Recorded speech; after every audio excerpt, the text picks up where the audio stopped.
What is going on, everybody, and welcome back to the Hangout spot where you already know it's real talk, boxing talk, live from my man cave. It's your boy Johnny, and I'm your host for another edition of the Hangout spot live. This time, the Wednesday night edition. Let's get it popping.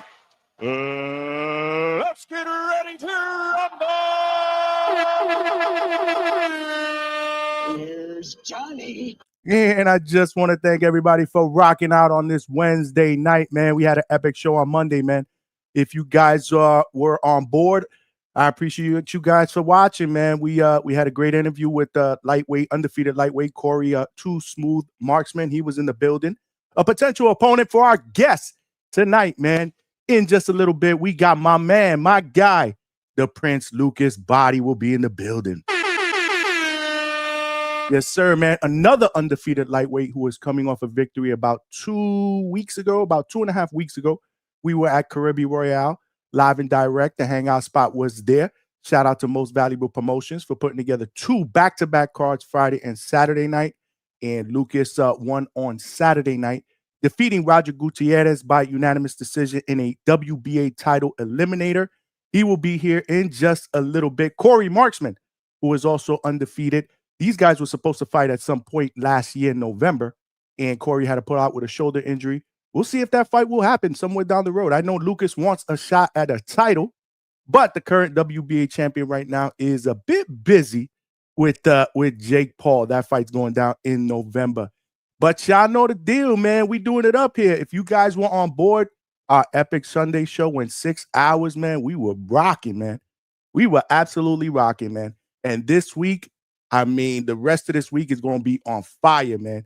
Tonight's show is going to be great. Tomorrow, we got our final prediction show where we will break down all the fights, including the big mega fight, the main event, Canelo Alvarez against Terrence Bud Crawford, the fight of the decade. Some people are calling it the fight of the century. We'll break that down. Let's not forget, Coach Bermudez, tomorrow night, will have his bets and his lock bets for this weekend. So make sure you guys are on board tomorrow. But yeah, before we get started, y'all know the deal, man. There's ground rules here at the Hangout spot. If you're watching this live on YouTube, make sure you smash that like button. It is free, and it will help us get this channel out into the algorithm and homepage of other boxing fans so they know we rock out weeknights, 9 p.m. Eastern Standard Time. We do our epic Sunday night show now, 8 p.m. Eastern Standard Time. And let's not forget, usually after fight nights and Fridays and Saturdays, we go live immediately after the main event, and we open up the phone lines, and we get post-fight reactions live. This Saturday, though, we will be doing a live fight chat for the Terrence Bud Crawford Canelo Alvarez fight. The main card, the Hangout spot, it's where it's at on Saturday. We'll be streaming on YouTube. We will be streaming live on X, and we will be streaming live on millions.co. So make sure you guys join the party, man. Saturday is going to be epic. Saturday is going to be epic, man. The chat is already cooking, and I got a poll up because even though we got the fight that we're all looking forward to, there's other fights on the undercard. So besides the main event, which fight are you most excited to see? There's good fights, man. If you really look at it, these fights are really, really good, man. You got Callum Walsh against Fernando Vargas Jr., the son of a legend or Mexican legend, Fernando Vargas. You got Christian Mbili against Lester Martinez, which I think is going to be an absolute banger in a 168-pound battle. Callum Walsh and Fernando Vargas Jr. are fighting at 154. You got Sergey Boyacek in a rematch against Brandon the Cannon Adams. And you also got a heavyweight battle between Ivan Ditchko against Jermaine Franklin Jr. So get your votes in, man. Right now, it looks like 64% are looking forward to the co-main, which is Callum Walsh against Fernando Vargas Jr. I'm surprised, man. If I had a vote, I'd vote Christian Mbili against Lester Martinez. Based on styles, I think that's going to be a banger, man. I think that's going to be an absolute banger, man. Absolute banger, man. But the chat's already cooking, man. The chat is already cooking. We're going to open up the phone lines as soon as the interview is over with Lucas. He might be running a little late, but it's okay because we got the party started here at the Hangout spot. And when I'm here, I'm never alone. I'm with the best boxing podcast chat on YouTube, on social media. Y'all be cooking. Y'all be absolutely cooking. We got my man OC the boss in the building. Let's go, champ. My man. The boss said, muscle emoji, salute the Hangout Spot and family. Salute to you, fam. And shout out to you, man. OC the boss will be fighting on Border Wars. It's going down November 8th in Atlanta. He will be fighting, I believe, against round one. And he did send me some sparring footage today, man. OC getting that work in, man. He getting that good sparring in, man. We're going to play that video a little bit later on. I just want to apologize ahead of time. My voice is probably a little hoarse. I'm actually battling a cold, man. This is what happens, man. We went on vacation, out of the country. We went to the Bahamas. We had a great time, but I might have gotten sick while I was out there. But it don't matter, man. We fight through it, man. We fight through it here at the Hangout Spot. So, just bear with me. Just bear with me, OC. So yeah, later on when we open up the phone lines, man, I'm probably gonna play some of that sparring so y'all can see, man. OC putting in that work, man. Shout out to you, OC. We got my man Alberto. Johnny, we in this thing. Hashtag DHS. You already know, Alberto. You already know how we do here. Yeah. You already know. Suckers all watch out. Salute Johnny, the 100 emoji boxing glove, and salute to you, my brother. Appreciate you. That's right. Follow his advice. Smash that like button. It's free. Again, we've had hella new callers, man. We've had hella new callers, hella chat members, the past month and a half, almost 2 months, that have found me on YouTube. Why? Because we're smashing that like button. We are sharing. Let's not forget the ground rules, man. Smash that like button. We're also streaming live on X, man. So if you're watching this on X, please retweet, share, follow me. We are trying to build our DHS family on that end. But more importantly, come on over here to YouTube, join the party, subscribe if you haven't subscribed. We're also streaming this live on Facebook. Same thing over there. Like, come on over here, man. Come on over here and join the party, man. We doing it up. We doing it up here at the Hangout Spot on YouTube. And you know the deal. One of the ground rules is you have to subscribe to the channel, man. You have to become a family, man. And if you've done that, tell a friend, man. There are power in numbers. You know what I always say, man. Right now, we're a small train. But in order to turn this bitch into a locomotive, we're going to need some more passengers / subscribers / family members. So please subscribe to the Hangout Spot on YouTube. There are power in numbers. We're trying to get to that next goal. As we speak, we are currently at 2,579 subscribers. We are 21 subscribers away to that next goal of 2.6K. We've only been doing boxing stuff for what, 16, almost 17 months. We are cooking over here. We are the fastest growing boxing podcast channel on YouTube. Shout out to the Hangout Spot. Shout out to the Hatrick, my man Two-Tone the Superstar. He growing fast as well. We moving, man. We putting in that work, man. But we trying to get to 3,000. We trying to get to 3K subscribers before that big mega fight that we are all looking forward to. November 22nd, Riyadh season. Brian Norman Jr., my guy, my brother, the WBO welterweight champion, will be defending that title against Devin the Dream Haney in Riyadh. Ring Magazine card. David Benavidez will be the main event against Anthony Yard, defending his 175-pound title. I'm telling you, man, that card's going to be crazy, man.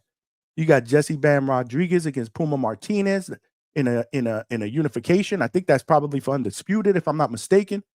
That card's going to be crazy. And we're going to do a live fight chat because you know how we do it up here. This is the Norman Spot. We're going to do a live fight chat, but we got to do that fight chat with over 3,000 subscribers. So help a brother get there, man. It's free, man. Tell a friend and subscribe to the channel. Last but not least, y'all know the deal. The most important ground rule is y'all got to cook in the chat.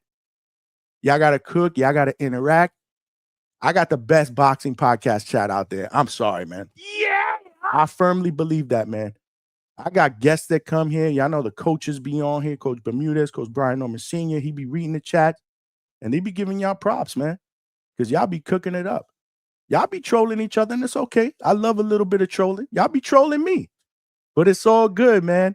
We all family here at the Hangout Spot, man. But if you do want a question or a comment read to our guest once he's here, Prince Lucas Bahdi, the best way to get that across, guys, is via Super Chat. Again, our chats be cooking. And I'm paying attention to the person that I'm interviewing, obviously. And although I'm skimming through the chats, I really, really can't decipher what are the comments compared to the questions. So the best way to get that question across is via super chat, because those come up as starred messages. So I will see those. Those do grab my attention because they come up as a colored message. So please, super chat is the best way. Plus, it provides your boy with a little bit of a donation. You know, we putting in that work here at the Hangout spot. This is the late night spot for the third shift and overnight workers. You know how we do it up. 5, 6, sometimes 7-hour shows. So, you know, a little bit of donations never hurt. If you want to make any other donations, not via super chat, you want to do a super sticker, super thank you, or Cash App, which is scrolling down below, feel free to do so. Like I said, we do have a 10 super chat goal. It could be a super chat of any denomination, man. $1, $2, $5, $20. I don't care. But help a brother get to that goal, man. Help a brother get to that super chat goal, because we working, baby. It's fight week. I'm excited, man. I hope y'all excited, man. I mean, I could be a little sick, but it don't matter to me. I'm fucking excited, man. Word. This shit is, it's going to be crazy. It's going to be crazy. I wasn't really late today, Alberta. What was that? What did I jump on at 9:04? What did I jump on at 9:04? Olympia Realty Incorporated was good. Thank you for rocking out. Thank you for rocking out with us here on a Wednesday night. I believe that's Olympia Realty is related to the Prince, Lucas Bahdi, if I'm not mistaken. Correct me if I'm wrong. Nah, I'm up. We up. Listen, man. You can hear my voice. My voice is a little hoarse, man. You know, you go out of the country, you get a little sick, man. We had a blast, though. I ain't gonna front. I wouldn't trade anything. I wouldn't trade it for anything, man. Me and the wifey did it up on that cruise, but it looked like I got a little sick. But it's all good. That's been said in the Bahdi household a few times, I'm sure.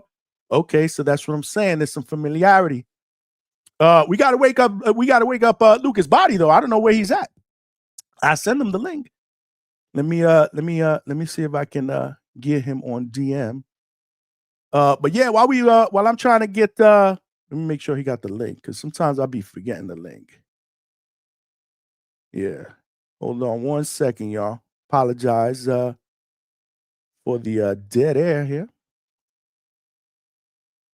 But yeah, if you haven't smashed that like button, make sure you do so.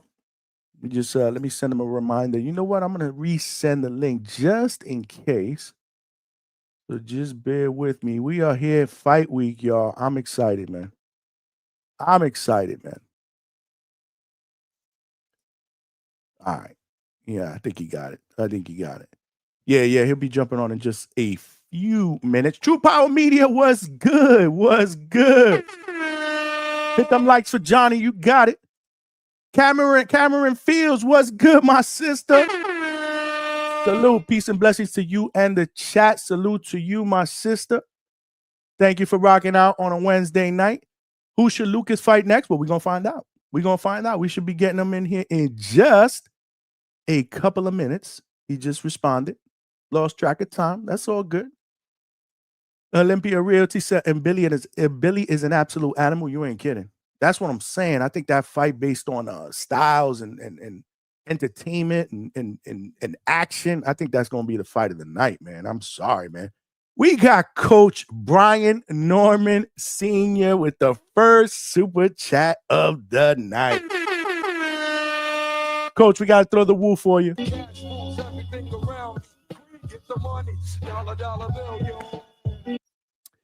Coach said he's got the eye emojis, and he says, say my name and I appear. Straight cash, homie. Did I say Brian Norman Sr.? I think I did, because we are looking forward to that big mega fight. November 22nd is going down, my brother. My guy, WBO welterweight champion Brian Norman Jr. is defending that WBO title against Devin the Dream Haney in a very, very much anticipated fight. Let me just let Lucas know we good. All right. Yeah, he jumping on. He jumping on in just a second. Coach, appreciate the super chat, man. Thank you for getting us started, man. We need 9 more super chats to get to our goal, y'all. Let's help a brother get there, man. We putting in the work here at the Hangout spot, live, the late night spot. Listen, man, we need to go 6-7 hours. I don't care. I don't care if I'm not feeling good or not, bro. I mean, I'm excited, man. It's fight week, man. It is fight week, man. Who else we got up in the chat, man? Who else we got up in the chat? Yeah, both fights are super solid. True Power Media said he voted Junior. Who did y'all vote for, man? What other fight you guys are excited for besides the main event? Because that one's easy. T-Mac 149 was good. Coach Bermuda's fighter, Steven Sumter, got stopped. Word? Damn. I ain't even know because I was preparing for the live show. I had work this morning, obviously, all day. Shit.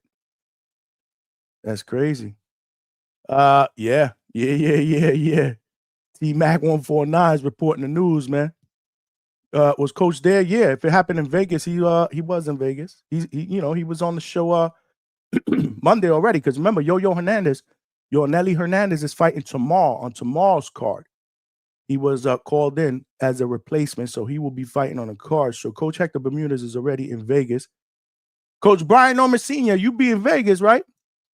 I think Coach will be in Vegas. We actually doing a live fight chat for the main card on Saturday. I reached out to Brian Sr. to see if he wanted to jump on and call a couple of fights, but I think he's gonna be in Vegas. Yeah, he's gonna be in Vegas, man.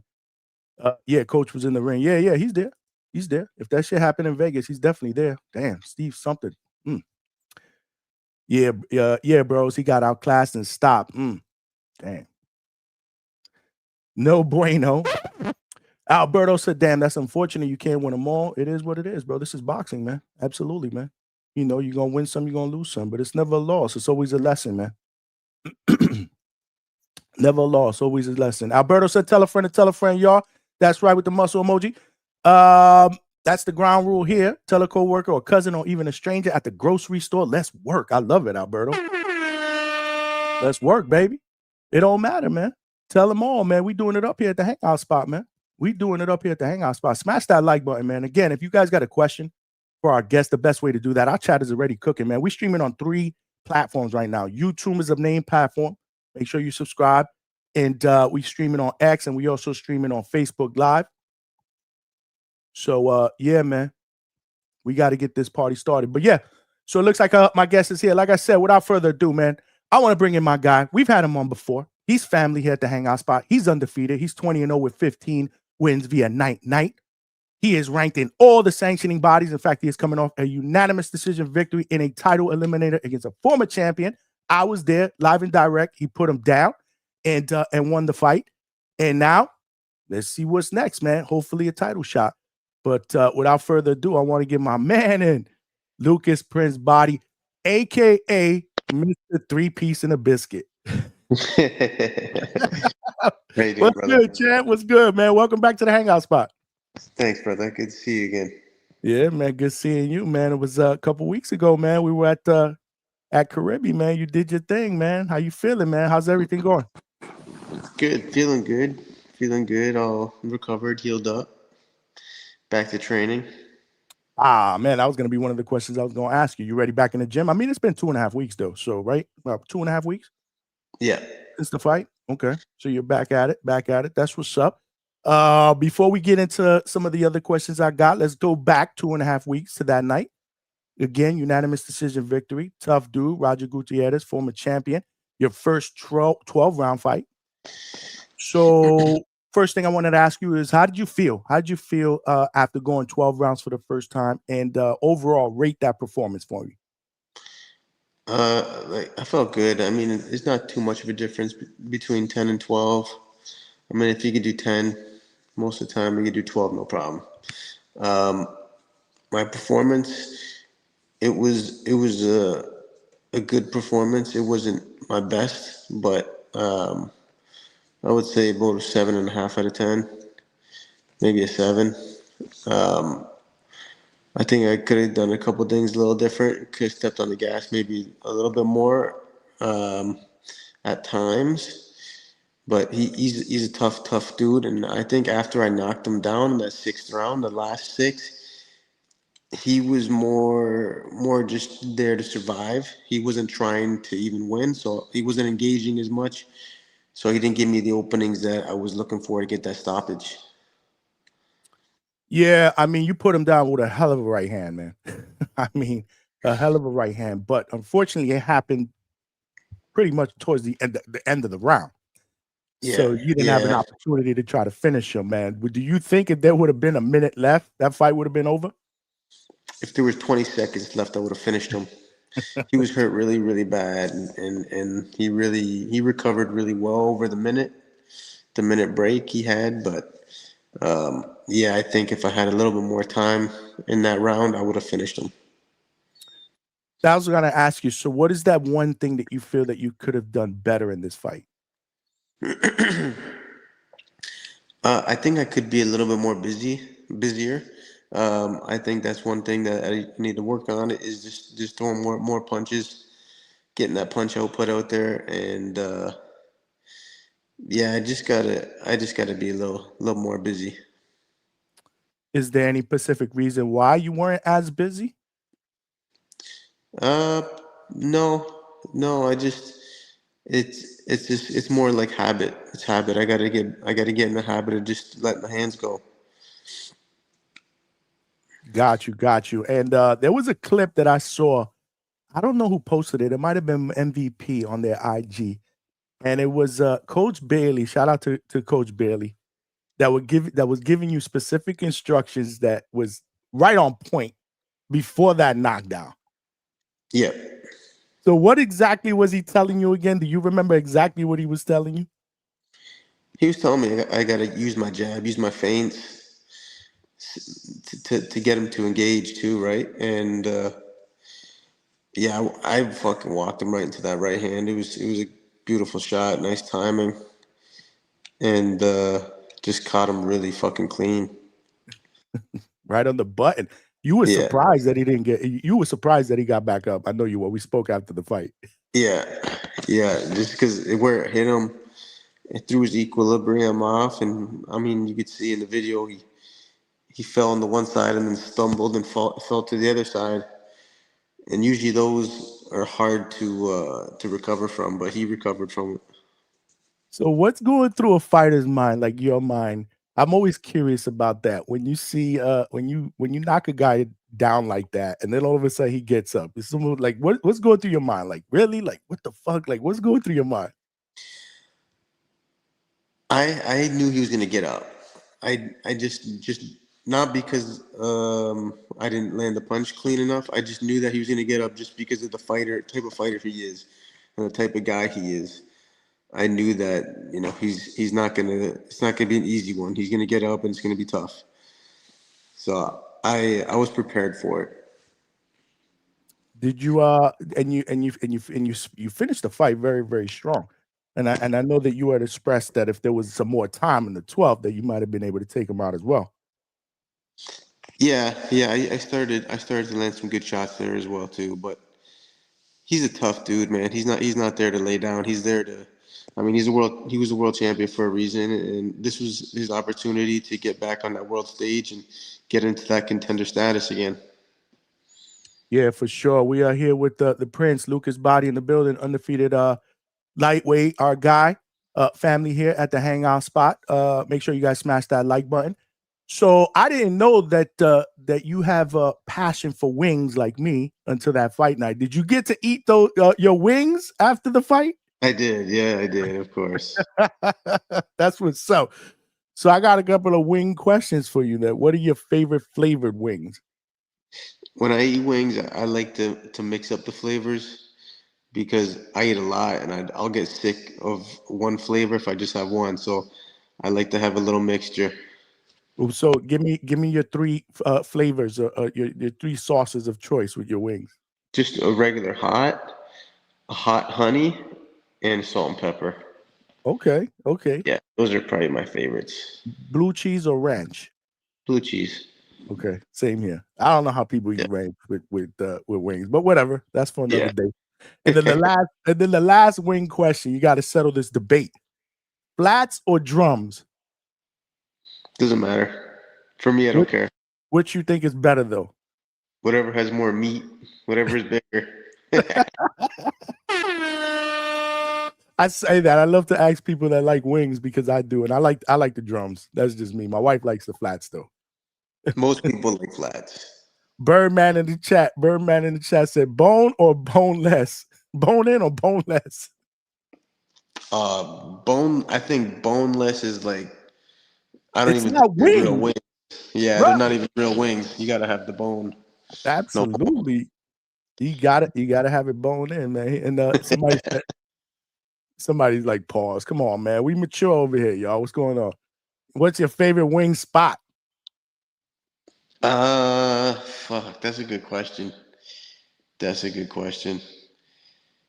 I like to have them at home. To be honest, I eat them at home. Okay. I put them in the air fryer. That's it. That's Yeah. it. Usually when I have them here, I just have them salt and pepper. Yeah. We I do air fryer wings all the time, man. They're great. Yeah, the best. Oh my God, they're so great. That's the reason why I bought an air fryer. Somebody put me onto that years and years ago, and I can't live without my air fryer, man. Especially for wings, man. That's what's up, man. That was cool, man. I remember when you said that day, I was like, damn, I love wings too. I can have wings like every day. I'm a wing guy, especially when the sports are on. But so enough with the wing questions. Let's get back to boxing. So what's next, man? What's next? I know this was a title eliminator. But the current champion, the WBA champion, Tank Davis, is a bit busy right now. A bit busy with a fellow named Jake Paul, who you know very, very well. So what's next? I know you want that title shot, but you are ranked in every other sanctioning body out there. I mean, I think you're number 2 in the WBA, if I'm not mistaken. Yeah. You're top 15 in WBC. You're top 5 in the IBF. When I checked, WBO, you're ranked top 10 in the in the lineal ring. So, do you want to kind of stick around and get a shot at at WBA? Are you open to moving somewhere else? Like what's next for you, man? I'm open to any of the organizations. If that means a title shot, guaranteed. I'll do whatever I got to do. Um, I'm number 2 at the WBA. Floyd Schofield's number 1. I mean, it would make sense for me and him to fight for maybe a vacant title if Gervonta's not going to stick around. I don't think Gervonta is going to be sticking around 135. I think he's either going to retire after this fight or, let's face it, if he fights Jake and let's say he weighs in 175, 180, who knows? Can you see him going back down to 135? I don't fucking see it. I don't see it. Yeah. I think he's either, like I said, he's going to retire, or he might try to go to 147 and try to win another title at another weight class. I don't know, but I just don't see him coming back down to 135 after going up in weight to fight Jake and making all this money. I just don't see the motivation for him to come back down. That's a good point. That's a good point, especially I didn't think about the weight factor. Motivation is always something that's crossed my mind, especially for a guy who's made it clear that uh, his legacy is to provide, right? To make money. Yeah, and this comes from his own mouth in interviews that I've seen. He'd rather be financially well off, than to be recognized as as one of the best fighters to ever do it, especially at the lightweight division. But yeah, that's pretty interesting. I think if I'm not mistaken, there's talks about Floyd Schofield doing the Murataya fight. If I'm not mistaken, I don't think it's a done deal, but there's talks that may happen. Yeah, I heard that too, but I just don't know how they're gonna surpass Andy Cruz. Andy Cruz being the mandatory. I know IBF really forces those mandatories, so I don't really know what's going on there. Hopefully, I don't know, we can make that fight happen between me and him. But if not, I mean, I'll be looking for someone else to fight for that WBA title. So your next fight, you definitely want that to be a title fight, or can it be one before a title fight? For example, if there isn't one available, or a fight of opportunity available, you would take something else in the interim, or will you just wait for that opportunity? I guess that's the right question. It's kind of a tough position because I don't want to be sitting the bench long. You know what I mean? Like I want to be in the ring hopefully by December, but I don't really know. I should hear something soon of what's going on, maybe some options. But yeah, it's a tough position. But I'm also in a very good position, so I can't complain too much. And you got good promotion. You got good promotion. Obviously, with most Absolutely. valuable promotions, they put you in some great positions, some great cards, great exposure. I mean, I was there in that big card, man, against H2O, Ashton Sill. And that's that was the fight that I affectionately nicknamed you three piece in a biscuit after that knockout of the year. Do you remember after the fight during the post fight presser when I asked you that question? I said, "Do you think that this would that knockout is a fight of the year?" You didn't even let me finish. You Yeah, were like, "Hell yeah, absolutely. yeah." No one's gonna top that. You and Coach Bailey was like, "Nobody's stopping that." Yeah. Like, you the guys that almost didn't let me finish the question. And I was like, "Okay, all right, yeah, yeah." It was brutal, man. It was absolutely brutal, and it ended up opening up a lot of doors for you. You ended up signing a deal with Most Valuable Promotions, and recently you just extended, right? Yeah. Okay, that's what's up. Is that an extension of because I think your first deal was a 3-fight deal, if I'm not mistaken, Yeah. right?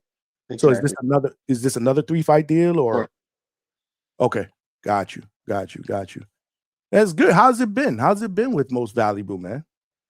amazing, amazing. I mean, they're definitely the fastest growing promoter in the world. I mean, they're one of the biggest promoters in the world, and they've only started this promotion like 3, 4 years ago, which is incredible. I mean, hats off to Jake and Nikisa for doing what they're doing. And yeah, man, I wouldn't go back and change my mind. I mean, I'm super happy with what they've done with me and what they're doing with me. So um, yeah, man, shout out to Most Valuable Promotions. Shout out to them as well, man. I'm here with the undefeated Lucas Bahdi in the building. Y'all make sure you guys smash that like button, subscribe to the channel as well. So how hard was it? Again, you're a prime example of hard work pays off, right? Because you didn't have it easy, in the early part of your career. And that's what I want to for my viewers, I want to take it back a little bit. And I want you to kind of walk us through how hard it was to navigate a career without that type of promotion. Was it frustrating? Were there ever times that you thought to yourself, man, maybe I shouldn't be doing this? Like, I just want to walk away. Like, walk me and the viewers through that whole process because that's got to be rough. You know what? It was super, super, super tough. Um, I started my professional career without a promoter, and I was funding my own career and doing everything on my own. So my first 10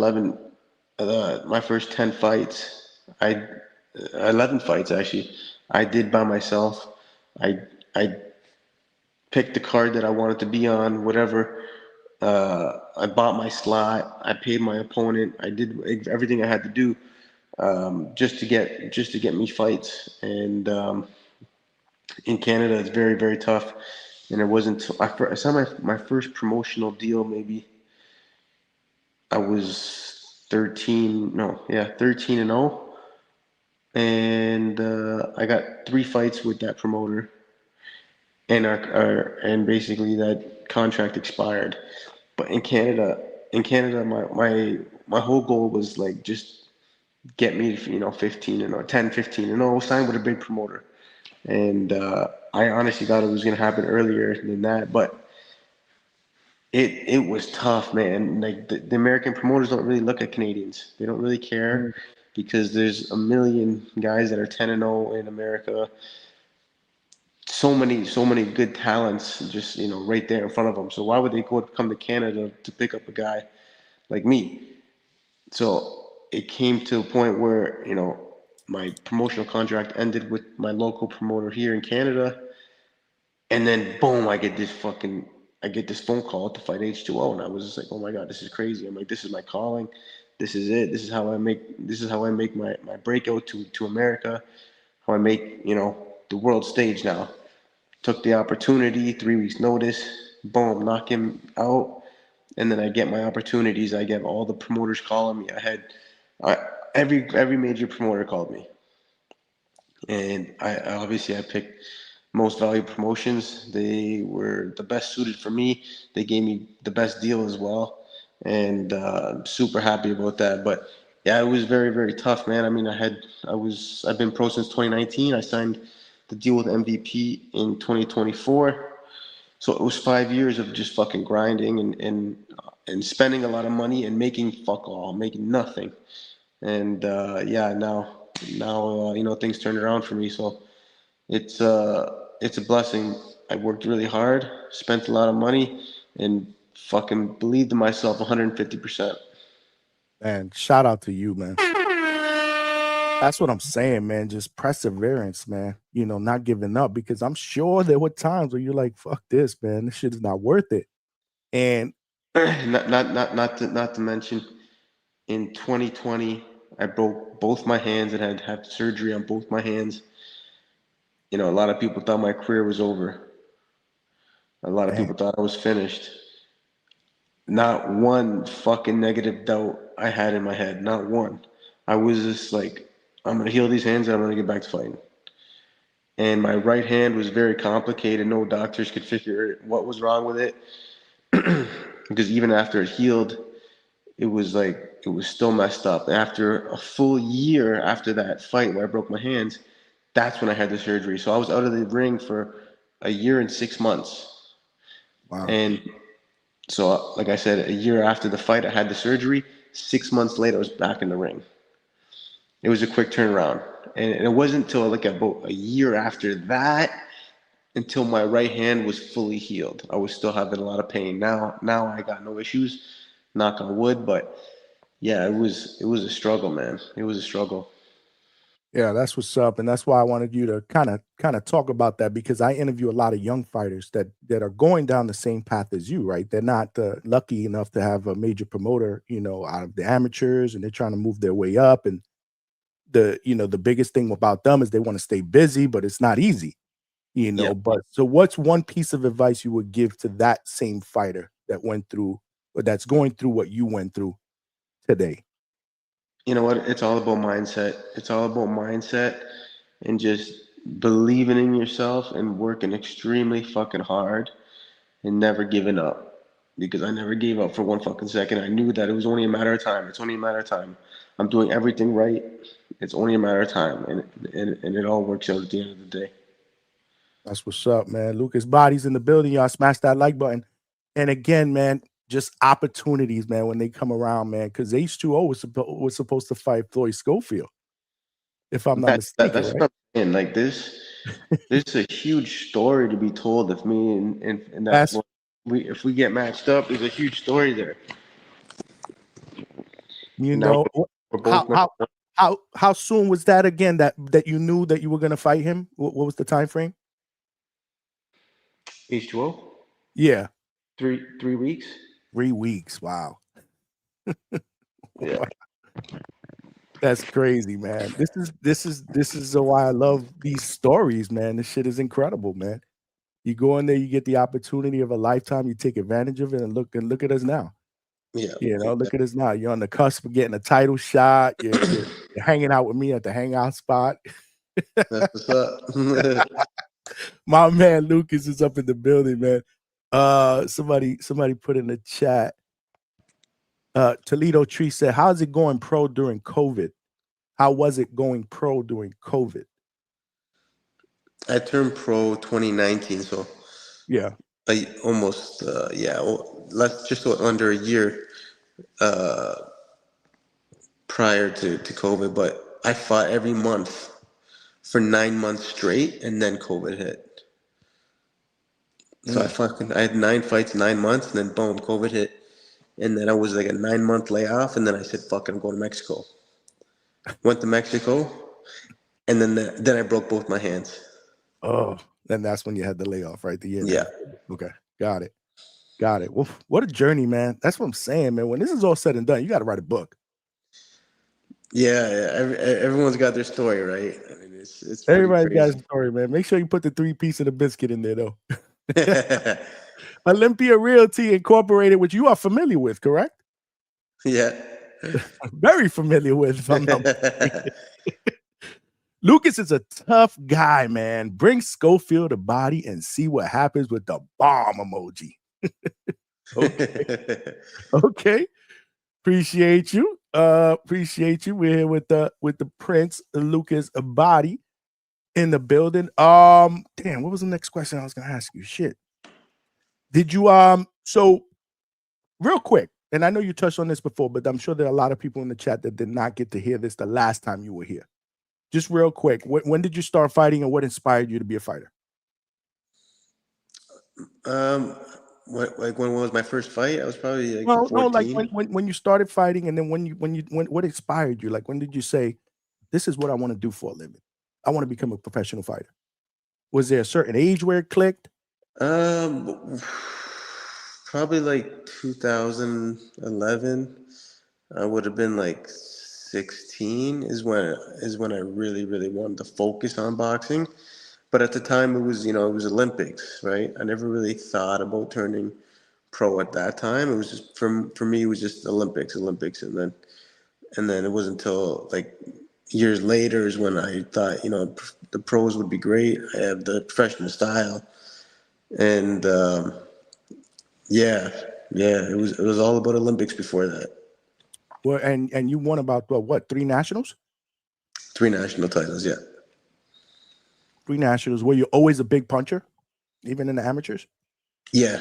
I was sleeping a lot of guys in the amateurs. Believe it or not, I was fucking knocking a lot of dudes out, even internationally. When I was fighting, like for Team Canada, I was knocking some dudes out. When you were early, maybe I should ask you this a little bit earlier, but did you ever think about moving to the States so you can kind of get a little bit more exposure? Because you said yourself it was hard for a Canadian to be recognized. You ever think about moving to the States? Yeah, I mean, it's even in the States, it's fucking tough. Like it's Yeah. just you almost have to have that Olympic, background, even coming from the States to get signed from a big promoter, unless you're in with somebody. It's tough no matter what. Like this is definitely the hardest sport in the world. There's no doubt about it. Would it give me a more like a better chance to getting signed off the hop? Maybe they would have known me because of the amateur background. That's quite possible. But then again, it's a lot harder to make the U.S. national team than the Canadian national team. There's no doubt about that either. So everything happens for a reason, man.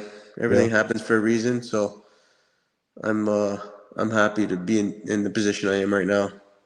Absolutely, man. Fighters like you inspire me, man, to continue doing what I'm doing here, right? Because I always this is the analogy I use. I feel like I'm a prospect fighter trying to work my way up the ranks, and one day I want to be on top. That's it. So you inspire me, man. That's why you my guy, man. I always show you love. When I cover your fights, I'm always gonna be there. We here with Prince Lucas Bahdi in the building, undefeated, 20-0 with 15 wins via night. So if you had your choice, let's say, just put your promoter hat on, hypotheticals. Who would you say are 3 opponents that you would want next if you had your choice? Schofield first. Mm. And then I would just be praying that, Javante wanted to come back to 135 and then him. And then after that, it depends who has the titles at that time. Because I would obviously want a unification or an undisputed. But I'm after the champion, so whoever has the most belts. What about Corey Marksman, man? Because he called you out. I know, but bro, I'm trying to fight for world titles. Corey Marksman is not even fucking ranked. You know what I'm saying? I already told him, bro. He was waiting for me outside of the ring. As soon as I got out of the ring. And what'd he say? He's like, yo, let's give me a fight. I'm like, Corey, you had your chance. And he's like, oh, I was injured, man. I'm like, good. Count your fucking blessings, bro. You're like, it's not happening. You had your chance. Sorry. You pulled out. I didn't. I was ready. Oh shit! You told him count your blessings. I told him, count your blessings. Put that, he had fucking cameraman in my face and everything. Put that on fucking Instagram. My man. My man. That's what's up, man. Nah, I spoke to him after the fight and stuff. I interviewed him. He was here in the channel, and he said, yeah, he would want that fight. But yeah, of course he wants it. Of course he wants it, right? But he also said that he didn't think you would fight him because he thinks that you are, what you just said. You're trying to get a title or something like that. Yeah, he knows. Like I respect Corey. It is what it is. Like he's trying to do what's best for him, but at the same time, I gotta do what's best for me. Yeah, no, for sure, for sure. I remember a while ago when I interviewed you live, when I first met you at one of the fights, you said that you were confident that you could beat Tank. Like that you envision that you can beat Tank. Like you have what it takes to beat Tank, man. You tell me what qualities do you need to beat Tank? I think I asked you that, and you were like, anybody can be beat. That's what you told me. You were like, anybody can be beat. And yeah, you can but punch if you were to create a fighter, what does he need to beat Tank? What are the qualities he needs? What are the skill sets? You need to fight the same way that Roach fought. In the pocket, not scared. Be willing to counter his counters. Yeah. That's the problem. You know what I'm saying? A lot of people are with the power punch. Obviously, he's a big puncher. You need someone with a big set of balls, someone that could counter punch, someone that's got good timing, someone that's got a good set of whiskers. Do you what do you think about and a great game plan? Right. And what have I done what am I known for? I've been having great game plans. I had a great chin. I could punch. I could counter punch. I got great timing. Okay. So, and everyone, I'm not going to be scared of Tank. I'm bigger. I'm stronger. That's what's up.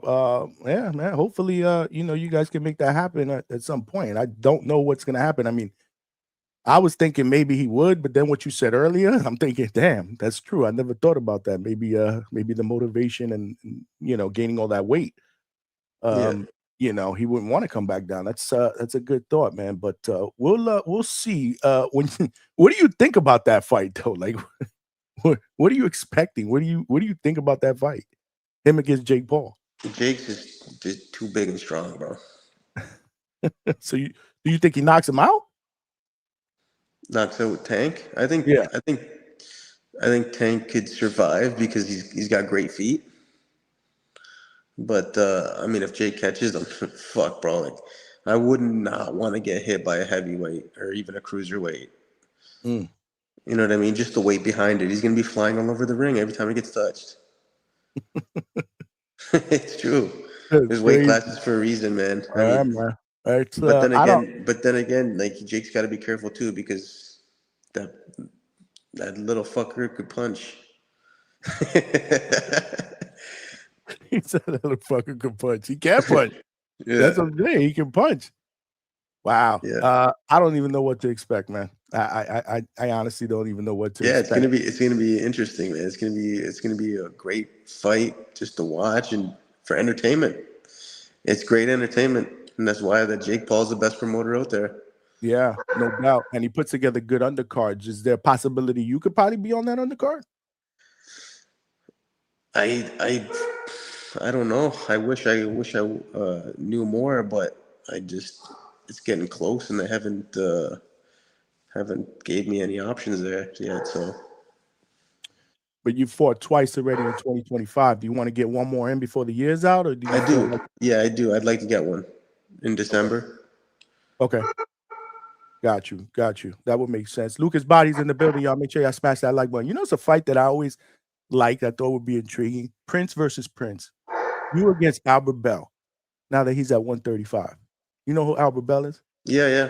That's right. He just moved up, didn't he? Yeah. He's actually he just won his second fight. He just beat Keith Hunter.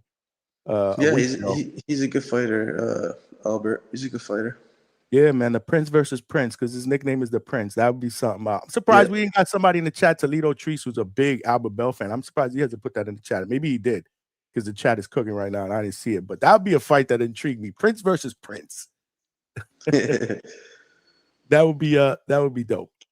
That would be dope. But yeah, man, I would love to see you at least get in there, one more time, before the year's out, or obviously get that title shot, man. That would be pretty dope.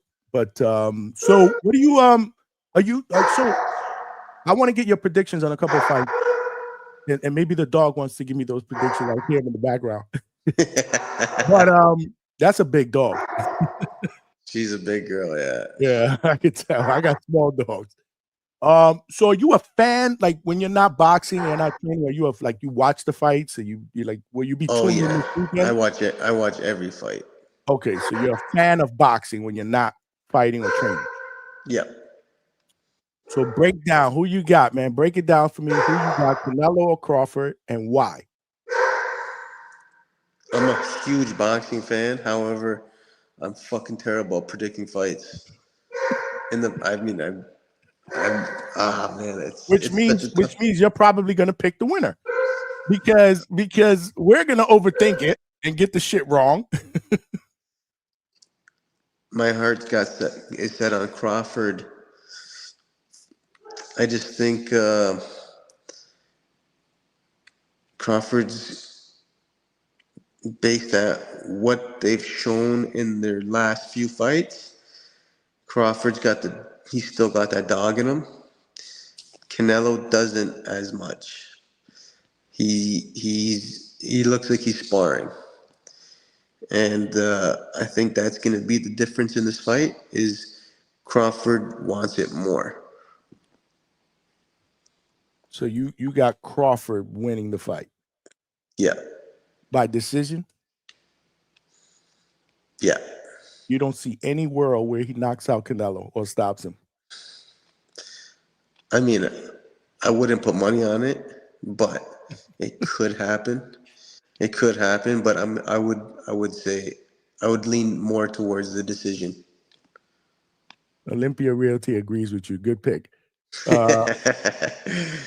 Because let me tell you something, man. We've been talking about Crawford and Canelo for a few weeks now, and I put a poll out, and obviously we'll be talking about it tonight and tomorrow when we do our final predictions. There's a lot of people that believe that now, as it gets closer, that Crawford could stop him, which is crazy to me because, again, this guy's never been stopped, let alone, I don't even remember the last time he was hurt, probably like 15 years ago in a fight. Yeah, but seriously. That's the winning pick, Crawford by decision. That's the winning pick. And I got money on it. Of course he does. We here with the Prince in the building. Any other fights that you're looking forward to since you are a fight fan? Because there's a lot of good ones out there that are coming up. I mean, you got Fundora against Thurman. That's an interesting fight. What do you think about that one? I do think it's interesting as well. What do you think about that one? I think Fundora is just gonna fucking eat him alive. You think so? Experience? I know, but bro, like Thurman's been in the ring twice in the last 5 years. Right. You know what I mean? And Fundora just keeps getting better. And he's hungry, he's young, what he did to Tim Tszyu. Oh my god. And I love Tim Tszyu. Fuck. That was tough. Yeah, that was tough, man. Yeah, that was tough, man. So I mean, Fundora's been doing his thing ever since he won that title, man. You know, I believe, and I've said this on the show before, whether people agree or not, I think he's another example of someone that to me, you know, the title makes them better. You know, they become a little bit better. Yeah. You know, once they get that strap, man. Yeah. Which is a good thing. You know what I mean? Like that's what you want. You don't want to win that strap and then just get unmotivated. Like you want that to make you a better fighter because now you're no longer hunting, you're being hunted. So you know, the intensity has to be that much more higher. What about so one that we talk about here all the time because Brian Norman Jr. is my guy, is Brian Norman Jr. against Devin Haney? Another super interesting fight, man. Brian Norman's a great fighter, and I got him winning the fight. Do you think he will knock Haney out? I think he'll stop Haney. I think he Yeah. could do it. Yeah, yeah. Okay. Okay. All right. So you got Haney by stoppage. That's what's up. No. I mean, I'm sorry. You got I got Brian Norman by stoppage. stoppage. You got Norman by stoppage, right? Yeah. How could I say that? If coaches are hearing this, I was just an error here, a typo. Yeah, man, we're looking forward to that, man. There's just so many fights on the horizon that we're looking forward to. But what do you do? What do you do? I just got a couple more, and then I'll let you go, champ. What do you do when you're not fighting? Like, what are your hobbies? Fuck. Hang out with the fam. Go for walks. Go for walks. I do a lot of hikes. Okay. Yeah, I walk a lot of trails, stuff like that. Yeah, that's it, man. And if you weren't a fighter, what would you be doing? What would you be if you weren't a fighter? I'm a businessman, so lots to do. So you're involved in multiple businesses and stuff like that, investments and stuff? Yeah, I'm in the car business, and Good. I love cars, but yeah, probably something along those lines. All right. And what's the best piece of advice someone's ever given you?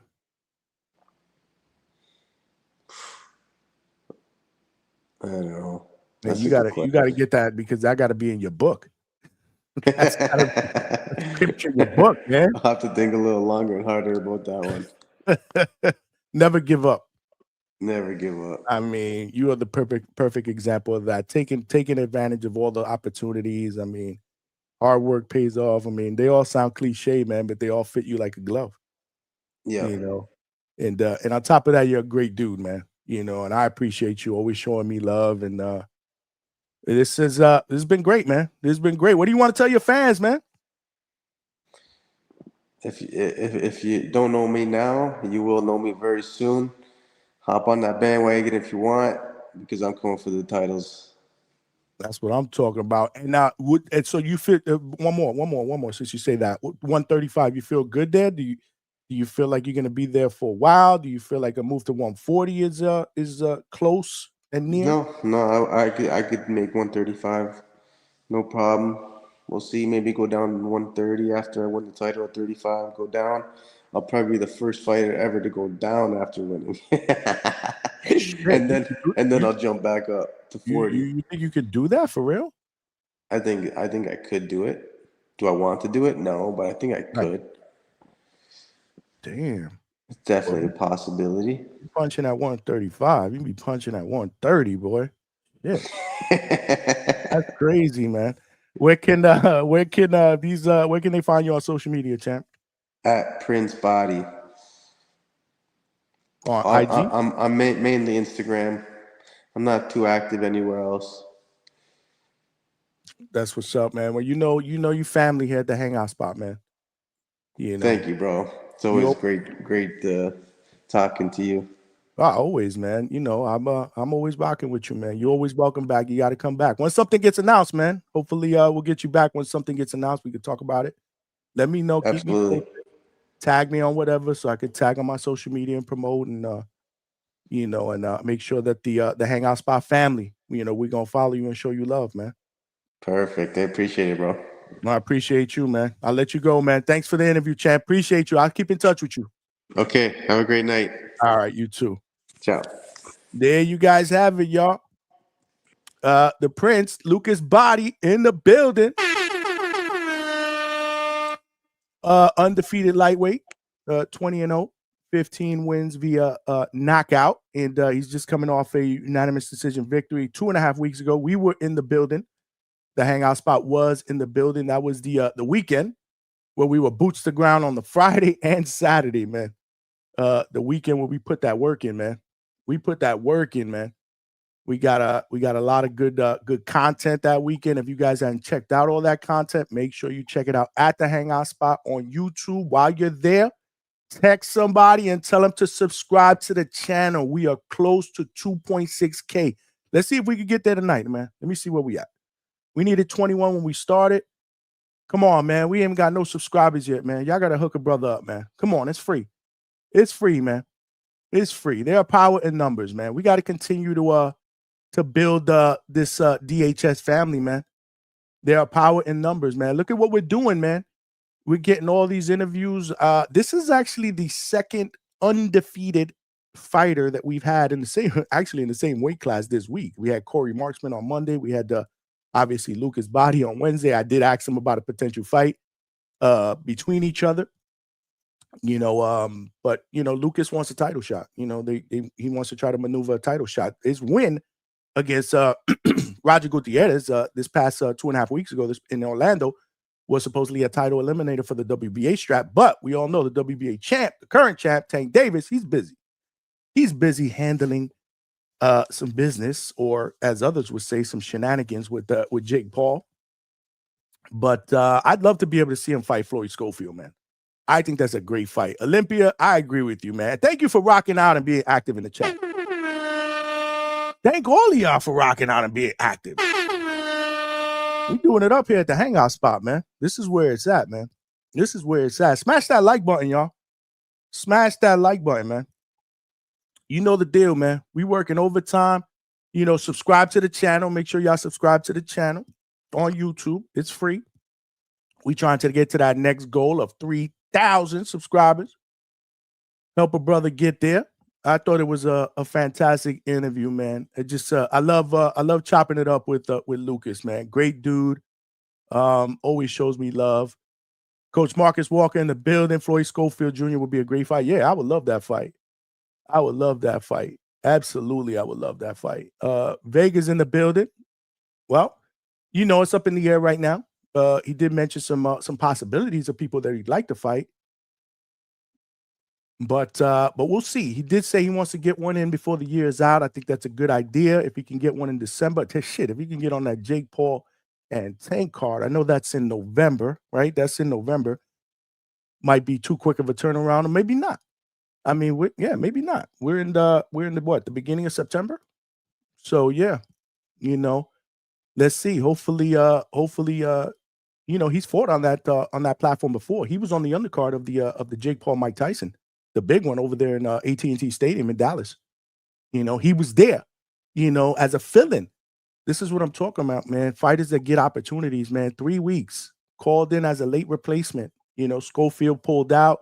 He pulls in, fights H2O Ashton Sill, and he ends up walking out of that arena with almost 20,000 plus. That was in Tampa. I was there. I was working that fight with the Tampa Bay Lightning play Amalie Arena.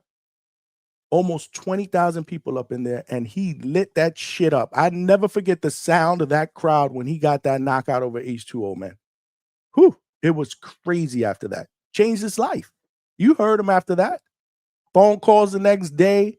Social media following just went up the wazoo. Phone calls from different promoters now. Can we sign you? Do we want, He ended up making the decision to sign with Jake Paul, Most Valuable Promotions, and they'll put him in a good position. They'll put him in a really, really good position. But if he could get on that card, that would be ideal. If not, get one in before the year's out, man, if you can't get a title shot, and then obviously shoot for a title shot, hopefully in the spring season of 2026, man. Yeah. Alberto said, hopefully you get a shot at the title. Let's see, man. You see, boxing is a business too. Good head on his shoulders. Chad, my man, Chad up in the building. Chad from Canada. So, Chad, we got to interview fighters from Canada for you to come back? I'm just kidding, my man. I know Chad's been busy, man, but he family here at the Hangout spot, man. Chad is family at the Hangout spot, as well as everybody else, man. As well as everybody else. Champ was very mellow and laid back. Yeah, Lucas is a good dude, man. Lucas is a good dude, man. I spent some time with him in his dressing room before the fight, after the fight. Great dude, man. Great people around him. Shout out to his manager, Phil LaGreco. Shout out to his family. I met his mom, his sister. I mean, great people. Great people, man. Shout out to the family, man. Much love from Johnny at the Hangout spot. Great conversation, Johnny. That's what I'm talking about. You see, I hate when people call my interviews, even though they are interviews, I like to call them conversations, man. Casual, laid back conversations. We just chopping it up, man. We just chopping it up, man. Bahdi versus Roach. I think Roach got a fight coming up, supposedly with Isak Pitbull Cruz. Supposedly that is going down. It's all over social media. Mike Coppinger talked about it in that Inside the Ring episode with Max Kellerman, who hosted. Ryan Garcia was in there, and LaShawn McCoy, Shady McCoy, former running back from the Eagles. They had a 4-people panel on that live show Inside the Ring earlier today. I think episode 1 was today. I did watch it. And Coppinger had a little segment there where he was, shooting out some rumors. One of those rumors, battling a little bit of a cold or cough here. So just bear with me, y'all. But the show must go on. We can't take no days off. But yeah, the rumor is, he's saying that, more than likely Lamont Roach is going to move up to 140 to fight Isak Pitbull Cruz. So this will be his 3rd fight in a different weight class. Remember, he was a former WBA or current WBA 130-pound champion. Moved up to fight Tank at 135. Now he'll be moving up to 140 to fight Isak Cruz. So that's in the works, as well as a couple of other things, man. But you guys are rocking in the chat, man. Make sure you guys smash that like button, man. What's up, man? We only got 30 some. Come on, man. Come on. We got to do better with the likes, man. And we got to get some subscribers, man. Come on. Y'all got to text somebody. Tell a friend to subscribe to the Hangout spot, man. Shout out to Coach Brian Norman, who sent the first super chat of the day earlier. He said, I had to put that back on. That shit was hilarious, bro. He said, my name and I appear with the eye emoji. Coach Brian Norman Sr. is always listening, bro. He's always listening, man. Yeah, Manuel LG in the building. What's good? He said, are you already back in the gym? Yeah, he's already back in the gym. We talked about that as soon as the interview started. Great interview, man. If you guys missed it, make sure you go back and catch the playback, man. All of our live shows immediately after go right on the channel. No editing, no nothing, just hardcore, real shit. This is how we do. It goes right on the channel, and then that's when the playback crew gets a hold of it, and they do their thing. Usually led by Malcolm, a.k.a. Bag Beater, my guy. He's usually the first one because, he works during the first half of the show. So he's usually the first one that will shoot out a message once he gets out and watch the interviews, playback. He always comments, provides me with any feedback. Anybody got any feedback? I'm always open to that. We are looking to make the channel bigger and better. Obviously, I want to provide the best boxing content, the best interviews out there for the DHS family. This is what we do. We come out the gate on fire. There ain't no way we stopping. We trying to get to championship level. And this is how we do it up. But again, there are power in numbers, man. We got to continue to grow. So spread the word and subscribe. You're watching this live on X. Retweet, man. Retweet, share, follow. I just started streaming on X about a month ago. I just started streaming live shows simultaneously on X and on Facebook. I've been streaming on Facebook for a while. We also stream on millions.co. But as far as X, I just started like a month ago. So we still building that DHS family over there. So definitely retweet, share, follow me there. Come on over here, join the party, jump in the chat. I haven't figured out a way to open up X spaces so we could take calls from Twitter, but we are figuring that out. I'm going to figure out the whole Discord thing. I'd like to make a Discord page for everybody in the DHS family so they can continue to talk after the shows, communicate, post articles, videos, things that maybe I can pull from there to show on the show, so I'm still working it out, man. We it gets bigger and better. It gets bigger and better, man. Every month, every week, every month, every day, every year, it's gonna get bigger and better, man. Look at where we are today. Just think about what the future holds, man. It's super, super bright. Super bright, man. Yep. Chad from Canada will tell you, has put up with my Johnny has put up with my ideas from the jump. Absolutely. Chad, shout out to you. Always throwing suggestions, feedback. We take it and we run with it, man. That's the only way we're gonna grow, man. It's the only way we're gonna grow, man. I'm not the smartest guy in the room. I don't pretend to be, man. You know, all of you guys, we're in this together. As I grow, we grow. The Hangout Spot family is in this together, as well as my guy, Coach Brian Norman Sr. with another $5. My man. My man, Coach Senior says, salute, keep growing. Salute to you, Coach. Salute to you, Coach. You know the deal, Coach. Brick by brick. Coach told me that face to face, and I'll never forget it. In fact, we're going to get Coach up in here. We're going to get Coach up in here. Let's get Coach up in here, man. If you guys haven't smash that like button, don't know what you're waiting for, man. Don't know what you're waiting for. We're going to get Coach Senior up in here, man. We gotta show Coach some love, man. He's showing me love. Appreciate that. That's the second super chat of the night, y'all. We need 8 more to get to our goal. Yeah. Let's do this, y'all. Let's do this, man. We fight week, man. Why am I the only one excited here? We gotta start taking some calls, man. Coach is in the building. What's good, Coach? Coach, are you as excited as me about fight week? Let me cut my TV down, man. Got you on the tube, man. What's up, man? Hold on. You watching me on the tube? I watch you on the tube, man. You on the tube. Oh, shit, I gotta tell my mama I finally made it. I'm on Coach's TV. Yeah, mama, you made it. You on the tube. What's good, Coach? I appreciate the love and support, man. You know you ain't got to do that, man, but I love you, man. Yeah, nah, that's what I do, man. I support the cause, baby. You feel what I'm saying? I'm always. Oh shit. Yeah, you always showing love, man. Yeah, I'm always showing love, looking for some support, man. What's going on with you, man? I kind of had to step out. That's why I didn't jump in the first time. So I had to step out for a minute. So I missed kind of the show. And as soon as I walked back in, you said my name again. So I said another 5. I swear to God. He said it twice, dude. I only said it twice, and you caught both times? And I caught both of them. I swear to God. When I walked back in, you said it again. I said, damn. Okay. Hey. Yeah. Hey, man, I'm excited, man. I'm I excited. walked in, I put something on the table. You said, shout out to Coach Norman. I looked up and said, well, damn. Damn, bro. The coach always listening. I saw What's up, man? What we at with it, man? What we talking about, man? We got big fights, man. We got fight week, man. We got fight week. What's the final picks, man? What they saying? What's the consensus? Who gonna win? I threw well, we haven't done that yet, but we will do that. We'll open up the lines. We'll have a couple people call in. But right now, what I did was I also wanted to show some of the other fights some love too. So I wanted people to vote. What other fights are they excited about, right? So right now, 45% are excited about the co-main, which is Callum Walsh and Fernando Vargas Jr. Another 45% in Billy versus Lester, so that's a tie.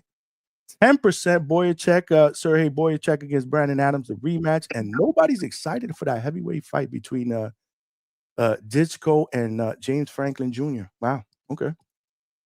I got my personal. I'm looking to see Jaleel Hackett back in action, but he on the 11th. So Jaleel Hackett back in action on the 11th against Elijah Vines. That's tomorrow. He's on that card tomorrow. Yeah, Elijah Vines. Yeah, I'm gonna be down there tomorrow. Oh, so when you leaving? When you leaving in the morning? In the morning. Well, I thought it was in the morning. Thank God. I just looked at my phone. It's 1:55 in the afternoon. I would have been up there at 8 o'clock in the morning.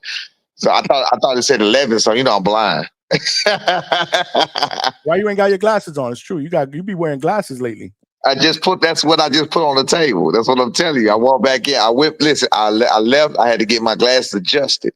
I walked back in, my guy down the street. I walked back in, I put my glasses on the table. You said, shout out to Coach Norman. I promise you, that's exactly what just happened.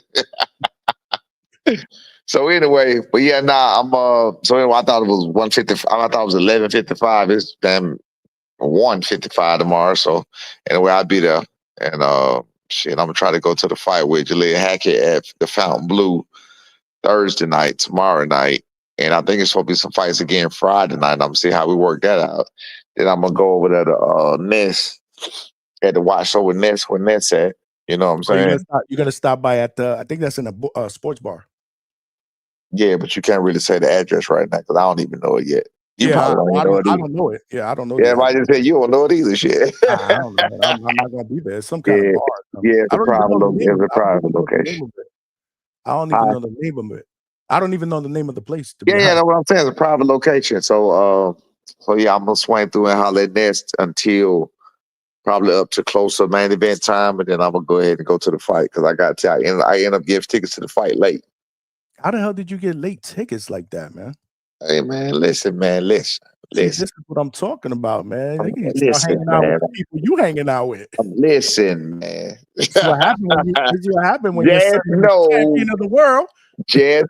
that ain't even had nothing to do with it. Just know that Nope. none of them that had nothing to do with the fight did not lifted one finger to help me get nothing. Just know that. You feel what I'm saying? Really? Wow. Yeah. Nah, this is my boy Mark Wow. Nash. My boy Mark Nash looked out for me, man. Well, shout out to Mark Nash. He looked out for me. You know, that shit don't surprise me though, for some reason.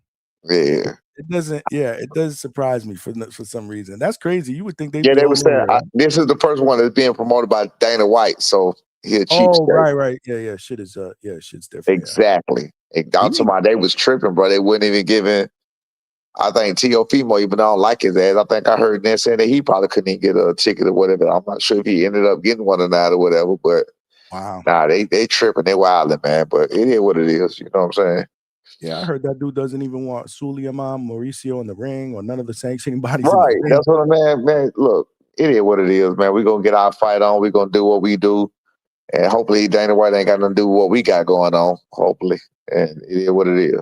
I don't think so. I think they would have said that already. I think your card is a Riyadh card. This is no, yours is a Ring Magazine card.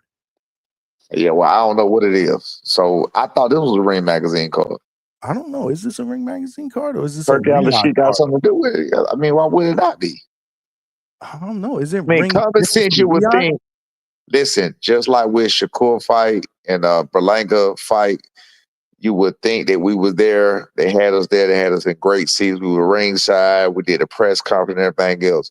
You would think they would use this opportunity with all of these eyes on the scene to promote their next show. I mean, that just makes common sense, but we always know. You guys were all invited. Absolutely. But we all know common sense ain't coming, so it is what it is. But who am I? You feel me? Vegas said there's no fights on Friday. No fights Friday? Okay, cool. I figured it would be, but I guess not. I haven't heard nothing on the 12th. I just know about the 11th anyway. And I think they had something tonight. I was just looking at some. There's something before I clicked you. They had some before the media workout or something. Yeah, there's some shit going on. Yesterday was the grand entrances or whatever. Yeah, whatever you call those. When both of them arrived, you guys are gonna have to do that. You guys are gonna probably have to do that whole grand arrival. That's gonna be dope, man. That's a great experience. Yeah, man. That's a dope experience, man. You need to put me in your bag and pack me and take me with y'all. Yeah, that's what y'all need to do. That's gonna be a dope ass experience, man. I'm excited. I'm excited for y'all, man. For real. Appreciate you, man. I'm excited too, man. We just need to get on. Like I said, we just need to look. It's 2 months gone already. We got 2 more months, 2.5 more months. We good, baby. And of course, the champ is not going with you to Vegas because he's he locked in, man. He locked in, bro. I love to hear that. I tried to get him to go, man. I tried to get him to go. I mean, he deserves a break. He deserved a vacation too, even though he took one in July. But it don't matter, man. Come on, man. You know what I'm saying? Show some love. He was like, nah. He said he locked in, so I respect it. It is what it is. Man, that's what's up, man. He said he don't want to have no fun. He want to have fun after he kick Devin Haney. Then he gonna have fun. That's what his fun is. His fun gonna be in the ring kicking Devin Haney. That's his fun. See, that's what I love about him. That mentality, man. That's what I'm talking about, man. Yeah. That's good. Okay, good. Nah, I reached out to you earlier because I'm like, yo, if you weren't gonna be there, I was gonna be like, jump on my live for a little while because I'm gonna do a live fight chat for that. Yeah, no, I'm gonna be over there. Yeah. I know. That's what's up, man. That's gonna be a great experience. Yeah, I mean, if anything, you're my dog. So if I get a solid spot, you talking about while the fight going on? Yeah. I'm gonna be live during the fight. Oh yeah, I thought if you were watching it like you're watching it now. Yeah. Nah. Okay, I got you. I'm gonna be at the fight. Yeah. Nah, you'll be at the fight. That's what's up. I was going to tell you, make a guest appearance, man. We could chop it up while we watching the fight here. I'm telling you, I'm gonna have a lot of people because you know, Ness will be in Vegas partying with y'all. Right. So I'm gonna go live when the main card starts, and then we'll keep the show going until whatever time after the fight. Yeah. Yeah. Overtime. You got the grandbabies It's there? all good, man. But hey, man. Anyway, salute to you, man. Keep going, keep doing what you're doing, man. You keeping the night shift alive. You keeping the second shift going. You keeping these boys' eyes open. You feel what I'm saying? You giving the real boxing fans something to do. You feel me? So it's Brick by all good. brick, coach. Brick by brick. Brick by brick, man. Come here, Rob. Come here, boo boo. My baby want to see herself on TV because she watching me and she said she delayed. Do it. Come here, baby. Do Come it. here. Look. You can look up at the TV, baby. You're gonna be delayed. You see? Okay. Hello. Yeah, you see You're right? on TV. Hello. You at the hangout spot right now. You at the hangout spot right now. This is where it's at. Coach, the hangout spot will be live and direct at the gym in October. Oh yeah, for sure. We in there, man. Come on through. I'm gonna reach out to you. We'll just to make sure. Yeah, but, maybe we'll catch something else that somebody gonna deny later on that I didn't say. That's what it is. We gotta make clips. We gotta make clips. You know what I'm saying? They say it when I ain't say what I said. You know what I'm saying? We gotta build some. Hey, we got a little man up in there. Look at the TV. You gonna see yourself. What's going on? You live at the hangout spot, champ? Look at the TV, boy. That's dope. See you. That's dope. Coach, you know you my guy. Appreciate you, man. All right, man. I appreciate you, man. I'm out. Right. Okay,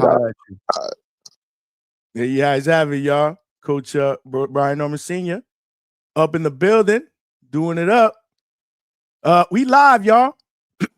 We live, sore throat and all. You know, a little bit of a cold that we're battling. That's the price of having all this fun, you know, on a cruise ship in the Bahamas. But yo, the show must go on. Great interview with Lucas Bahdi.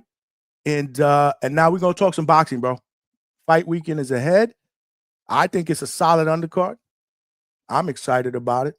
And we got the main event tomorrow. Let's not forget, tomorrow we'll do our final. We'll get people to predict we could do that today and tomorrow. I don't care. We got callers today, callers tomorrow, panel members, whatever. We'll do all that today and tomorrow. Then Coach Bermudez will give his lock picks as well. Alex Vega's in the building. What's going on, Vega?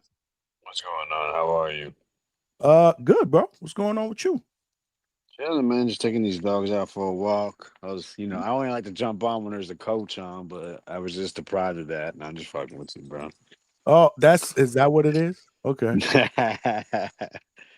But he yeah, just, man. He just jumped on to show a little bit of love. Yeah, no. Shout out to Norman, man. Word. Shout out to what he does as a coach. Shout out to him raising a fine young man, and shout out to Brian Norman Jr., man, a fighter. I just don't. I cannot understand how someone would not be interested in watching a Brian Norman fight. Like straight up. No matter if you like his opponent instead of him.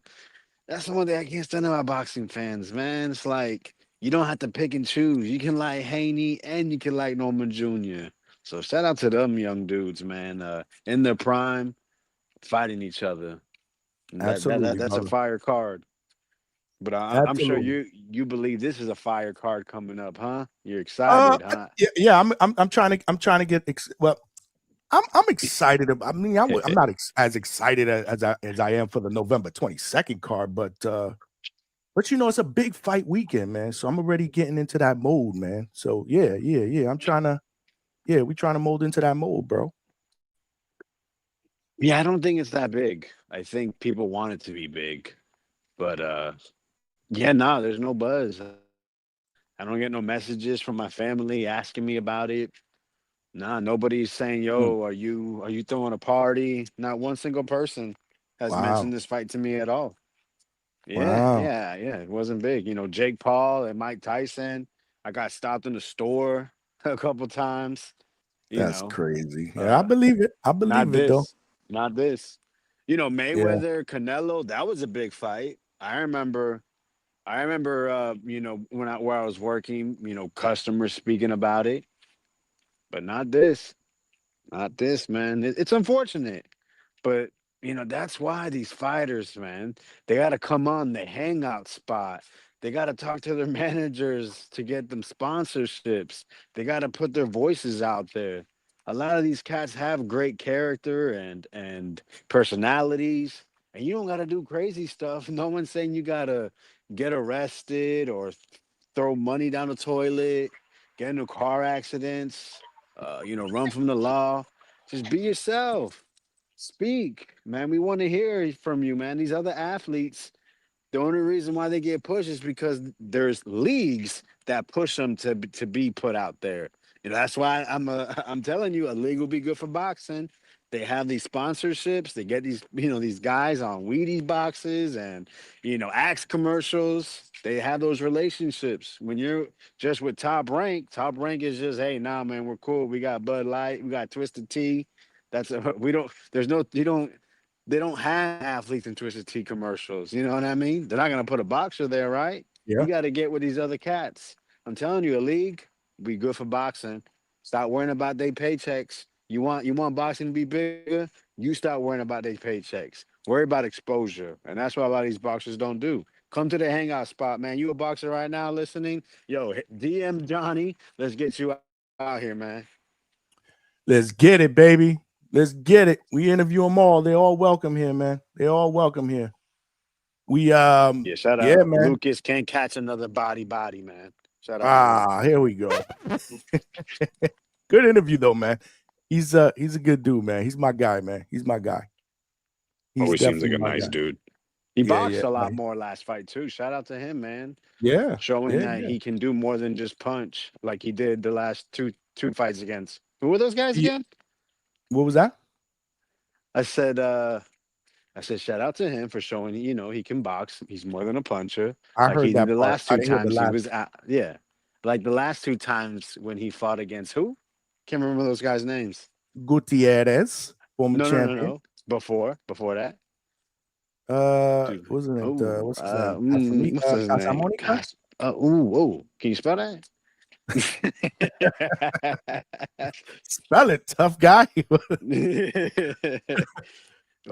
Man. Casamiga, Rasca, yeah, there's a couple guys. Racaza. Yeah. Racaza and Casa Monica.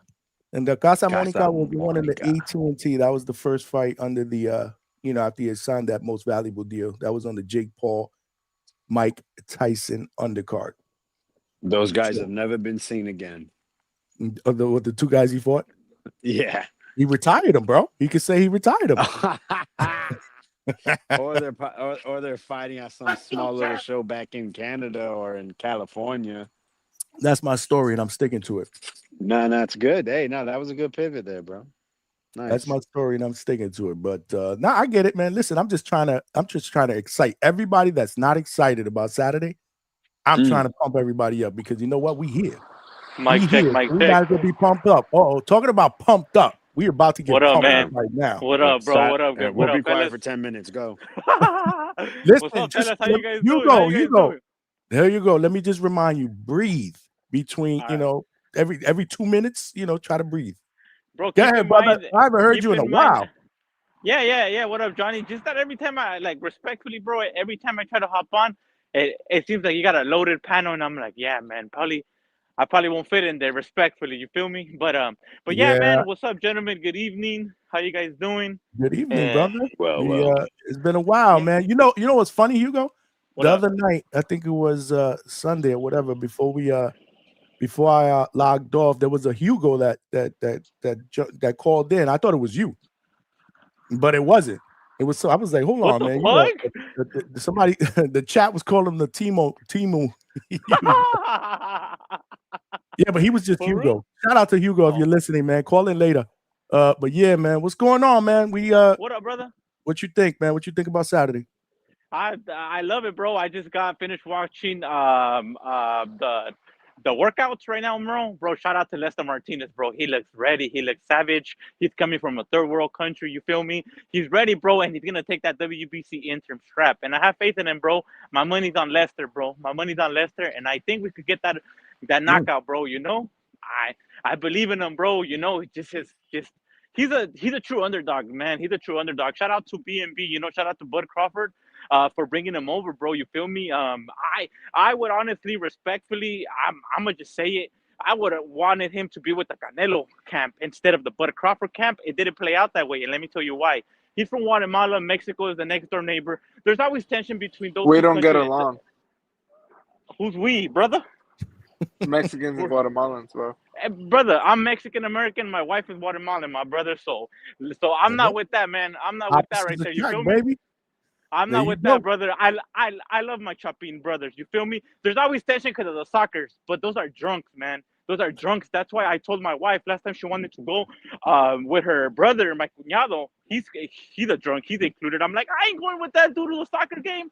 I'm not even gonna go have fun, bro. They're gonna go fight. I'm not with that. But yeah, we don't get along in soccer, but I feel like, you know, bro, we're the next door neighbors.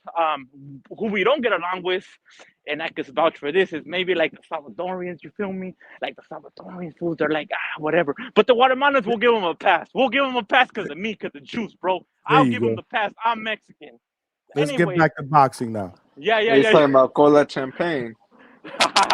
I would have liked him to go with the Canelo team because he would have grew his fan base. And actually today, if you guys go look at the live workouts, he did a good job because he had a Mexico shirt on. He had a Viva Mexico. So he knows what he's doing, man. You feel me? He's Latin, he's a Spanish speaker, and he needs to get that Mexican crowd with him to grow his name. You feel me? It would have been cool to have him in the Canelo camp, like I mentioned again. But yeah, man, I have faith in Lester Martinez, bro. I have faith in him. Shout out to Fernando Vargas, bro.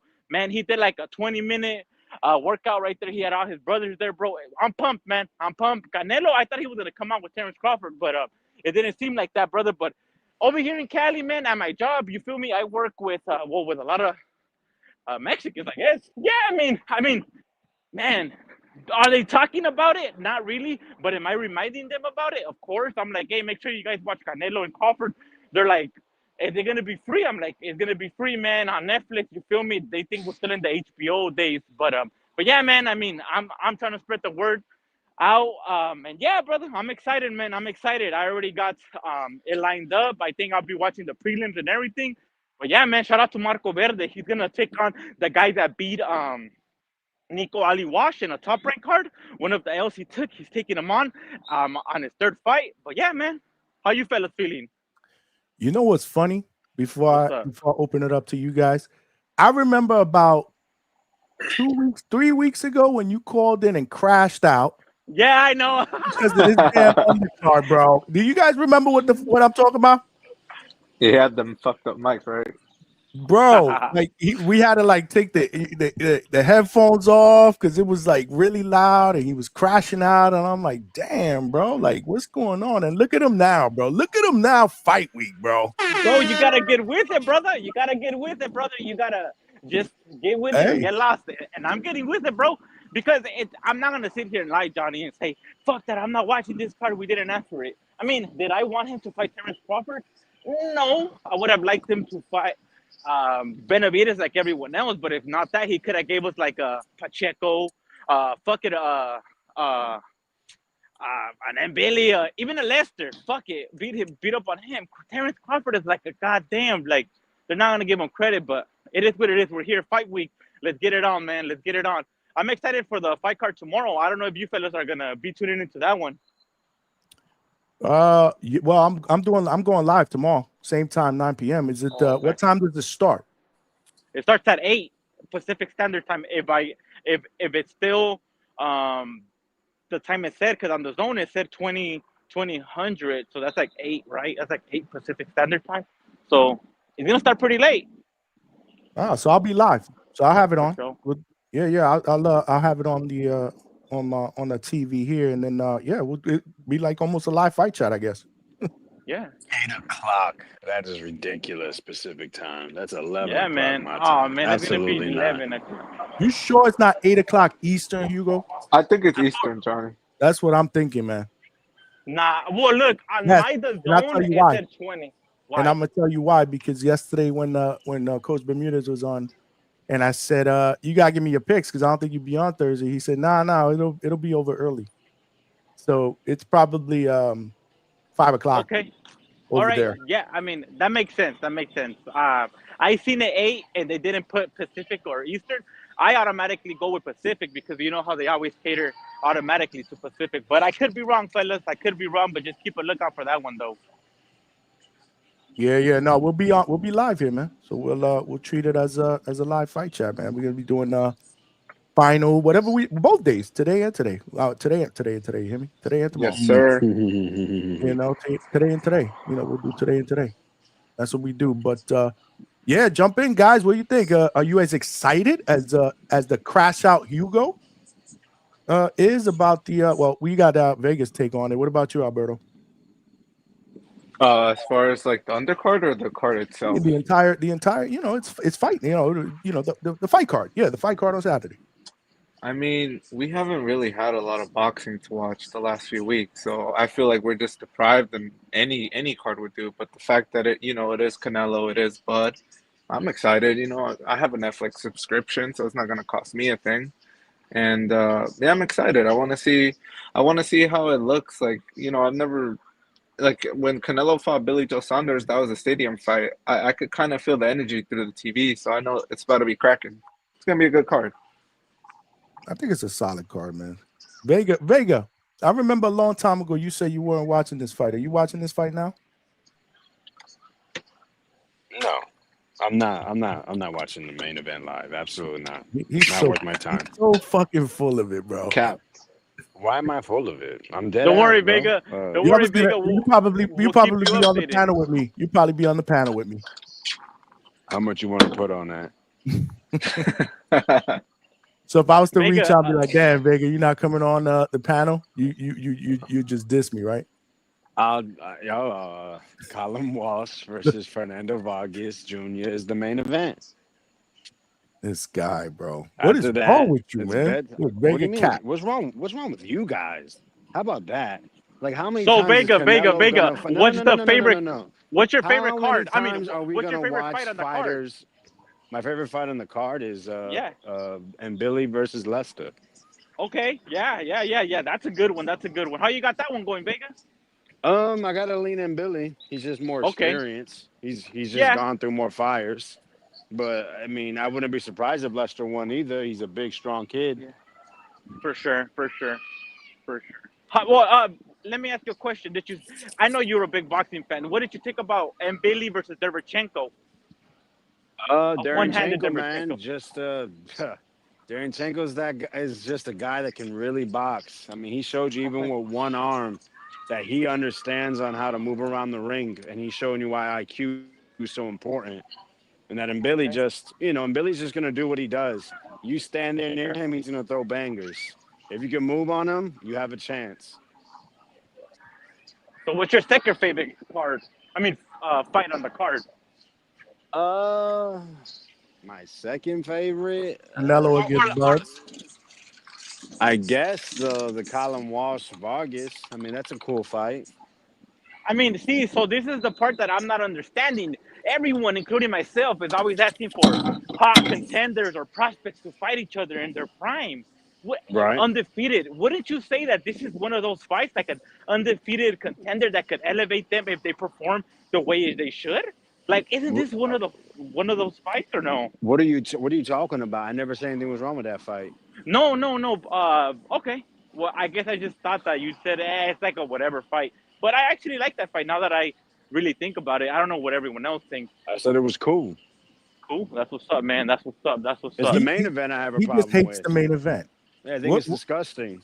What's the biggest issue you have with the main event? That we have this guy Canelo once again fighting a guy jumping up multiple weight classes. Like, we've seen it already. Why do I have to see it again?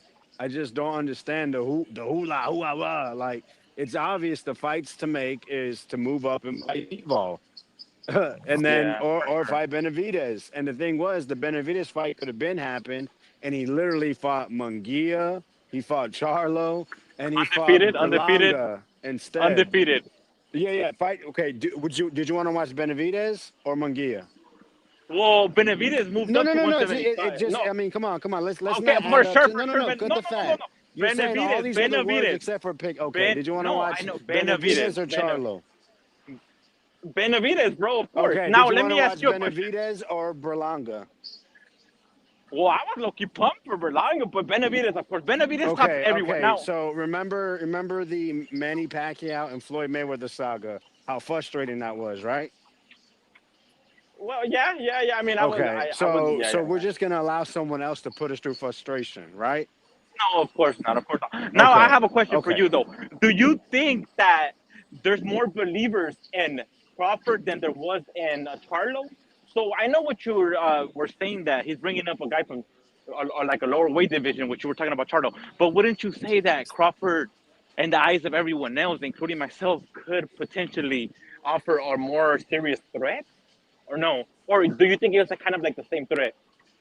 I have no idea until they get in the ring. I don't know who Terrence Bud Crawford is at 168. Do you?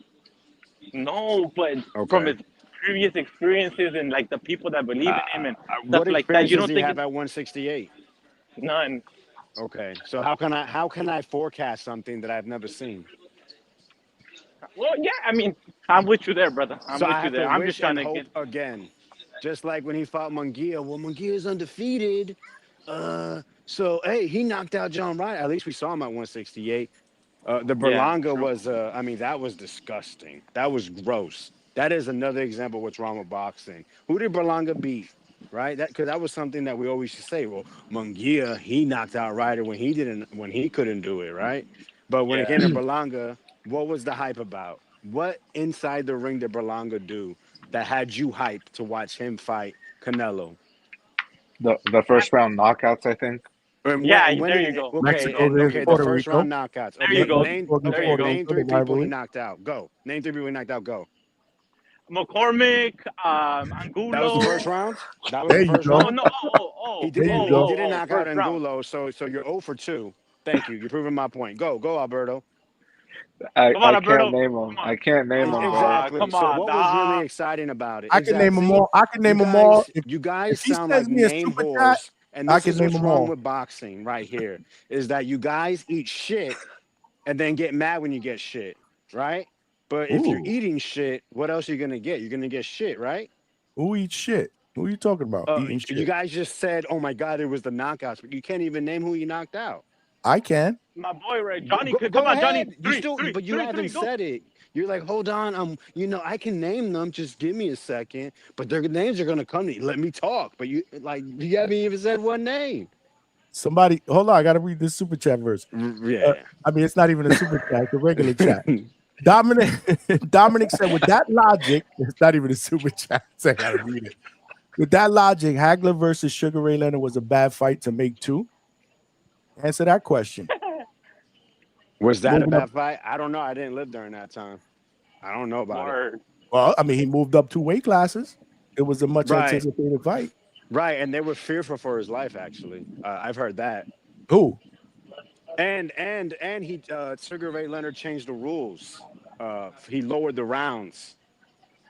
A side shit. But it's okay, right? Because they were two great fighters. But So you said you didn't if see it. someone did that now, which they do it now, what do you guys do? Shit on it, right?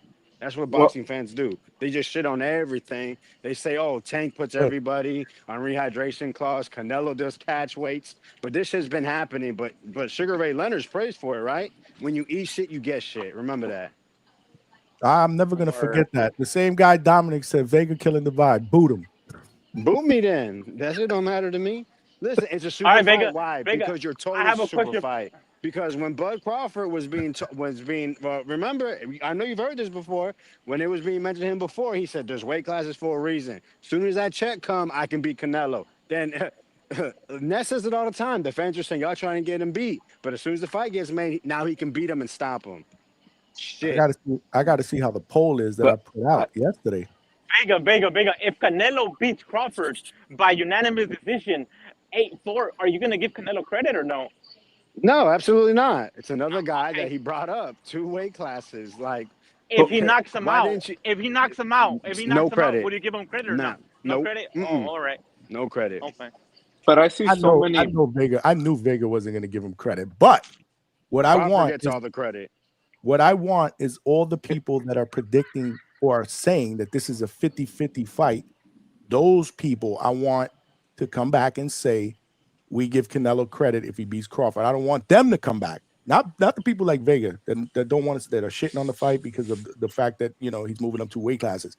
Because if you look at the polls, the votes, social media, mostly the consensus is this is a 50. It's split. 50 fight. Yeah, that's what I was For about to sure. say, Johnny. That's what I was about to say. Like, if this is such a mismatch on paper, why are there so many like pro fighters, trainers, every like And it's boxing not channel, just fans, social? right? Good Yeah, point, Alberta. Like I'm watching all these things on YouTube and Twitter. Like there's a lot of people that feel like Bud Crawford is the more skillful. I mean, Brian Norman Sr. We haven't gotten Bermudez is predicting Brian Norman Sr. is picking Terrence Crawford. Yeah. There's a 50-50 squabble, and man, I don't want to say it in my eyes, respectfully, honestly, I say it's like I'm not gonna lie, it's like a 60-40. In favor of 60-40. Canelo. Of course. CJ Rich, boxing and BS with the $2. Make sure y'all check out CJ. He said DuckTales. Woohoo! That was when Vega was going. I don't know when he sent this. So yeah, don't. I'm not gonna put that narrative out there. But he did send this a few minutes ago when you guys were going back and forth. But Wait, what's DuckTales? What does that mean? I'm not sure. what's dude trying to say, Johnny? I'm not sure. I know what that is. I don't know if you've ever seen That was DuckTales. a TV show. That was a TV show, and that was a DuckTales. Woo! So I have a question. I don't know why he put it in the super chat. If Canelo wins, like I said, by unanimous decision, 8-4, he beats number 1 and a lot of people's eyes pound for pound fighter. Does he get to crack the top 3 pound for pound? Does he get to be up there with the top 3 again? Considering the fact now he's like number 5 or 6. Well, let me ask you a question. Who's your top 3 now? Well, I'm just going based off the rankings right now. Usyk. So tell me what the rankings is. I don't have it in front of me, but I can pull them. Okay, so like it'll say Usyk, Inoue, and Crawford. Crawford. Yeah. Now who's number 4? Canelo? Nah, he's like number 7, 8. He's like number 7. Number 4 will be like Bevo. Bevo. Yeah, Bevo. Yeah. No, I think you put Bevo up 1 slot and then you move Canelo up to 4. Okay. So Bevo is still going to be up there. Okay. Yeah. I mean, based on what he did the last, yeah. I mean that again. You ask 100 people that question, you're probably going to get 85 different answers. So for sure, it's subjective. It's that's just my opinion. That's what I would do. I would move Bevo up 1, and then I would move Canelo up. Yeah, man. Another thing that got me kind of excited too is the interview with Eric Reynoso.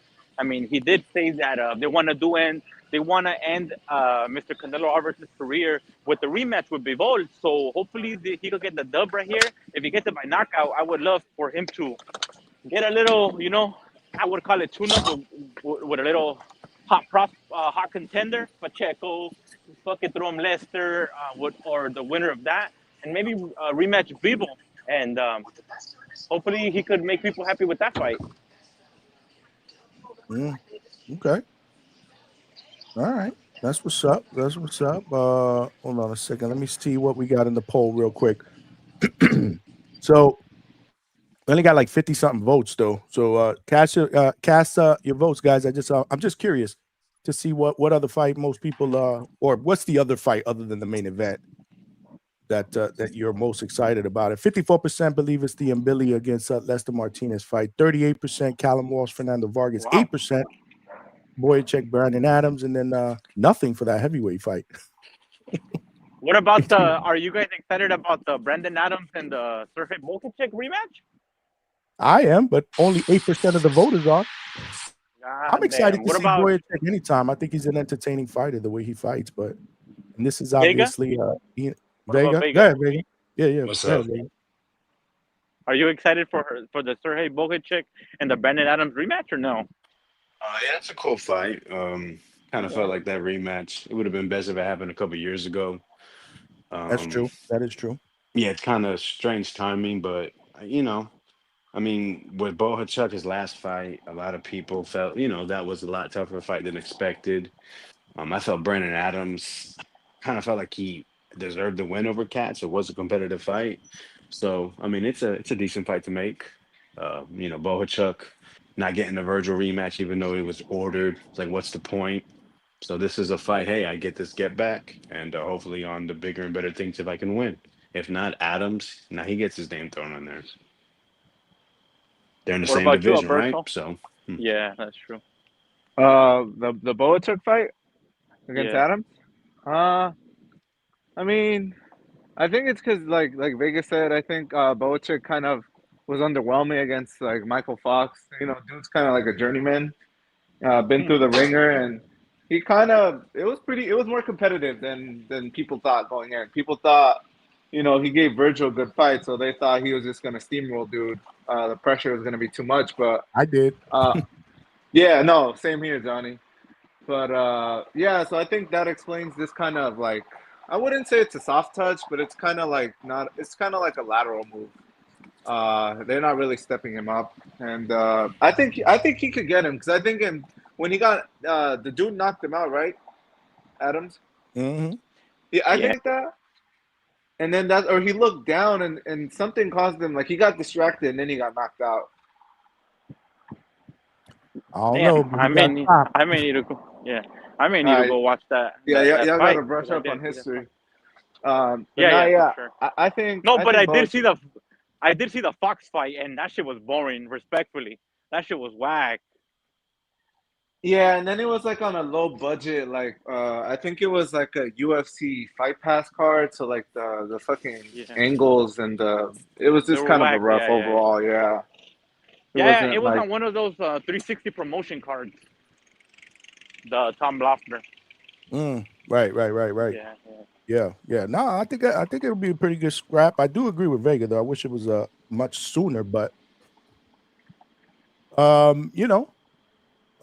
again, this is Sergey trying to get his get back. So, but right now Vega's busy arguing with people in the chat. I can see him going back and forth with people in the chat right now. I can multitask, just like these cats. They can and the suck stuff dick and the and they stuff can you're type at the saying in same there. time. Are you guys gonna? Some Are you vulgar guys stuff being gonna? said in the chat. Are you guys gonna be tuned in to the morning main event to the Donovan versus Crocker? nah, For the vacant bro. IBF? Nah. Nah, bro. No, that's too much. I'm dialed in. Yeah, that's a too decent much. fight. Boxing. Well, look, yeah, I mean, look, if you guys really think about it, like the main event for that one will start like at 2. From my experience watching the like the UK the zone cards, and then from right there, it'll be like wonderful if it'll be that fight, and then literally it'll be like the 2:30 prelims. I don't even know if you guys are gonna watch the prelims though for the Canelo and the Crawford, but it like kind of like lines up. Ooh, what is that? Where you at? You running? Yeah, man. Let me ask you a question. When you do your whole freestyle for like 5 minutes and you don't breathe, are you running while you're doing that? Well, I'm like fast walking, brother. Damn. Yeah, man. Pretty impressive. Gotta keep that respiratory. Pretty Yeah, but impressive. I won't be live for the prelims. No, I'll go live for the main card. All right. Yeah, I mean that's kind of like an intriguing fight if you think about it, because the winner of that fight it's a champion at 147, and I mean you got Devin Haney and Norman right there. The winner could unify with him, or Rolly. Rolly got elevated, right? Like, is he full champion now? Or Believe is he so. still He'll be on regular? fight night, right, Vega? Fine. I think he will be on fight night, right? Oh, okay. Isn't that what they said on the 13th? I mean, who knows? I think that's what. No, he will. He will get elevated on the 13th. Secret dance move. Shout out to you, brother. What time is the Canelo fight? Eastern Standard Time. Is it 8 p.m. Eastern Standard? You guys? Over here, Pacific Standard in Cali. I don't know. Oh, I know that. But what time is it in Cali? The main card. The main card starts at 6 in Cali. 6. Sir. Oh, so it's 9 o'clock Eastern? Yeah. Correct. Okay, so 9 p.m. Eastern Standard Time, main card, and that's when we will go live at 9. Probably like 9:05. Damn, bro. Hey, Johnny. Damn, bro. What's up? I think you should just stay on live because I think the Inoue card starts at 7 a.m. So you should just Lord have keep the fun going. You Where's don't that one know. gonna? Good thing you brought that up. Where can we watch that one? Fire Stick? That's a ESPN that's a Plus. great fucking question. Is it on ESPN Plus? No, yeah, bro, I saw it's a not. rumor. ESPN Plus? Really? Yeah, I seen Rick. Nah, I don't know about Glacier that one, said- brother. I don't know about that one. I'll check right now. Yeah. Hold on. Make sure you guys smash that like button. Hold it down. I'm gonna check The right thing- now. The thing See if it's about on it the, is that I'm kind of surprised that Matchroom didn't get the rights at least for the main event or for the co-main in the main event, considering the fact that MJ is with Eddie. No, isn't MJ a Matchroom fighter, guys? Yeah. Yeah. So like, I'm surprised. Yeah, I'm surprised Matchroom didn't pick up at least the main event. Like, come on, Oh fool. shit! I forgot. I canceled my subscription to ESPN Plus once Top Rank got the boot. Yeah, I mean, I can see it because Should have kept it for college football, Johnny. I'm not a. So I watch college football, but I watch my team, Oh, just the Buckeyes. and then I watch highlights of everybody else. I can't sit on a Saturday and watch, 20 different college football games. Like I can do that for the NFL though. Yo, Johnny, I seen that that you and your wife went out for the cruise. Yeah, we were on vacation. How was I got that one, Yo, who brother? has a chainsaw in the background? I know, bro, like who's chasing you? What's the chainsaw guy's name? Texas Chainsaw Massacre. Yeah, it sounds like he's chasing you. But how was that one though, brother? Pretty good or no? Vacation was great, man. Absolutely yeah, that's phenomenal. what's It was so good that I came back sick. I'm surprised you didn't go live from the boat. My wife would have killed me. Yeah, I'm just playing with you, brother. She wanted that But, like QT time. Nah, the Wi-Fi. So I had the Wi-Fi too on the ship, but it wasn't what I would consider strong enough to do a stream on, man. Like Oh, you didn't take that Starlink?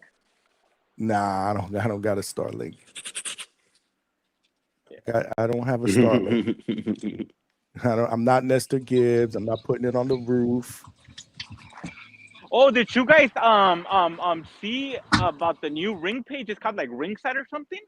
Anyways, they were saying that there was like a hard rumor about Spence and Charlo for the beginning of 2026. Did you guys check that out? You talking about that episode that Yeah, Mike Coppinger.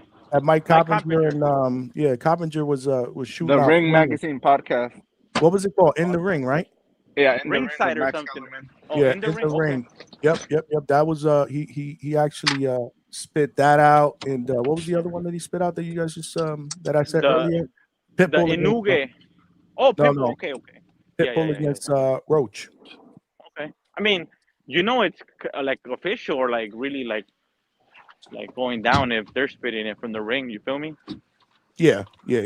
Obviously, more than likely, it's not official, but he did. It's like a little segment. I guess they're gonna be doing that show on the regular because it said episode 1. Yeah. I like it. Did y'all watch it? I wasn't crazy about the panel members though, to be honest with you. You didn't like Shady McCoy? Bro, come on, bro. Why you gotta do my man Ryan like that, dog? I know you're saying it because of Ryan, bro. Actually, Ryan wasn't bad. He wasn't, huh? What didn't you like then, Johnny? Yeah, it was the other two. It was the other two that I wasn't really crazy LaShawn about. McCoy? Yeah, no, and Coppinger. And Cop is always like fucking who's that dude though? Unseasoned meat. Pause. Call him unseasoned meat. Who was the other dude? The other dude's a boxer too, or no? Because I didn't know. The brother. Oh, not football. No, he's a football. Oh, football. Oh, yeah. I don't watch football like that. It just didn't. To me, it was just like it just didn't fit. It just I don't know. I didn't feel the chemistry. What the fuck was he doing there? What the fuck? Now that I think about it, because he's a boxing fan, but I don't know who he knew or whatnot. I mean, he's a big that I do know. Shady McCoy and a bunch of athletes, obviously, that are big boxing fans that go to these live events. If you follow them, you'll know. But to do a inside the ring panel and break down like even I think at one point they put the power rankings of the top 25. This is a 25-year, this century or whatnot. Oh yeah, it just and I like that. Maybe we'll do a show next week and go over that 25 list or whatever. They had Manny was too low. What was that? I thought Manny was too low. Pac-Man. Where can I find that list, man? What did they put him on? They released it. I don't know if they released it, right? No, I think. No, I think on the Didn't they release that on the ESPN profile? Instagram? Oh yeah, I think he's right. I think Johnny. I think Hugo's right. I think it was ESPN's like article. ESPN. Yeah. Let's see if I can get that. Make sure you guys smash that like button, y'all. We halfway to 100. What's up? Let's go. It's free. It is free. Yeah, I Spread haven't the watched word. any shoulder content on this fight. What was that? You haven't watched the any of this- Netflix? You haven't watched the Netflix? I've been like, I haven't even finished the first episode. I usually watch it during my lunch, and like that's like while I'm eating. So I usually literally watch like 10 minutes every day of that shit. But it's pretty cool. Well, you know what? I put on the Embedded. The Embedded is dope. Yeah, that shit lost my interest like almost immediately. Oh man, come on, man. Damn, I'm trying to find that same list that they had on the screen. We'll go to ESPN. It's not. No? No, because they got Floyd Mayweather #1. And then Roy. And then I think. Roy. This one has Pacquiao, so this is not it. Oh no, that's not it. 25 boxes of this. No. Damn, I need to find that same one they had. But yeah, I thought it was. Oh, go ahead. No, you go.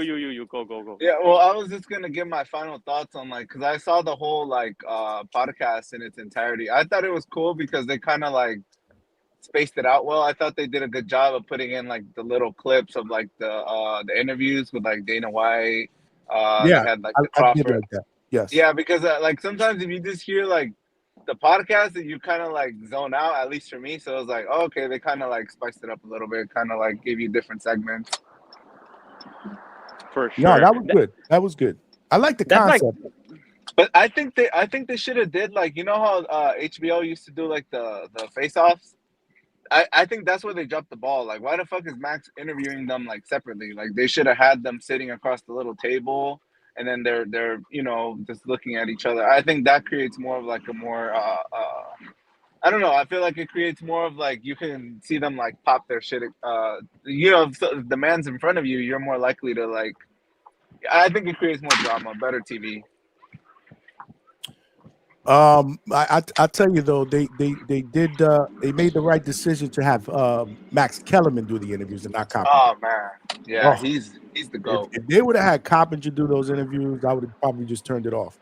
It would have been cringe. I hate to sound like because I'm not hating, but it's like, you know, I'm a consumer. Like, I'm watching. Like, I want to be, you know me, I take that stuff serious. Like, especially interviews. Like, Max Kellerman is a great interview. You know, these guys, like, I'm like trying to learn something from these dudes. I don't learn anything from Mike Coppinger. And did you notice too, Johnny, that nah, Hugo. But Johnny, did you notice too that like throughout the whole podcast, like Max Kellerman was kind of throwing like little stingers and like crapping on him. Like he called Mike Coppinger a rat.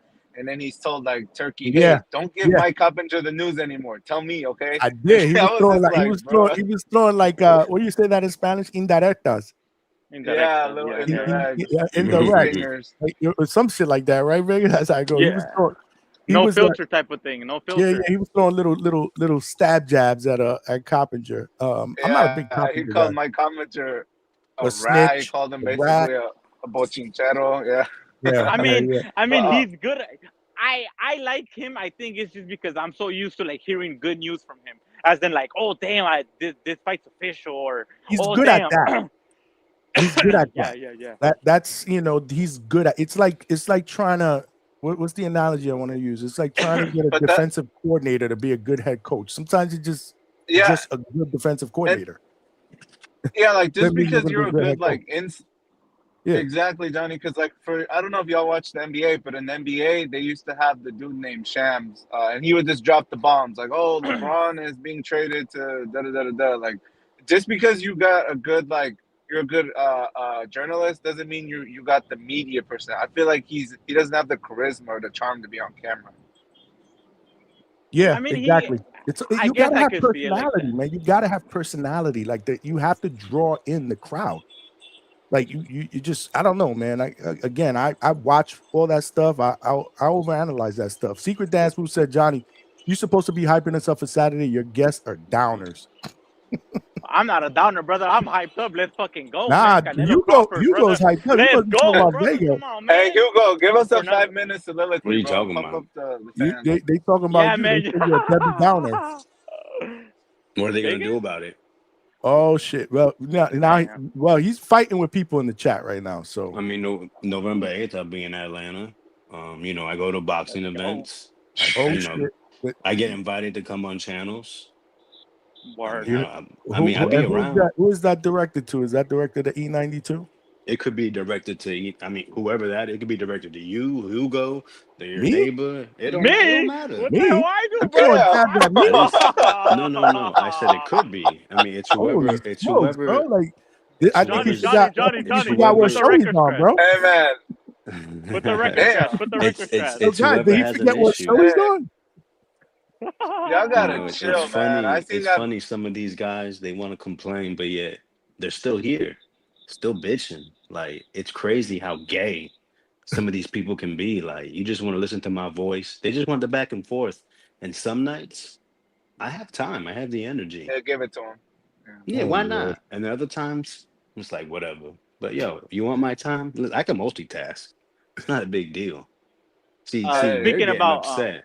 Do I Oh, seem Lord. Speaking upset? about boxing events, did you guys see that new Yeah. the new Hold what was the MVP card in Texas? Yeah, I saw that. That's the one with Crystal Rosado on there against Yeah, man, Chris Sharetta Metcalf. Rosado. Man, that's fucked up, bro. They're gonna feed her to the young guns. Hey, That's man. it, bro. Come on. That's I Hey, personally don't. What's All up? right, Go ahead. Go ahead, Alberto. Yeah, no, I was just gonna ask. Did you in fact verify? Did Coach's fighter really get? I guess people in the chat were saying that he got stopped. Is that true? Steve Sumter. I'm not sure. That's what they Yeah. were saying in the chat, and they were breaking it down. So I gotta believe it's true. Nah, I haven't heard from Bermudez yet, and it's nothing's updated on BoxRec. Yo! Breaking news! You guys ready? Yeah. No. Nicholas Floss pulls out the main event versus Peter Dobson. Why? Breaking news. I don't know, Man. because of an injury, bro. Come on, man. Wait, whoa! But before you even go there, Vega, you did say something that I saw in the chat. I just remember. So Yo-Yo is not fighting. No. What happened? What? So you remember how Turkey made that post talking about American fighters hit me up to get on the card? Yeah. Yeah. Where do you think his opponent was? In America or another country? So they told him that he was gonna get the fight, and then they pulled him out for an American fighter. No. So the opponent was in Brazil. They got him to Miami on like Tuesday, and when they got there Tuesday, they said his medicals weren't going to transfer from Brazil. That he wasn't going to make it to Nevada, and the medicals that he had from Brazil weren't going to transfer over to the get approved by the Nevada State Athletic Commission. So they canceled the fight. And this is the guy that I couldn't pronounce his first name. Yeah.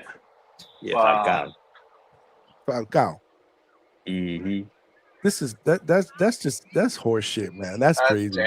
Whoa, yo. Respectfully, let's be realistic, man. Come on. A fight with Yo-Yo. I mean, I know he's still in his early stages, but come on, man. To get him an opponent, he's not a nobody. He got a name, bro, especially with him training for Canelo. Bro, it's kind of next to impossible to get someone to agree for a fight in less than a week. Come on, fellas. I mean, let's be realistic here. Hey. I mean, I didn't have no hope. I just wanted Turkey got. Go ahead, Alberto. Turkey got fucking. What's the dude that messed up Big Baby Anderson? Bacoli. He got him fucking on.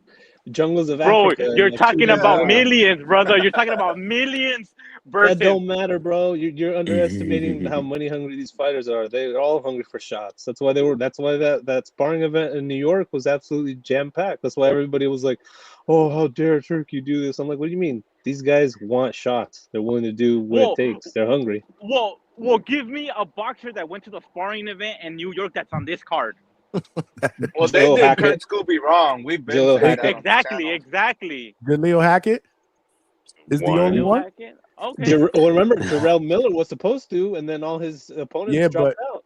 What's going on? By the way, that's Smoking Mo in the building. They did Kurt Scooby wrong though. They did my guy wrong. Because did he knock somebody out, or he he had a highlight reel in that shit? It was like a rabbit punch, but yeah, he knocked dude out. Why it got to be a rabbit punch? It kind of looked like one. was Kirk Scooby, respectfully, Well, with all due kinda respect, the guy that hit the dude like in the side of the back of the head? That was him. I thought it was Here we another go. dude. You jumping on that, Alberto? You jumping on that, Alberto? Hey, he's putting bandwagon, extras okay. on it though, Johnny. Yeah, exactly. Oh man. Yeah, he's putting extra on that. Nah, they did, and Nelly was on Yo-Yo was on that sparring session, right? Nelly was, I yeah. believe so. Yeah. Nah, they All right. yeah. My little cousin was on there too. I didn't even know that. He didn't even tell me he was on that sparring dude? session until Damn, bro, you guys are like long distance cousins, bro. You guys are like Nah, that's crazy. cousins from the I was cousins shocked. of the I was cousins. shocked that he didn't tell me about that. Yeah, I was actually shocked. I heard about it. You know when I heard about it? When I interviewed him that Sunday. I'm like, you were there? Damn, you didn't tell me anything about that. Wait, Johnny, Yo, are man, y'all first or so- second cousins? But I'm telling you that it doesn't make any sense. You made a call for American fighters, but you didn't match up two guys or fighters in America, and you didn't match up two fighters in America. Like this is the thing I just don't understand. Like to get other people from other countries that fast, because he put that out, I think like Saturday or Sunday. Like, it was, and these guys responded quickly, but at the end of the day, like this is the issue with that. I mean, from the jump, Yo-Yo should have been there. Marquise Taylor should have been there. Yeah. Camaro Moten.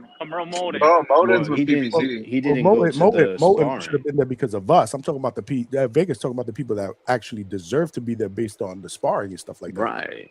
Like Oh, there okay, should have been. Like how? Why is Yeah, it that yeah, the 11th yeah. hour Yo-Yo's people have to hit you up? And then That's what I'm from saying. what That's what from I'm what you saying. were Like, saying, no. Johnny, was that Marquise was supposed to be in that fight with Falcao first. Is that what I heard from you a couple days ago? Yeah. So that makes it nastier. Yeah. Well, Look, fellas. what I heard on the before we have to. All right, You guys gotta not talk over each other, y'all. Go ahead. Go ahead. Alberto, go. From what I kind of took away from like the ring, inside the ring podcast today too, was that basically these dudes are not just gonna be fighting on Riyadh season cards. Basically, like the Yo-Yos of the world, they're gonna be fighting under Dana White's Contender series, but the boxing version. So, I mean, that's why I feel like also maybe Turkey wasn't on top of like scheduling dudes. I don't know, but it just seems like he's not really too concerned with like the lower level guys. He's more like making sure that like the Canelos and the Buds and like the bigger stars are taken care of. Yeah, that's what I heard too. That's what I heard too said from that like it was Dana for White. Canelo undercard slot. That's literally what the sparring said. So. Yeah, that's exactly what it said. That's true. Absolutely. Somebody in the chat said, "What's your source, Hugo, for that Flies pullout?" Probox, brother, come on, fellas. Are we following these pages or are we just like tuning in, brothers? Because I know if you guys go to my page, bro, I follow Probox, Top Rank. Come on, bro. This is from Probox TV, new main event. Najee Lopez versus I don't know who, but new main event. And then Mo Boxing, Mo Problems said that Nicholas Flas is pulled out, bro. Or I don't know if I read that one wrong, but one of them guys pulled out. Here we go. So which one is it, bro? Yeah, bro. Come on, fight is canceled. Don't be coming up in here putting false narratives out, bro. Okay. The fight is canceled. That's all you guys gotta know. The fight is canceled. Well, Johnny, if I send you the screenshot right now, brother, oh man, you have to give me like some more time on here or something, brother, because I'm literally gonna go right now, bro. Watch. Well, radio. Hold on. Where'd you see it?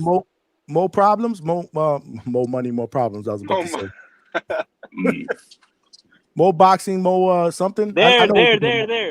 Hold on. Let me see. Hold on. I'll check. The Hangout spot. There. I also check your DMs.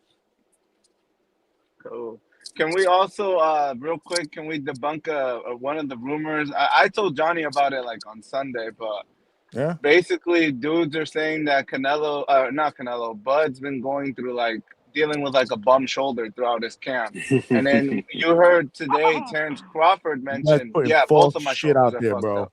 They're gonna laugh this channel out of the business, bro. He debunked it, man. when they during one of those interviews. But Johnny He wouldn't debunked come. it. Debunked it. Did I say that right?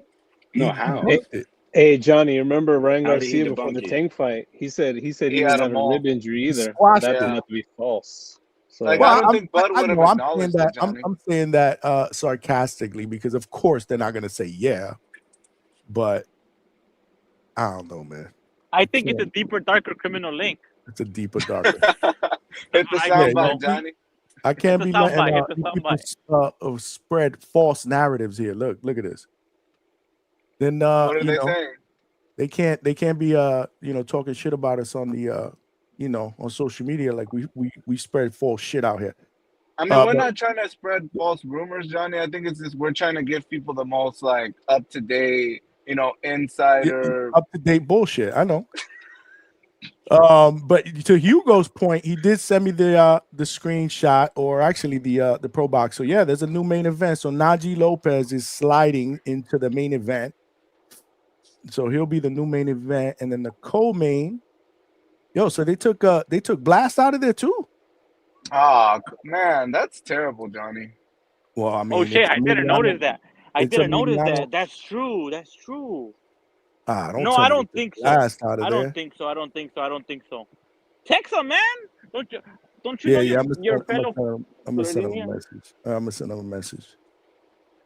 But Yeah. but I think from my perspective, I think that Nicholas Plus pulled out because they're in negotiations with a main event by the end of the year with Rohan Polanco. That's what I'm thinking. You feel me? That's my perspective. I think that he got the opportunity to be a main event in another card with Rohan Polanco, and I guess he just was not feeling well. Was not feeling well no more. Respectfully. Who you talking about? Nicholas Plas, bro. That he's in advanced talks with Rohan Polanco. Oh, is that why you think he pulled out? I think so. I He could be wrong. already said no to that fight. Didn't he duck that fight? Coach said he ducked that fight. Well, bro, it's new opportunities, man. New opportunities. We're gonna find out. We're gonna find out. Where's Coach Bermudez, man? Maybe he's with Steven Sumter, man. That guy took a beating. Did he? Yeah. Okay, so you're I just confirming looked that? it up. Oh, okay. Yo, Who? when he Who? talked to Coach, ask him why he had an earpiece on. Why he had AirPods on in the corner, man. Who Why had, he listening who to had him? AirPods? Who had AirPods on? Coach Coach Bermudez. Benitez. The what? The Apple AirPods? Yeah. He was calling me for instructions. Shit, I no wonder why they had to lost. tell him, how to give him instructions. Now I see why they got knocked out. All right, y'all. I'll let y'all. I'll be in the chat. Oh, that's nasty. Oh shit! Vega played me, bro. Vega, I'm about to boot your ass off. He booted himself out. Good. Get him out of here. Pack his ass up. Get his ass out of here. What I happened? hit the fart noise, Johnny. What was that? Yeah. This is a new Vega. That's it. Pack his ass up. Get him out of here. Fucking spreading negative shit on my channel. We trying to get people excited. Smash that like button, y'all. How many days are we away? 4 days? 3 days? 3 days away, sir. Less than Tomorrow 30. will be the last official press conference. After that will be the underdog debut card. Some good contenders in there. No names, not no names, but like no big names on there. But you do have a 112 strap on there. You do have a championship from the 112 that dude. division. I like this personality, La Princesa.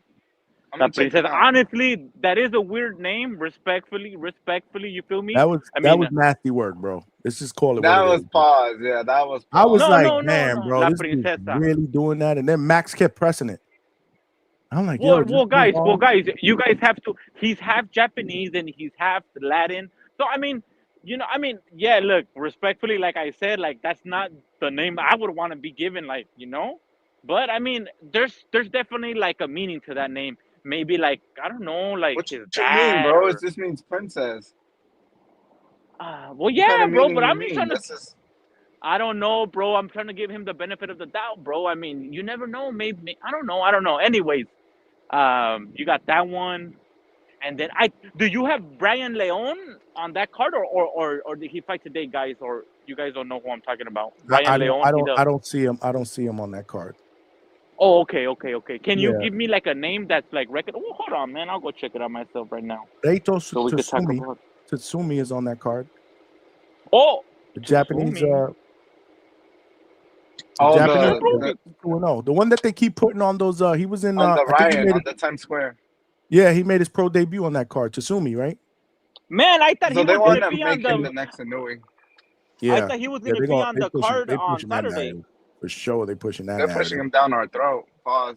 Steven Nelson is fighting on that card as well. I forgot about that. No, brother. Oh, he's I'm on talking that about one the card tomorrow? I'm talking about the card tomorrow, Johnny. Oh, Tomorrow is the tomorrow. underdog Main card. bro. Steven Nelson Mo, is you fighting know. on the Mo, prelims who's on Saturday. So what? I have Hold it right on. in front of What me. card are you talking about? Saturday or tomorrow? Because I'm thinking you're talking about Saturday. Yeah, now I'm mad confused. So Johnny, tomorrow is the underdog oh, go ahead. series. Wait, radio. Yes. Y'all gotta go one at a time. Radio. Go ahead, Yes, go of ahead. course. So Johnny, tomorrow is part of the first edition of the Rings, Right. the underdog series, and this is the one that has the that people were trying out for at the sparring session in New York. So this includes Olasquaga versus Camacho is the main fight. That's for a title, and right? then That's that for a is- flyweight title. Yeah, 112. Yeah, that's for a flyweight title. Okay, WBA, Jaleel I Hackett, think. right? Jaleel Hackett's on there. Yes. That's correct. Damn, I Bro, can't why find did that Kurt shit no Scooby more. get left off then? That's fucked up. They have literally 2 cards and they couldn't find him one opponent or one slot. Yeah, I know that was nasty work. But That's he's fighting. nasty. He's fighting on the 19th, and he's got a fight coming up. Remember, I don't know if you guys were on the what was it on the Monday show? Yeah, I think it was on the Monday show with Coach Bermudez jumped on. We told them because they were still trying to, even up to this weekend, they were still like, well, hold on, and he was like, yo, we good, we got a fight already. Like he cut them off. Man, they were I gonna would leave too. him. Yeah, that's fucked up. They were just stringing him along and they're just gonna leave him at the altar. Yeah, so I'm you gonna got shoot Turkey some bail and say I think there might be a lot of backdoor dealing and a lot of money talks that are the reason why some of these fights that we want are not happening. Because let's be real, every fighter in the world is looking at Turkey like a lick and trying to get as much money as they can milk out of that dude. So, Nah, but there'll be Kurt other Scooby's cards not down that the kind line. of guy. That's a good point, bro. That's a good point. We don't know So if you're these saying fools are Kurt asking. Scooby priced himself out? Is that what you're saying, Mo? No, I mean I don't know. Who knows? There could be tons of things, but we're not in the back rooms. Or maybe they're like, hey, we really like this guy. We want to make him a headliner for the underdog card. There's going to be a lot of underdog cards, guys. Well, As far as I can tell, this seems like this is going to be the Rings version of like Pro Box. Yeah. That's exactly well, that's what it I seems just like. said, Mo. This going forward, they're not just gonna go to Riyadh. That's gonna be a privilege. Basically, they're gonna have to fight under Dana White, the Contender boxing series. But I think that'll be another one, and then there's still gonna be like a underdog, unless underdog is TKO. But I personally don't think so. I think TKO and Dana White will do like a Contender series, like he does for the UFC. Like whoever gives a good performance or whoever he likes shoots them a contract on the spot. And I think maybe additionally the Ring out of their budget will do like an undercard, which is gonna be like the one tomorrow. I could be wrong though. So if you guys can see Hugo. the screen, this is the fight card here on BoxRec. Oh, thank you, Johnny, Okay. for pulling that up because I think we're just like freestyling up here. Yeah, that's No, what no, I'm saying. yeah, You yeah. guys, Go ahead, we go gotta- ahead. We got What to got? land this boat here. So yeah, so we already talked about the main event. Obviously, La Princesa will be fighting against Juan Carlos Camacho Rivera. Jaleel Hackett will be fighting Elijah Vines. Both, Elijah's undefeated. That should be a pretty good scrap. Justin Valoria, I like Justin Valoria. He's on here. I didn't know that. Against this kid with 13-1, which I don't know. I don't know this kid. I'm trying to see. Hold on. Josephat Ortiz? Actually, I Josephat do know Ortiz? him. Yeah, I do know him.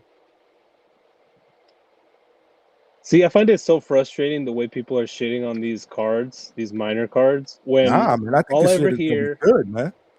yeah, all I ever hear is people bitching, whining, moaning, complaining on like the Boxing Voice and on Twitter, saying that why don't we ever get these young guys fighting each other? Well, guess what? Here they are fighting each other. Nobody knows Yeah, who they are. absolutely, So bro. I'm excited about tomorrow. What time does this start again? I believe it's 5 8 o'clock p.m. Oh, is that 5 o'clock Eastern or our Pacific? time, Alberta? Mo. 5 p.m. our time, Cali time, and then 8 p.m. for Johnny. So we going live tomorrow. We may have to go live earlier. Yeah. Wait, Mo, are you in Vegas yet? I think you said you were going to be there, right? I'm not. I'll be there tomorrow for So you for got this tickets card. to the Saturday card? He spent Yes, 2,500, Johnny. sir. I think. Yes, sir. Really? Help is on the way, Johnny. Help is on Up the is on the way, way. bro. Wow. Okay. Damn, you got Okay. your How cap. about- You got your cap. You got everything ready. His cab. Bro, I got my Like the Mexican cap, bandana. I got the my bandera, el Canelo slippers. sombrero. I got Wow, that's what's up, man. That should be a nice experience for you. Was it expensive? Yes, it was very expensive. I would say Yes. yeah, I would say compared to the Riyadh season card in Los Angeles where they had Crawford Majumov headlining, You did this that one one too? is yes. Yeah, and I got floor seats for that one. But for this one, for the same price that I got those tickets, for this one I got like a kick the section back. So real ringside tickets for this one are like ranging from like 10 grand, 7 grand. It's pretty Oof, nuts. But How it's much crazy. were Vegas. they for the You LA expect card, Mo? like floor seats were like Couple for hundred. ringside about 2,500. Yeah. Oh, okay. Now, Mo, you were in that card, right? So I have to ask you, man. It because I hear a lot of people saying that people were just there to see Andy Ruiz, Pitbull, Rayo, and they weren't really there for the main event. Now you were there, so can you speak about that? Like when the Rayo and the Pitbull fight ended, like was there like people like standing up, like leaving, or like just wandering around, or like was it kind of like just like the same thing for the main event? No, I think anybody who says that is either lying or wasn't there because I was there Okay. literally from the start of the entire card. Like I was there at 1:30 and the Oh whole event shit. ended like at 12. So I was there the entire day and I mean it's the same thing like any other card. It gradually more and got full and full and by the time it was the main event it was jam packed. I don't know what anybody's talking about. In fact, Okay. I would say by the time Andy Ruiz and Pitbull were fighting, it was kind of skimpy the crowd. It was not like Oh, it full wasn't that full. capacity. Oh. Yeah, I think one of the issues though is that the way the programming was kind of shaky. Like there was a lot of downtime between fights, and then the stuff with Crawford and the gloves and the warming up in the back, and then the concert and everything. So it was easy Were to just people get up fucking and with be the like, go to the concert or no? bathroom. Were they Yeah, I happy? Were they mean, like, oh my god, Eminem, man, Eminem? I Smash. mean, I, Go I, ahead. I I'm think the sorry. vibe was kind of like, let's get it over with already, because Oh. you remember, because you got to remember the events of the whole day. We've been there for like Yeah. 6-7 hours watching a lot of boxing. For a hardcore like me, I'm down for that Was- shit. I don't give a fuck. I'm getting my money's worth. So But I could understand you for a going for every casual, single not fight? so You much. going for every single fight? You'll be there early? Usually, yeah. Well, for these, like, Jesus, fucking Riyadh, bro. I mean, how the fuck can you miss every single fight, bro? Like, Yeah. if you What's the if you show up there late, you miss Bacoli knocking the shit out of Anderson. You know what I mean? I right? went to the weigh-ins for that one. I was gonna go to the car, but that was my sister's baby shower, so I couldn't go. But I went to the weigh-ins, and I didn't get to go to the Santa Monica card. Did Did you get to go to that one? The one that was by the pier? I didn't even know that was happening until it was already too late. Oh, You know what I'm saying? It's the same. It's yeah, the same man. thing like with these little cards. I should have gotten to that one, bro. With me being around here, but I was like, I'll go next time. Man, I don't think there'll be a next time because I was a free card right by the beach too, by Santa Monica. But yeah, You what's his name? Sent me a message on Monday. Now that I recall, and I just looked it up. Guess it's somebody. Reyes Boxing. I guess one of his peoples are selling their tickets, and these were in. I don't know if they're still available, but section 122. Where is that in comparison to where you're sitting, Mo? That's not on the floor. It's a section above the floor. So you would be like, he showed me the pictures actually. Ray's a pretty cool guy, and Oh, you're you pretty know much what I'm like, talking about? yeah, you're pretty much like eye level with the ring. You're like in the end zone, but not floor. So you have a little bit of sight line, a little better sight It's line. at $4,400 for the pair, $2,200 each for best offer. So yeah. Mo, Hey, my for bad. I anybody didn't hear you, interested, Mo. Where yeah, you got floor seats? You got floor seats? yeah, bro, what you mean? Oh shit, that's what's up, bro. God damn. Yo, Mo ain't pulling no expenses, bro. Like he pulling no Yeah, no, punches, no. man. It's because I kind of got confused. But damn, floor seats. That's what's up, bro. I'm assuming you're gonna be there since the first prelim card, huh? Since the who's opening that one? Marco Verde or is it gonna be Steven? Either. Probably I Marco mean, Velde, I think.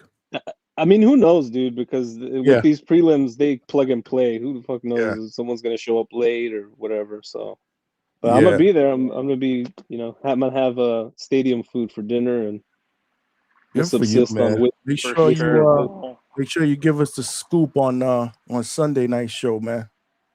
oh, definitely. You And I was jump gonna on say and for give us the anybody scoop. interested in those tickets that Johnny was talking about with Reyes, the tickets that I got, I was looking in the same section, like just in the row in front.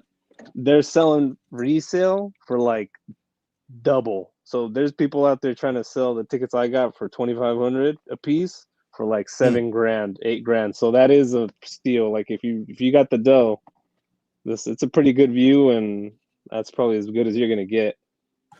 Wow, that's crazy. But Damn, that's what's I up, got the bro. best That's a seat in the lifetime house, bro. experience right there. Yeah, that's a good experience for you. But I still think I got the best seat in the house. But Oh, for it's sure. all Me good. too. And we'll be doing live. We will be doing a live fight chat for that, y'all. So make sure you guys smash that like button. Call in, man. I put the link on the chat if you guys want to get everybody's opinion on the rest of the card. We're doing previews. We'll do some predictions today. Tomorrow we're doing bets. We're doing bets. I was supposed to have a guest on tomorrow. I was supposed to have Cesar Mateo Tapia, undefeated middleweight, but he had to cancel. Something personal came up, so we're gonna reschedule, get him on next week. So and that's fine because tomorrow, like I said, tomorrow we just gonna do nothing but getting people's opinions on all the fights, not just the main event. And I watch need the to get underdog everybody. card. I mean, it's a live fight chat And, tomorrow too with the right, and I underdog was about card. to Come say on, Johnny. and I was about to say it will be like a live fight chat for the card tomorrow. Yeah, for sure. Thanks for I wonder how much those tickets pointing are that out. going because today they had a fight card too, and I don't know if you guys seen that one, but it got kind of like just surprised a lot of people because it barely got like announced this week, if I'm not mistaken, and that one was free. But tomorrow's underdog card, it's like I guess what it's gonna be by ticket. So I don't know if I don't know. You Let me feel me? tell you I'm something. just I hope the fight I hope the action that we see this weekend is better than the action we seen in the chat. Shit, because they going back and forth in the chat. oh yeah, Lord it's have hot. mercy. They going back and forth in the chat. Vega was fighting with like all different people in there. Smash that like button, y'all. And subscribe to the channel while Vega fights with people in the chat. And we Yo, Johnny, when you go to these, I mean, what's the biggest fight you've been on? You've been to? oh God. That's a good one. How y'all doing, brother? First of all, how y'all doing? How you doing, Johnny? Hey, what's up, Coach Cam? What's up? What's going on? Nothing much. How y'all guys doing, man? What's up, Hugo? What up, my brother? Man, what's up, man? Y'all good? Yeah, Yeah, feeling man. good, man. What about yourself, sir? How you doing today? I'm hanging in here, bro. Ready to get to these fights, man. What What's you up, man? got? What's you excited, right? Come on, brother. We need some good energy in here. Yeah, oh You yeah, came I'm in excited. hot, I'm bro. ready to I go. like that energy, brother. I like that energy. I What's fly up, out man? in the How's the morning, fight card man. feeling down there? I fly out in the morning. Oh, that's right. That's right. You're gonna be there. You hooking up with Coach Brian Norman Sr.? Yeah, we flying out together. Okay, good. And are you guys hitting up the card tomorrow? Yeah, I think we are. Yeah. All right, so we'll be doing a live fight chat for that. That's what's up, man. Have a good time. And you guys got tickets for the main card, right? Yes, sir. Nice. Good, man. Good. Brian Norman. I thought Brian Norman Sr. was gonna be at the TBV live He party, said man. he's stopping by there. He said he's gonna stop by there and then he's gonna head to the fight. So yeah, Johnny, what's the biggest fight? All you guys, what's the biggest fight you guys been to? Canelo Crawford for sure. After that, I mean, for me, it's in order. Canelo Crawford for sure, man. I'm glued to my seat. I'm also glued to my seat for the co-main event: Vargas versus Callum Walsh and Lester Martinez versus M. Billy. And I don't think that's what he asked. What was the question? I'm saying the question they asked you, your biggest fight. I asked all of them, what's their biggest fights that they've been, your biggest fight. Oh, the biggest fight that I've ever been to live? Yeah. Damn. That's a good question. I've been to a lot. Well, biggest? Gotta be a Danny Garcia fight because I've done a bunch of Danny Garcia fights. I don't know. That's a good question. I gotta think about that because I know I'm forgetting some fights. I've been to a few. Yeah. I know. There's I don't want to forget a big one. It had to be a Danny. Well, I don't know if I've ever been to like any of these though. You ever been on a Mayweather fight? No.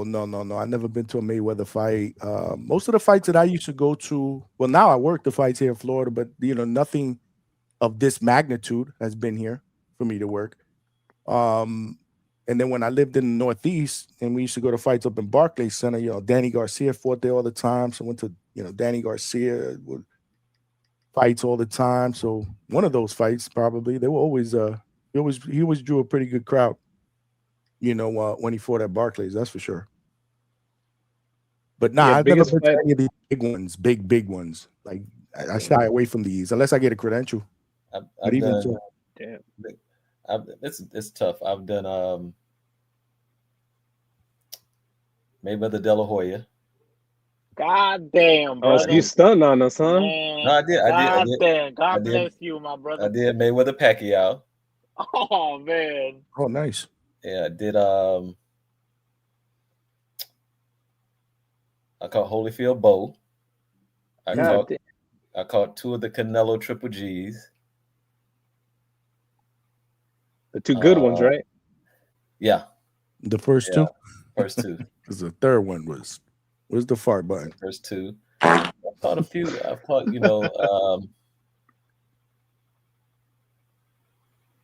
Tyson Holyfield. Man, that's what's up, man. I've caught a few, man. I've done the big ones. Some of the fun ones I've been to. Tank Ryan or no? No, I didn't hit that one. I was gonna go to that one. Yeah. I was gonna go to that one. Any tank cards? Yeah, that was who was it? Who was that? I forgot which Cotto fight that was. But that was probably the biggest fight that I've been to. Cotto. I went to Cotto when he fought Zab Judah. Okay. That was it. Yeah, that Cotto fight was that was crazy. That was at Madison Square Garden. I went with Triple G for David Lemieux. I went to that there. Called AB Sean Porter. Did I go AB fight? Yeah, I caught him when he fought. Who was that? He fought in was it DC when he fought in the Armory? You got a lot of background noise. Somebody got background noise. Mic check. Yeah, it might be Coach. Is that me? Not now. I was hearing it back then. A few seconds ago. Smash that like button, y'all. What's up, man? It's free, man. We got to get to 100 likes, man. So yeah, I've been around a few. I've caught Loma, Nicholas Walters. I caught a couple of Loma fights up in New York, in the Barclays. That's cool, man. That's what's up. Yeah, I've been around, man. I like those big fights, man. That energy. I tell people all the time, man, if you've never been to a live boxing event, go, because it's a different energy. Man, it's just a totally different buzz. And we used to go. So when we used to go to Barclays, we knew somebody. We used to get VIP access to the 40-40 club in there. Oh yeah. So we used to hang out there for all the prelims and just chop it up, drink, whatnot, and then head down for the co-main. Twisted. We had a good time. We used to have a really, really good time. going to these. But and again, it's just a different buzz, man. It's just totally different. Look, I've been to a couple of just like the Golden Boy ones down here in Southern Cali. I like them and everything. The only thing, if I were to give my opinion and if I could change one thing, it'll be live commentary. Like, why don't they just like sometimes it gets like too silent, not like too silent. I don't know how to explain it, but I gotta get that live commentary. You feel me? Like I just want that. I don't know how to explain it. If you guys feel, if you guys understand me, but I wish they could just be like live commentary out loud, bro. Right. You want it over the PA system. Hello. He wants it over the PA system. Yeah. See? Yeah, man, or something like that. Or you think that's not like ideal? It's just, I think that's like a crowd vibe issue, right? Like, to be honest, exactly. That's the fans have to be into it. You know, that's what I'm talking about. The whole buzz, you know. I mean, the moment yeah, somebody true. lands a shot and knocks somebody out, and everybody jumps up and screams, like there's nothing. And then even when it gets slow, like I've been to Canelo fights, usually get slow. Then you hit Canelo, Canelo, and the crowd just starts taking it. The energy, it's like okay. And it's almost like a buzz too. Like everybody's on the edge of their seat waiting for that one punch or something, or you know, to wake the crowd up or hype the crowd up or whatever. Yeah. Like it's different, man. It's just totally different. And like I said, I can only imagine how it is for a fight like you know, like a Mayweather Pacquiao or whatever. I've never been to something that big, but that was crazy. Yeah, no, Johnny, I think it's a fans thing, dude. Because when I went to the Usyk Dubois fight, from the beginning of the card to the end of the card, that crowd was like. And where was that fight again? What was that fight? Saudi? UK. Oh, UK. No, that was at Wembley, yeah. Yeah, well, those God, damn, bro, you went to that one? Hey, the crowd. I got there when the undercard started.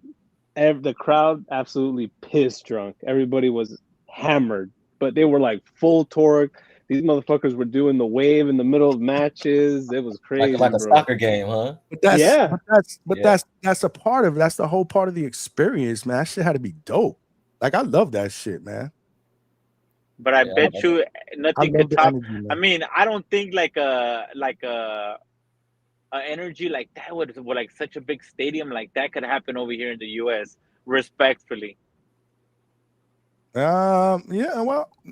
Yeah, their fans, I think, are different, right? I mean, I think we've had these conversations before on the panels and stuff about, you know, the UK fans as opposed to the American fans. I mean, they're just, it's just a totally different fan base, than the fans here in the States.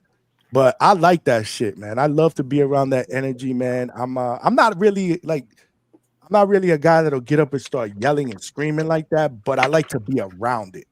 Yeah, you know what I mean? Like it doesn't bother me to be. I prefer to be around it. I will tell you, I'm a dude that likes to watch boxing really, really loud. Like even if I'm not like at home, my wife will tell you I throw the surround sound on. Like we watching this shit, like we, like we there. Like you there. You hear the like we there, and it's like that's just me. And that's partly why I don't really do live fight chats, because I like to enjoy the fights. Like when I do the live fight chats, I can't even hear the fight. You know what I'm saying? Gotcha. But I'm gonna do them, and we're going to do them. And Saturday is gonna be epic. By the way, y'all, we doing live fight chat here for the main card, 9 p.m. at the Hangout spot. It's gonna be crazy. It's gonna be crazy. We're gonna start advertising it. Millions send me a message. They want to post this so they can stream it live on the millions.co page. We doing a live fight party here at the Hangout spot. So make sure you guys tap in, tell a friend, and subscribe to the channel. Yo, Johnny, what is that right there? Like, are you collabing with Millions, or can you? I have a webpage. Yeah, I have a webpage on Millions. So that's where and Cam knows about that, because Coach Cam has a page there as well where he sells merchandise. Yeah. So I have a page on there, and they allow us to have a page there. But they reached out and they were asking me like, "Yo, you gonna do that? Because we want to set up a stream." I was like, "Yeah, we could do that. Yeah, we could definitely do that." Speaking about Millions, were you guys able to catch that Albert Bell card or no? I saw it. I saw the fight. Nice. He looked very, very impressive. Yeah, he did. For real. Yeah. No, he looked very impressive. One main you reason think why Mr. Albert want to fight him at that, at those weight divisions, because he's a unicorn, man. He's tall. He can box. You know, sort of like a Kamari Walker. Yeah, Cam Walker. I You like know, there's a lot of Alpha. similarities. A lot of similarities to them. If you have not seen them, for those of you guys that haven't seen either one of them, make sure you check them both out, and you will see what I'm talking about. But Pro Box has never trying to line them up with anybody, because you know Pro Box, man, they don't play, bro. If you want to fight, they'll get you a fight. Well, I'm gonna get him on. You know, he's my dude. He's been on before, so I'm gonna get him on. Probably, well, I'm shooting for next week. Hopefully next week. We got hella guests that I'm trying to line up, man. Next week's gonna be crazy too. But yeah, we're gonna try to get him on and talk about his options. Obviously, now he is ranked in the top 10. Look, you mentioned him. You mentioned Albert Bell. Look who comes out. Toledo Trees. He comes out. Shout out to Toledo Trees and to Alberto Campana. Alberto Campana. Yep, you got that right. Alberto Campana. Shout out to Trees, bro. Yeah, the Midwest Mafia is in the building. Toledo, you on the third shift tonight? You ain't watching about you tomorrow. You guys got to be tuning in, because I guess tomorrow's show is turning into a live fight chat. Because I'm supposed to go live tomorrow anyway at 9:00. So we'll bro, look on my DAZN, like it still says 2000, bro. Like and it's never wrong, bro. That might be your settings or something, bro. No, doubt. Johnny. Every weekend, bro, I watch boxing, my brother. And it says 2000 because it's gonna be after the press conference. The press conference, it says 1800. What are you talking about? What are you talking about? The main card or the Saturday or tomorrow? I'm talking about the underdog card tomorrow, Johnny. I don't know though. 9:00? You talking about 2100 is 9:00? No, at 2000, 8:00. That's 8:00 tomorrow. Yeah. 8:00, right? I think everybody confirmed this 8:00 tomorrow. No, yes. Is that streaming on DAZN? That's streaming on DAZN. All right, let me check what my DAZN says. In the meantime, make sure you guys smash that like button, y'all. Call in, man, if you guys want to call in and talk about the fights, man. Hold on, let me see what we got here. Mo, just you to answer usually all over this stuff, Mo. Mo, you usually all over this stuff. What's up? What's the time? About the undercard? We talking about tomorrow's card. Yes. Just to issue a correction of what Alberto said. It is in fact supposed to start at 8 p.m. Pacific time. So I have tickets to that as well. To answer Hugo's question, 8 those tickets are very affordable. Correct. Yes, sir. So whatever Las Vegas time. So 11 o'clock. That's what I'm pretty sure. Well, because you got to remember, Johnny, that tomorrow is the final press conference for Canelo Crawford, and that's going to be at T-Mobile, and that starts, I believe, at 6. So it doesn't make sense for them to be competing. You know what I'm saying? Like compete. Like I'm going to go to the press conference and then go right over to the Fountain Blue to see that card. You know what? Yeah, because I'm looking at my DAZN and it says 2300, which is 11 o'clock Eastern. So we'll be live. We'll be live. I'm going live tomorrow at 9:00. So we'll be live and we'll just flip this over at 11 o'clock. At 11 o'clock, we'll turn it into a live fight chat. But that shit's gonna go on to what time? 3 o'clock in the morning? Shit. Yeah, I believe it's slated for 3 hours long, but who knows how long? Because it is the ring. They usually drag along. But from the looks of it, at least what I can tell, the tickets were pretty sparse. So hopefully they've sold out and it's a good crowd. I've been to the Fountain Blue Theater.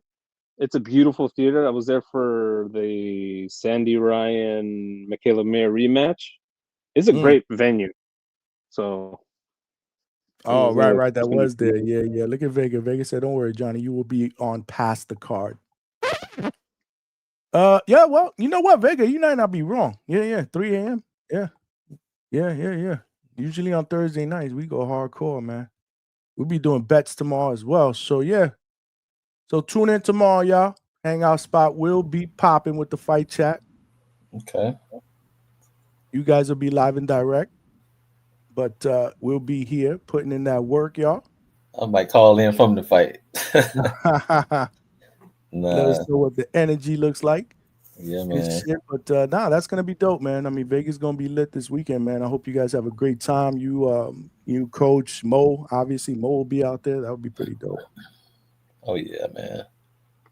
Get me some gambling in. Get on this crap table. You gonna do a little bit of gambling while you out there? Oh yeah, yeah. Okay, Get on the crap table, maybe play a couple hands of poker. got you, got you. What about you, Mo? You a gambler? Nah, no, I'm not a big gambler, but I am thinking of putting in some bets for this card though, because it's I don't know, it's pretty big. I'm like, damn, what if Crawford really is Super Bud? What if he just goes in there and sparks this dude, and he's just finally over the hill, and that's Hey man, that's why this fight is so damn intriguing, man. It's you know what's crazy? It's almost like I was thinking about this earlier, and then somebody said it somewhere on social media. I was like, damn, she was like, damn, it's like hard to pick against any of these guys. You know what I mean? Like I've gotten burnt picking against both of these guys. Like I picked Errol Spence against Crawford, and I got burnt. Oh no. You know, I picked Canelo against Bivol. I got burnt, which was probably more of an emotional, you know what I mean? Like more of a fan pick than it was. I should have known better, but and I try not to be like that anymore. But yeah, man, I'm a big fan of both of these guys. That's why this one's tough for me. But Yeah. tomorrow, we'll talk about that tomorrow. It's just a fan favorite, and I just think it's one of those fights. Just rock with who you rock with, and it's okay. And that's what I tell you, it's okay. Whatever side of the fence you're on, it's okay because I think they're both great. But that's the thing. I'm not even on anybody's side of the fence. Like I just want to enjoy the fight because I like them both. Right. But you know, people are picking sides. So I just like who you like. Don't knock the other person because they going for their guy or whatever. This fight has been the most, and you guys correct me if I'm wrong. Like we see so much side picking. Like this one is almost like us against them. Like you can't be in the middle. Right. It's been like we the other day on the panel, there were two Bud Crawford fans going back and forth with two Canelo fans, and it was crazy. They were cursing at each other. It was nuts. I don't know if you guys saw it on the other show. I think it was Sunday night show. Yeah, that was wild, Johnny. I was gonna hop on, but I was like, dude, I cannot. This is the thing that gets me. And I try not to do that. I've never seen another fight make people collectively lose their minds like this, where they that's exactly what they just go whole hog, jump right out the window. It's either Canelo's gonna starch this dude in the first round, or Bud's gonna come in there like Superman and Hulkamania, pile drive him. And when was the last time we saw a fight? I was trying to think the other night, like after we logged off that show, I was like, yo, that shit is crazy. That shit got crazy intense for a little while. Like when was the last time I've witnessed or seen fans that were literally like, if they were face to face, they would probably started fighting. Yeah, it's crazy. I mean, it's a fight at the end of the day. I mean, yeah, it's okay to pick a side, but it's almost like, well, no, you're wrong. No, you're wrong. No, this is what's gonna. No, you're in it. It was nuts. What I find the most shocking, really, is that I'm like, look, I've been a Bud fan for like, I don't know, 7 years, bro, and now I'm like, where the fuck are all these Bud fans now? Where were you guys when we needed you? Where were you all them years, right? Exactly. Like he didn't have this much fanfare, 6-7 years ago. I agree. And he was starching dudes out. And he was starching dudes out back then. Oh yeah, well, it's a 12 knockout streak, right? He's been starching dudes out. That's what I'm trying to tell you. He's just not the most flashiest dude. Obviously, he's not a dude that's going to be all over the media. Doesn't really do a lot of interviews. He's very, so that's just his whole demeanor, which doesn't help his marketability. I've always said that about him. I remember when I met him. I met him at Pro Box. The dude is awesome. And he'll have a casual conversation, but he don't want you to turn the camera on and interview him. I was like, can we get a quick one, champ? 5 minutes? Nah, man. I'm just chilling, whatever. All right, cool, whatever. Yeah. But then we started talking for like 15 minutes, like we know each other for 10 years. You know what I'm saying? He just didn't want to be interviewed. And I respect that. But he was a good guy. But yeah, man. I mean, it's crazy. Where we at? Let me see where we at with the poll, y'all. Make sure y'all smash that like button, man. And we have to keep in mind too. People just hate to go there. It's the race factor too. It goes. Yeah, but you see, that's the thing. I don't like to play that. Right? Exactly. But we know where all the fans are coming from. We know why the divide. We know. You know what I'm saying? No, I get what you're saying. And I understand.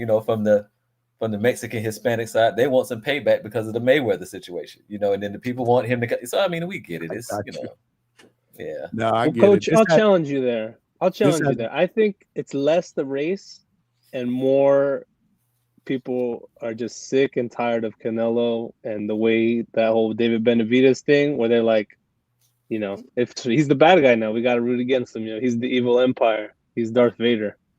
So now, I mean, but now I they don't. can finally get one over on him. You know what I'm saying? But I don't think it's Bud that you picked for him to really do that against the guy that's moving up damn near 3 weight classes because he only had one fight at 154. So for the smaller guy to come in, to pick him to do that against, it's like, Yeah, I can see what Coach is saying. I get what you're saying too, Mo. I know what you're saying. Yeah, I do. Because let me tell you something. I used to rock heavy with Canelo back in the days, but I don't be liking the way he be moving lately. I don't hate on it. I just, as a fan, I'm like, what's up, man? Like, you should be fighting David Benavidez. Like tomorrow, like this Saturday, we should be seeing Canelo against Benavidez. And this is no knock against Crawford. I'm just saying the fight that we all wanted to see. Like this man got up there on a podcast, I forget which one it was, and said, when they asked him why he's fighting Crawford, no, it wasn't a podcast. It was one of those press conferences in the beginning. Why are you fighting Terrence Crawford? It's the fight the fans want to see. I got to be honest with you. I was the first one that jumped up and be like, what fans is that? Because I wanted to see you fight David Benavidez. Like, don't get me wrong. I like this fight, but to me, it's more of a consolation prize. Well, I'll be to speak and give like nobody Canelo was asking for this fight. I mean, but the thing was, he gave 2 prices. He wanted $200 million for David Benavidez. He said 150 for Crawford. And Turkey said, hey, we came to the price point that everything added up that you're going to hit about 150. So he gave his price point. I think if he had came out with 200, I think he would have fought David. Yeah, but here's the deal. He's getting close to that now to fight Crawford. But that's not what he asked for. He gave you 2 price points. He said 200 for David, 150 for Crawford, and you come with 150. That's what you get. And I think if he would have said 2, I think he would have fought him. Well, I mean, I get it, but as a fan, and again, this has nothing to do with Crawford or the fight itself because I am excited about it. But I got to be honest, I'd be more excited if he were fighting David Benavidez Saturday. I mean, me too. But I mean, he's getting that. He's doing that Mayweather treatment. Of course. He's got himself to that point where he can call the shots. He can. But to me, there's only one Mayweather. Well, I mean, but when you get to the top of the sport, like he is, no, I get it. I get what you're saying. I totally get that level. Yeah. We don't now, go ahead. I'm sorry. I was saying we don't like it, but I give him his respect. For sure. He's fought. He has one of the most stellar resumes in the history of boxing. I have to be honest about that. Hey, I can't. I don't shit on him, man. I don't shit on him, man. Yeah, absolutely. Him. Absolutely, man. Right now, the poll that we put up, I believe we put this up on Sunday. I'm gonna put another one up on the live chat tomorrow. 32% believe Canelo will win by stoppage. 26% believe he will win by decision. 13% believe Bud will win by stoppage, and 28% believe that Bud will win by decision on this poll. About 150, 140, 150 people in. So 32%, 28%. It goes back and forth. This is why I said in the fans' eyes, this is as close to what we're going to get to a 50-50. Right. At least for now. We got 2 more callers in the back. What we got? But before we get those in, let me just get this super chat out. Curtis Robinson, $2. Appreciate you, my brother. He says support my bro. 2.5 for the party. Appreciate you, man. We need 6 more super chats to get to our goal of 10. Y'all help a brother get there. We putting in that work, man. Somebody in the chat said a little while ago, Johnny, you not logging off. I'm like, hell no. We ain't logging off, man. It's fight week. Me with my hoarse voice and everything. We putting in that work, baby. We putting in that work. We trying to get everybody pumped up about this card. Not just the main event, but the card itself, man. Let's get some energy up in here. El Consejero, what's good? Yo, Johnny. What's up? Yeah, man. Thanks for having me on. Excuse me. First time caller. I appreciate you, brother. I've been appreciate you. Listening to you for a little bit. Thank you, man. Welcome to the panel, man. Welcome to the panel. What's good? Yeah, ain't nothing much. Just as an FYI, I'm a hardcore in training, so definitely your channel, Johnny, Ness's channel. Tone's channel, been helping me transition more into a hardcore. But yeah, I'm excited. I've always been a Canelo supporter. But as I feel like I'm getting more into the sport and been watching, your channel, Ness's channel this past year, I just kind of want to, whatever's good for the sport, because, I hear my uncles talking about the Chavez era. Obviously, what, you talk about like, your era, right? The 80s and 90s, right? The golden age of boxing. I don't know. I guess what I'm kind of going back and forth, right? Like, I honestly think I can see a draw. It is a 50-50 fight. I'm like, as we get closer and closer, I wouldn't be surprised at a draw, but yeah, it's gonna be close. But I've been going back and forth. What kind of who winning is better for the sport to elevate the sport, right? Is it Crawford winning and doing what nobody's ever has been done before, right? But then does he retire after? Like, does he just ride off into the sunset? Right? Like, That's a and if good question. Canelo wins, I mean, okay, we're gonna get a rematch, right? Which is always a good thing. Or right, is Turkey are the fans gonna push the Benavides fight, right? Like, is that gonna happen? Because I mean, right, for the longest time, Canelo wasn't willing to fight Crawford. Right. I mean, rightfully so. Like, I think in the beginning he didn't want to fight him, right? Because I think it does hurt his legacy, right? I think it does, right? But although, right, obviously, right, for 150 mil, I mean, who cares about your legacy at that point? That's kind of hard to say no to. But in terms of societal perception, I do feel like if Canelo loses, it might sting for a little bit. But I mentioned on Nessa's show, Canelo's already been immortalized, right? Like, yeah, for a little bit it'll sting the loss, but he'll bounce back either by the rematch. He'll get another win, right? And I mean, we all forgot about him and the clenbuterol, right? He bounced back after Floyd, after Bivol. I mean, we kind of forgot about those things already, right? So I'm just kind of, but still, right? What win is better to elevate the sport of boxing? It's a great question. I thought about that the other day too, man. I tell you though, if you guarantee me a Canelo win gets us the Benavides fight, then I'm rooting for Canelo. I ain't gonna lie. For another 150 mil, I mean, come on. But no, I don't know. A lot of people. I mean, that was actually a debate. Well, not a debate.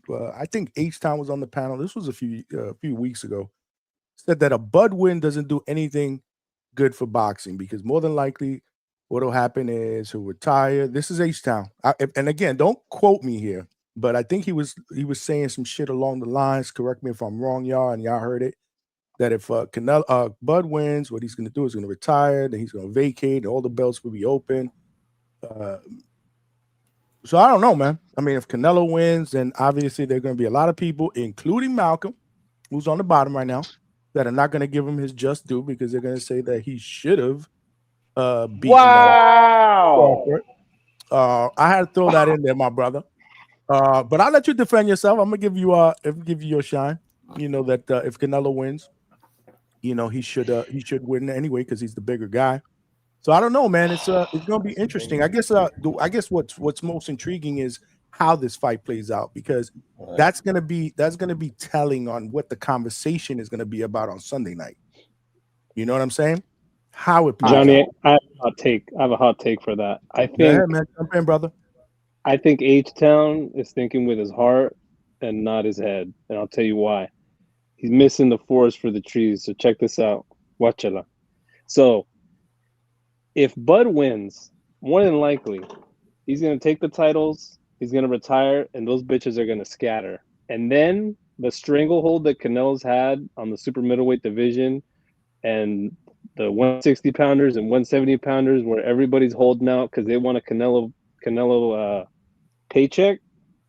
Now his stranglehold is going to be broken and the divisions can now move forward because now they don't have to move to the beat of his drum because he ain't got the belts. Now they're scattered everywhere and he's just like, it's like the king. You took his crown. Now this motherfucker's just a peasant like the rest of us. I think that's way better for the sport than him winning and then going to Wembley and fighting either Chris Eubank or fucking Shiraz. Nobody wants to see those fights. We want to see him fight Benavidez. Because that's what's going to happen. He ain't fighting Benavidez, bro. He's either going to fight Bivol or Shiraz or Eubank. One of those two. Well, I think that's probably what H-Town meant. Again, I didn't want to misquote him or whatever, but I do remember him saying, damn, I'm almost positive he said that if Bud wins, it doesn't do anything for the sport. I wish he was on here, man. I wish he was in the chat. I don't think Crawford retires. You don't think Crawford retires? No, because I don't think Turkey will. I think he's going to get the most absurd payday to make another fight, no matter who it's with. I think Turkey will not let him. He's gonna put an offer on that table that Bud won't walk away from, and even win, lose, or draw, that's gonna be, because I think he'll make that $100 million, $150, just what Canelo's made. I think whatever fight's gonna come next, because you got to think, even when they showed him at the workout with him, and he was talking about, he said the job's not done. He hit him on his shoulder. He said, "Don't retire, just don't retire." So, and I think he's gonna give him that super payday, regardless of who it is, but he's gonna pay him to fight one more time. Or he gets Canelo gets an immediate rematch if he loses. Oh, bro. Oh, man. I could totally see that happen. No. I mean, that's what I'm saying. I don't care how it goes, but I don't think Bud retires. Okay.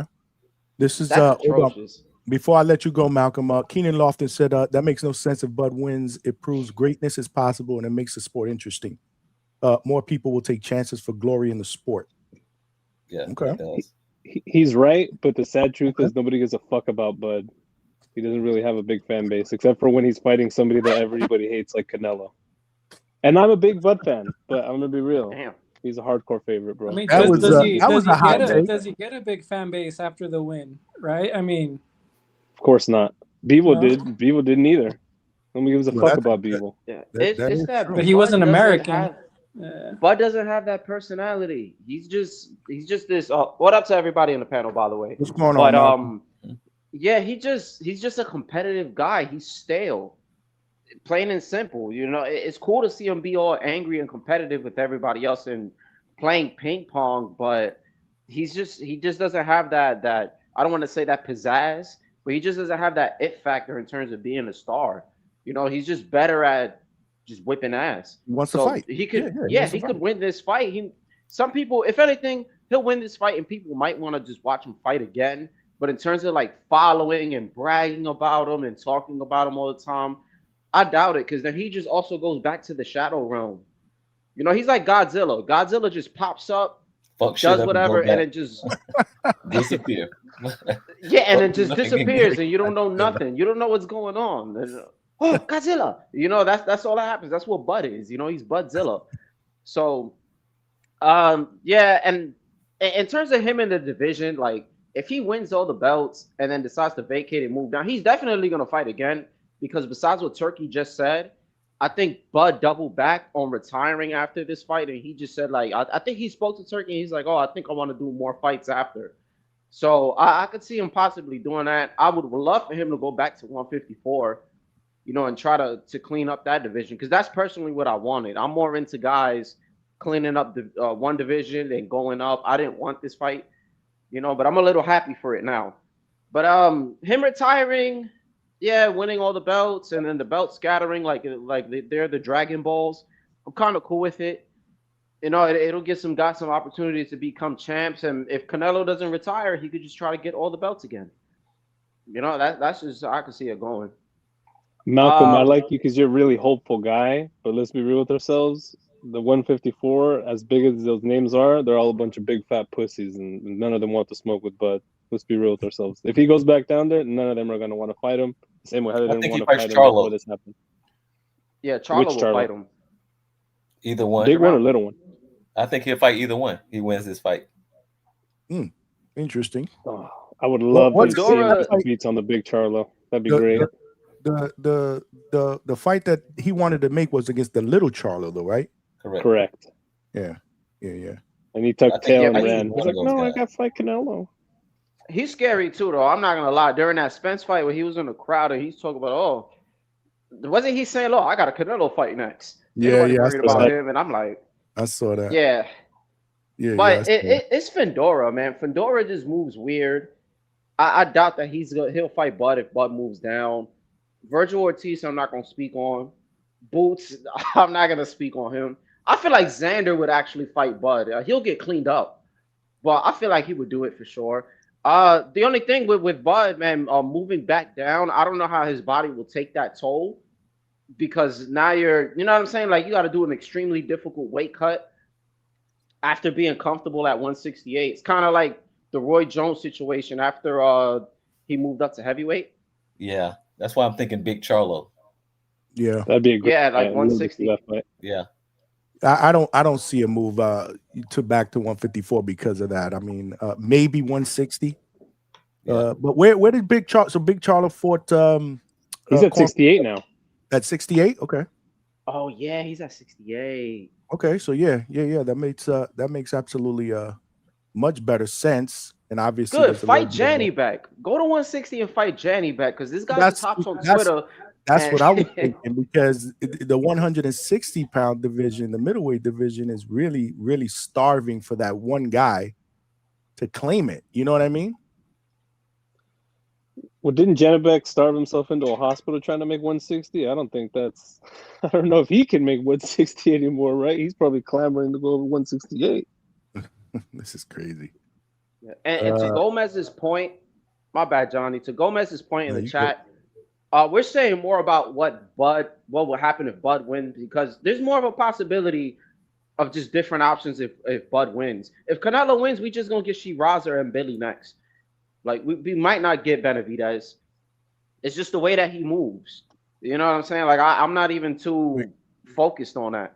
Reynoso said in an interview that once they stop Crawford, because he's predicting that Canelo stops him, they want Bivol. They want that Bivol rematch. Man, ain't gonna get that rematch. That's what they're saying, bro. They're gonna go to one. Turkey can make that happen. I don't know because when they were gonna do it or when there were talks for it, B-Ball kind of was like, "Oh, I'll fight you at 168," and Canelo's like, "Nah, I want that at 175." And then I don't know what's going on with that whole situation because that whole Better Beef, B-Ball, and Benavidez, they're all tied up in the mix, and I don't know what they're trying to do with that. Like I'm hoping Benavidez can get a crack at the belts. Yeah. Does a Bud win also humble Canelo? I mean, I'm a Canelo supporter. He needs to be humbled, right? Like he hasn't got humbled probably since maybe the Triple G draw. I mean, was that his last biggest fight? Bevo, what do you mean? Bevo humbled him. He got the beats put on him. But I mean, but he's gonna say something about his knee. That's what it is. He's gonna lose and the fact that he dared to be great. The fact that he dared to be great. Yeah. But Bevo wasn't really a big fight, right? Moving up weight classes and losing. You know, in today's boxing, you get a pass for that.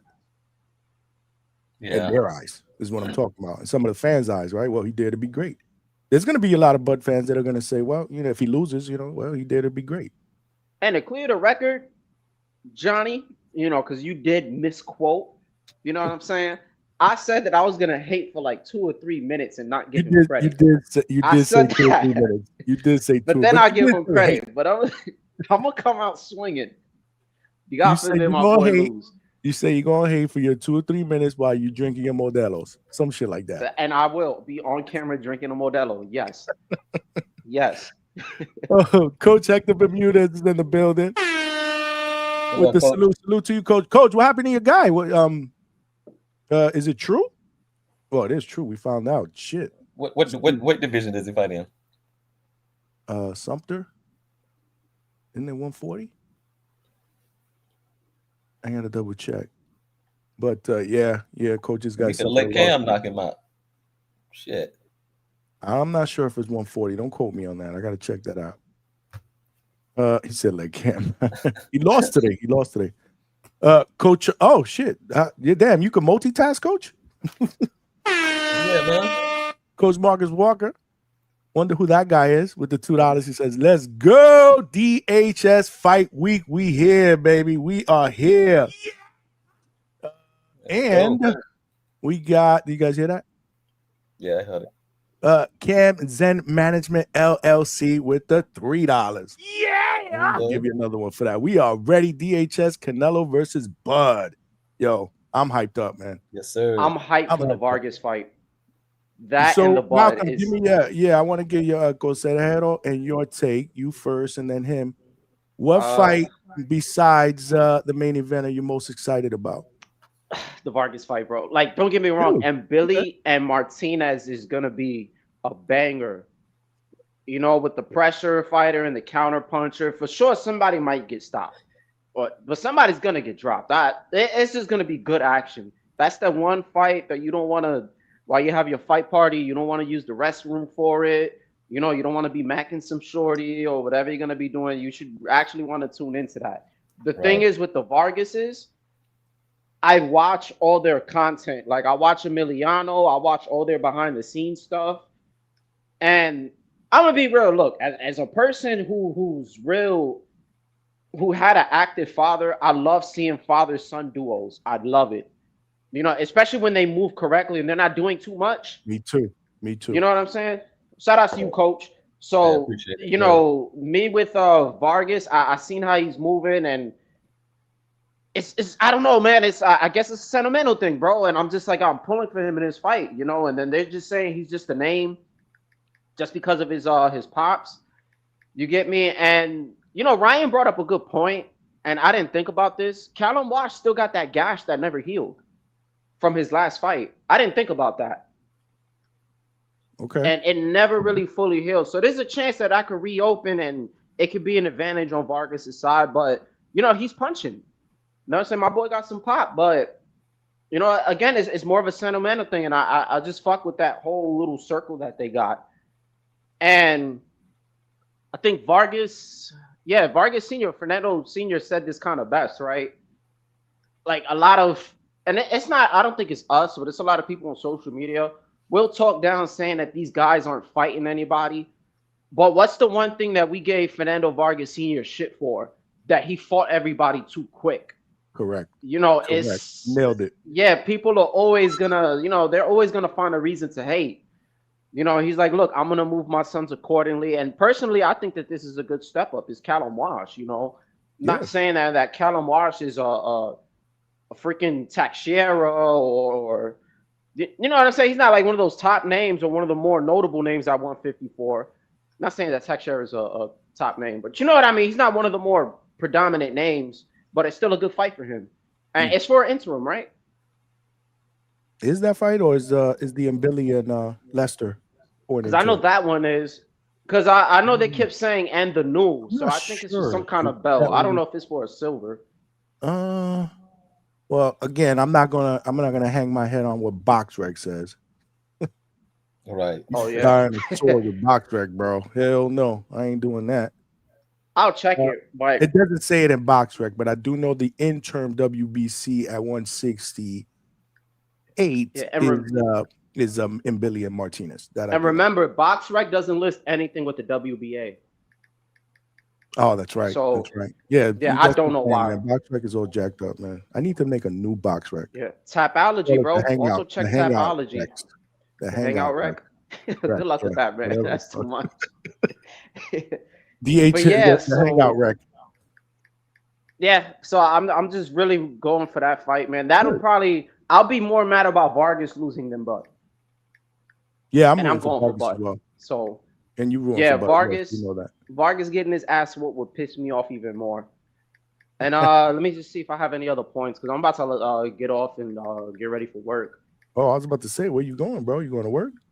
Yeah, man. Saturday, I gotta work, bro. I gotta pay these bills, vet bills, all this nonsense. But yeah, I think that was all I was gonna say, man. And you're doing a show tomorrow, you said, right? Oh yeah. And there's a lot. It's fights going on, so it's gonna end up turning into a live fight chat. Yeah, so I'm gonna have to catch the replay on that too. You already know, bro. I catch them like early in the morning. I guess I'll tune in for the live chat, and then the fights I'll have to watch like Friday morning or some shit. But nah, man. Shout outs to you, bro. Shout outs to everybody that's on the panel, man. So you have a good night, I'll definitely catch was the Lucas Bahdi interview good? Yeah. Solid? All my interviews are good, Yeah, it was bro. good. Oh, come on, all right, it was good. All right, I just hope. Lucas so I late. hope, He's like, so laid back though, man. How you He's gonna very ask me laid that back. question? How you gonna ask me that question? Of course, I'm biased. like if it was spicy or you know what I'm saying, like. Oh nah, he's not that type of dude. It's a laid back interview. Yeah, nah, it was Okay, cool. yeah, It was cool. yeah. Just tell that man to stay away from Corey, man. My boy Corey He don't- Marks, man. He don't want to fight Corey. He don't- said Corey don't got no straps.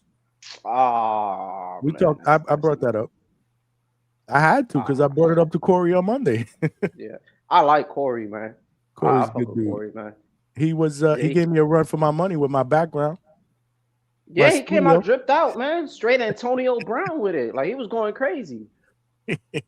Corey's the But Corey's yeah, my like guy. Good people. shout out to that guy, man, because he talking about he actually colors still. I'm like, damn, man, this guy's living his truth. You feel me? But all right, I'm gonna get off, man. Shout out to everybody that's on the panel. Yeah, I'll keep listening though. Shout out to the Hangout spot, and I'll catch the replay later with the interview. Have a good night, man. Be safe at work. Appreciate you, Malcolm. That's Malcolm on the check-in. El Consejero, your turn. What fight are you looking forward to, or are you most excited about minus the main event? Like, damn, that's a hard follow-up after Malcolm. Damn. But no, not to just say what Malcolm said, but no, for sure, I'm looking forward to Vargas and Walsh. Okay. It's a prove-it fight. Although I think whoever loses, they're going to bounce back. I mean, you got Vargas with his name and his brothers, right? You got Walsh, right? Is Eddie Hearn promoting him, right? Mm. Right. So he's like the best in the business as a promoter. So like, it's a prove-it fight. They're coming out fight. You know, but I do think which fighter has more pressure to win? I would say Vargas, right? Because he has his dad's name looming over him, his little brother, right? Who's definitely, I think, a better fighter. Larger platform. Yeah, I saw a little bit of that video clip with him and Max Kellerman, right? Like, yeah, he's under his brother's shadow too. Right? That's true. And, you know, and on top of having his dad's last name, right? He started later, right? So, you know, I do think, believe it or not, even though, you know, I know Baby Joker likes to hate on him, right? He's a silver spoon fed kid, right? But man, you know, he has a lot of pressure on him. Not a lot of, you know, how many of these athletes in all sports, right, where their dad was a legend, and it's just hard to live up to that name. Like it's rare, right, as that the son is just as good or better than their dad, right? So I mean, you know, I'm rooting for him. I really hope he gets the W. You know, I think that's, who would I be more excited to win, like Vargas or Canelo? I mean, yeah, I would say, I think, yeah, I'd be more excited for Vargas to win just because it'd be his coming out show too, you know, like, and it'd be good for boxing, you know. So that's definitely the fight I'm looking forward to outside of Canelo Crawford. But yeah, it's a good one. Yeah, I mean, right now the polls, though, the one that I put up has excuse me, y'all, 53% in Billy versus Lester Martinez, Christian and Billy Lester Martinez, and 40% Callum Walsh, Fernando Vargas Jr. Only 8% with Boyacek and Brandon Adams. So you know what's gonna happen, right? That's probably gonna be the one that's gonna be the fight of the night. Boyacek. I'm just playing the lords of average here. That's all. Yeah. You know how it is. Usually the one that don't get no votes is the one that gets it. And shit. But yeah, man. I mean, listen. The next day, everybody talks about that fight the next day. I know what you mean. Yeah, right. It's crazy. Like, it was good. But did you see that Boyacek fight, bro? Brandon Adams? That shit was the fight of the night, man. We're gonna be all over it on Sunday night. Well, I don't even know what time we ending the show on Saturday to Sunday morning, man. So we'll probably be up half the night. And then Inouye fights in the morning. Alberto was like, I should stay up all night and do the chat for the Inouye thing. He crazy. He mad crazy. Because the Inouye fight card will start like at 4 a.m, but he won't fight till like 7 o'clock in the morning. Right, Mo? Mo knows this shit. Right, Mo? Yeah, bro. Alberto's crazy. That's how you know Alberto's still in his 20s, bro. He's like, yeah, let's pull an all-nighter. I'm like, hell no, bro. I'm in my 30s. Bro, Crazy. I can't break night no more, man. I'm old, bro. I ain't young no more to break night like that. Yeah, bro. Yeah, that's nuts. That's nuts. Yeah, that's pretty crazy. Malcolm, $2. Damn, Malcolm, he just left the panel. I appreciate you, my brother. He said Marco Antonio was silver spoon. Shaking my head. I don't know. Selective hate with silver spoon. No, I wasn't hating on Vargas. I was just saying that Vargas was getting a lot of hate after he did the interview on Ness's show, right? Because he's a suburb kid, right? I actually like that interview though. Yeah, me too. He impressed me with with his answers. You know, I actually like that interview. Baby Joker was the one that was hating. Oh yeah, I remember that call after that. Yeah. That he had. Oh yeah, you talking shit about dudes with silver. You got a silver spoon in your mouth. Yeah. I remember. Now I remember. Yep. Nah, I was actually impressed with that interview. To be honest with you, he said all the right things in that interview, from preparation to his mindset to the fact that he doesn't want to be in his father's shadow, forever, and he knows the deal and the pressure. I mean, bro, I thought that interview was spot on, man. I got to be honest, man. Shout out to Ness and TBV, man. I'm gonna try to get Vargas Jr. up on here, man, especially if he wins. Because again, if they lose, then forget about it. It's hard. It's hard. I mean, so that's a guy. I mean, he has the it factor, right? He has the it factor to be a superstar, right? Vargas Jr. Yeah, I mean, but right now the brother is the one that everybody's clamoring about. That has all the tools. Both of them. Both of them. Yeah, I see Junior and he is the smaller one, the younger one is gifted, man. I think that kid has he has a lot going for himself, man. What's up, Treese? You in the building? Treese, you got to unmute, man. Yow. Oh my God. Yes, sir. You here? We working. Oh yeah. Johnny ain't the only one who get to be at work, man. God damn it. You gotta settle. You gotta work with this background. You gotta embrace the noise. You understand? Shout out to the panel. I've learned to embrace it. You good. That's my dog, man. Shout out to the panel, man. What's going on, coach? What's going on? I'm chilling, man. I just wanted to call in and give my little 2 cents, man. I just yeah, man, on this, I heard y'all asking. I agree, man. I think my personal fight that I'm most excited for is that Brandon Adams and Boachuk. I'm not gonna lie. Boachuk is one of my, you know me.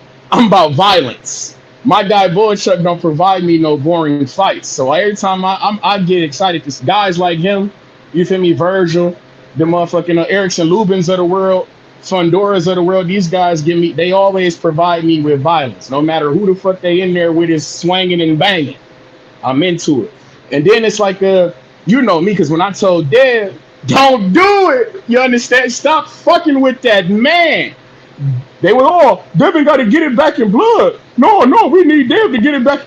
Boachuk going out here to get it back in blood, you understand me? I'm fucking with this story of redemption. You understand? This is what I'm here. See, Johnny, this is what I'm here. Ooh, shit. Where my nigga Hugo at? He was looking for energy. I got it for you. You understand? See, Boachuk, I really like that guy, man. I really, really do. Because like I say, man, he's swinging and banging. I felt as though he got robbed against Virgil. How the fuck you put him on his pockets 2 times and it's a close, man? Get the fuck on. If it's a close fight and I put him on his pockets twice, how I don't win the fight? But that's neither here nor there. You understand? And I gotta ask, man, Johnny, we hearing this Fernando Vargas and this Callum Walsh shit. That's 154 as well, isn't that? That is 154, correct. Do you think that they're gonna set it up like a bracket? You feel me? Do you think that the winner of this Boachuk and Brandon Adams, do you think they'll get the winner of the Callum Walsh and Vargas? It's quite possible. I would be okay with that. Word. Okay. I'm just curious. See, I like to see this type of shit when we get guys in the same weight class on the cards. I like that. So wait, I thought the Boachuk fight was at 160. I thought it was at 160. He's talking about the Fernando Vargas. That fight at 154, I believe. What fight are you talking about? What fight are you talking about? Fernando Vargas, right? I'm talking about them both. Both of them at 154, right? Oh no. No. I think Boachuk is at isn't that at 160? No, I believe so. Yes. No, again, that's man. 154. Again, bro. BoxRec has it at super welter at 154, but Yeah, he 154. Boychuk ain't moved up. That's where he fought Virgil at. That's where Brandon Adams fought Katsarovskis at, was 154. 154, Mo. Yes, sir. 154, the best division in boxing right now. There's dogs in that motherfucker. Shark Charles infested. Shark infested. Charles Conwell, we ain't forgot about you, baby. We still in the mix. Whoa, whoa, whoa. You doing that shit again. Charles Conwell, we ain't forgot about you. Shout out Cleveland, Ohio. Midwest Mafia. We still in the mix, Charles. Brian Mendoza. We'd love to get that fight. The only guy that knocked Fundora's shit loose. Brian Mendoza, Charles Conwell. We would love that scrap. That's a great scrap. You understand me? But like I say, man, 154 shark infested waters, man. Great division. I would love to see the winners of these two fights clash. You feel me? I'm fucking with it. And for Fernando Vargas, you talking that son of a legend shit. How the fuck? Why not you and Tim Tszyu or you and Nikita Tszyu? Nikita Tszyu is at 154. You understand? He's a son of a legend. You understand? Yeah, that could be a scrap for you. You feel me? I'm fucking with it, man. I like the Vargas clan. They whole little clan. Armando Vargas, he beat the fuck out of Sean Garcia. I was happy to see it. Put hands and hooves on that goofy motherfucker. Ooh, shit. I was happy to see it. Emiliano Vargas, they knocked the man shit loose in record time. They shit, the whole Vargas clan, they got some shit going on over there. I'm fucking with them. You understand? But this Bud and Canelo fight, I must say, it's not as, see, this ain't getting as much buzz as the Tank and Ryan fight. You get me? Tank and Ryan had a little bit more energy around it and shit like that. The younger people was coming out and shit. I think it might be just the fact that they older fighters. Johnny, do you think that contributes to the fact that it ain't got as much buzz because they're older fighters? Like the younger generation, they really grow up with these guys, and we transition into social media and shit like this. Like when we promote, who the fuck you know that's really older who's embracing social media like that? You get what I'm saying? Yeah, absolutely.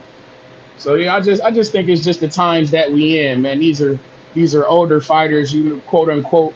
So this ain't much buzz like that. It ain't like Tank or Ryan or you know what I'm saying. It ain't like Devin fighting them. The new guys, that's the young blood now. Shakur, you understand these type of guys. Abdullah Mason, these the guys now. So yeah, I fuck with it though. I just hope that we get a good fight, man. I hope that my man Crawford don't go out here on no Charlo shit. We come to swing and bang. You understand? And we come to put a masterpiece together. But shout out to the Hangout spot. Shout out to the Midwest Mafia, man. I'm gone. Y'all be cool. Shout out to Treese, man. Good call, man. Good call. He was the only one that actually brought up Boyacek against Brandon Adams. Right, that's crazy. Brandon the Cannon, baby. So what he did the first time. Again, I'm just looking at stylistically, like from an entertainment standpoint. I mean, he is gonna come to fight. I like the Lester and Billy fight personally. Like when I first heard about this undercard, that was the first fight that I kind of gravitated towards personally, me. But you guys, Consejero and Malcolm and a couple of you others that are called in earlier, got me a lot more pumped up about the co-main. In fact, I was I think it was on Monday's show or Sunday. I was like, damn, why didn't he make the Lester Martinez and Billy the co-main? Like what are we doing? And I understand why, obviously, Callum Walsh and the whole ties with Dana and whatnot. But nah, man, I'm a lot more pumped up about it. This is what I love about y'all, man. Y'all drew me in. Y'all pulled me in. So I'm good with that one. What y'all got on the panel? Yeah, don't forget, Johnny. You still got Stone Cold Steven Nelson too on the on the prelims. That is a fan-friendly guy. He's coming into the scrap. He's moving up to light heavyweight. I don't know who the hell he's fighting against, but I know he's a fun, exciting fighter. Hey man, I was the one that came on here early, pumped up. My voice is hoarse. I got a chest cold. I'm coughing all over the place, but I'm still pumped up about this damn card, man. And I thought Hugo was gonna jump on and hate on it, but even Hugo brought the energy, bro. Shout out to Hugo, man. Shout out to Hugo. Because when this card got announced like 3 or 4 weeks ago, he was shitting on it. He called in and crashed out. Why this person on his own? Why they don't have this fight? Why they don't have this fight? I'm like, damn, relax. Turkey never said that this was gonna be a star-studded undercard. It never said that. He sure didn't. No, he never said that. In fact, like I said, with the whole thing, I like what they're doing with tomorrow. I don't think there's any fights on Friday, if I'm not mistaken. I think Vegas said earlier there's no fights on Friday, but you got fights tomorrow. In fact, Mo, you probably know there's no fights tomorrow, right? Tomorrow? What do you mean? There's the underdog. You didn't get a fight. Not tomorrow. That's not what I'm talking about. Not tomorrow. Friday. Well, technically it is tomorrow because we're after midnight where I'm at. So check this out, Johnny. Originally, my guess is what it seemed like. Originally, they wanted to do Thursday, Friday, Saturday, but Right. I think Friday, there's like a WWE wrestling show across the way at the Thomas and Mack Pavilion. So my guess is, it's Zuffa, it's the ring, and they probably didn't want to put two shows going against each other, and they're probably banking on people to be like, hey, there's nothing else to do on Friday. I'm here for Thursday fights, and I'm here for Saturday fights. So fuck it, why not go see the WWE show, whatever. It's the same way how anybody would in Vegas. You go to a concert, you go to a comedy show, whatever. You make a weekend of it. But no, there's no fights for. I think it's just the tomorrow. Just the press. Find the ceremonial weigh-ins on Friday. I believe at 6 o'clock, 5 o'clock at T-Mobile. That's your time, right? Saying correct, Pacific. Las Vegas so time. 8 o'clock over here. Okay, because that's where the disconnect is. Right now it's 12:45 in the morning where I'm at. It's almost 1 o'clock in the morning. So shout out to all of y'all on the West Coast that are chilling. It's still what time is it over there? 10 o'clock? 9 o'clock? Yeah, about 9:30. 9:45, 9:40. No wonder why people like Alberto are telling me go all night, bro. Do this show all night. Yeah, he wants me to do the Inouye. That's gangster. Well, Inouye don't fight at 4. That's what I'm saying. At my time, that'll be the start of the Japanese card. Inouye will come on at 7 o'clock in the morning Eastern, bro. Remember, we went live at what time did I go live? 6:45 in the morning for the Brian Norman Jin Suzaki main event. And I didn't do I think when I jumped on live, it was the co-main was like halfway over. And then we just did the main event, and it was super early in the morning, man. But we rocked out. That was a hell of a show. It was intense. Yeah, that was a hell of a show. And then I don't even know how many hours we went after that because people were jumping on the panel, talking shit about it. It was crazy. Yeah. These are all these West Coast people. 9:42, chilling. Look, 9:42. Must be nice. So it was 1 o'clock in the morning here, and I got to get up early for work. But I'm still pumped up. Yes, sir. I'm still pumped up, man. Yeah, man. It's gonna be good. So what time? So Cole, what time you leave in the morning? I think our flight takes up at 11:30. Okay, and okay, all right. So Eastern, right? Yeah, because you're flying out of Atlanta, right? Get out there. I think we get there about 3:20. Yeah. That's what's up. That's what's up. Good, man. Well, enjoy, man. Enjoy. What about you, Mo? When you getting out there? My flight leaves at 6 in the morning, so obviously I'm packing right now. So you're packing while you're on the panel. That's multitasking. Okay, I hear that. That's safe travels. Safe travels. Yeah, both of you guys, safe travels. Enjoy that shit, man. Take lots of video, man, and then we'll be here, man. We'll be representing here. And Cosejero, where you watching the fight at? Yo, at home. I'll be tuning into your show, Johnny. That's what's up. Where you from? I'm from Washington State. I'm in the Seattle area. Ah, so you're on that Pacific Standard Time. Yeah. So it's early where you at to another guy. Look, 9:43 over there for him. Must be nice. Nah, that's what's up, man. We gonna put in that overtime for that fight. That's for damn sure. Tomorrow, tonight's show again will be we'll go live at 9 tonight, and we'll just we'll open up the lines. We'll do some more predictions. Obviously, there'll be some people on here that probably weren't on today. I want to get everybody's prediction.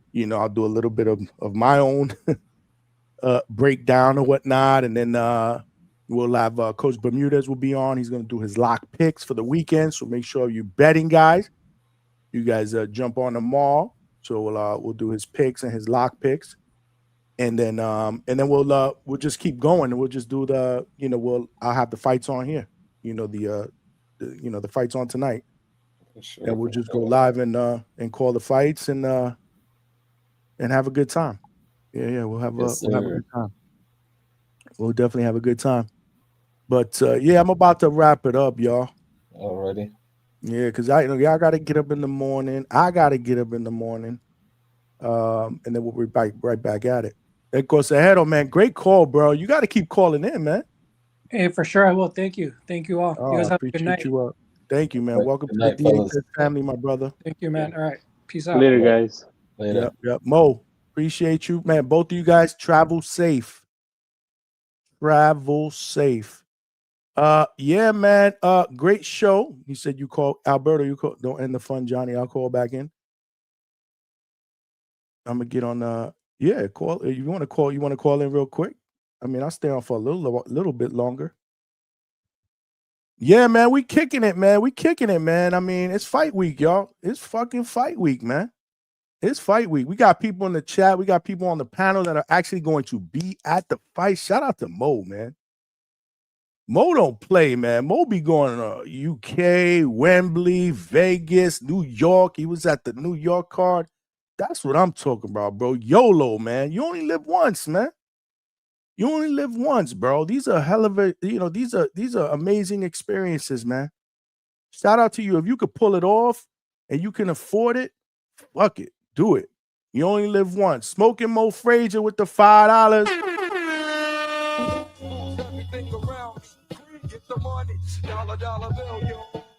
Appreciate you, my brother. Great time on the panel, man. Great stuff. He says, shout out to the chat and the panel. This is going to be a historic, in capital letters, fight weekend. Fire emoji. Enjoy it while we can. Enjoy it while we got it. Mexican flag. Viva Mexico, cabrones! Hold on, I got something for y'all. Get the fuck out of here, man. I don't know if you guys heard it. Did you guys hear my Canelo soundbite? Get the fuck out of here, man. Tell me y'all heard that shit, man. Hopefully it's not that low. Fucking Canelo, man. Get the fuck out of here, man. Get the fuck out of here, man. Yeah, man. Get the fuck out of here, man. Get the fuck out of here, man. I found that soundbite. That shit is fucking classic. Hold on. Let's do that shit. I'm having a good time with this one. Get the fuck out of here, man. Y'all heard it? That's what's up. That's what's up, man.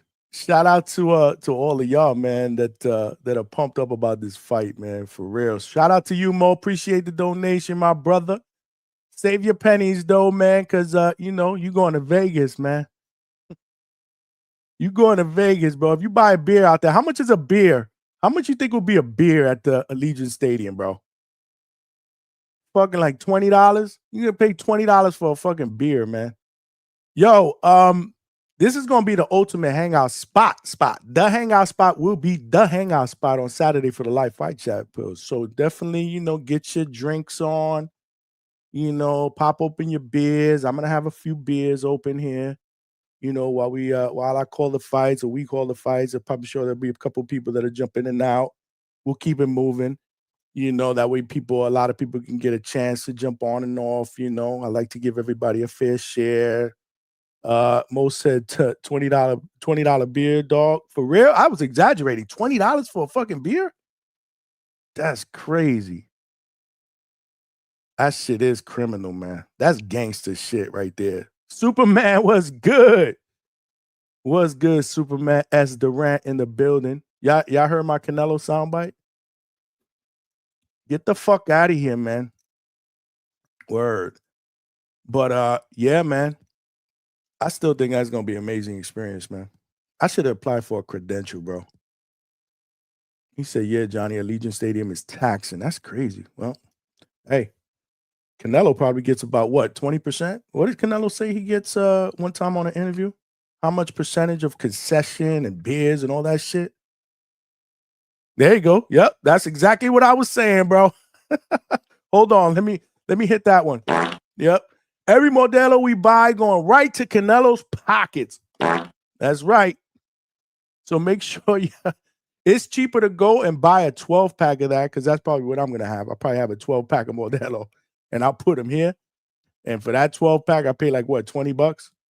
If that much? Yeah. That's Get the fuck out of here, man.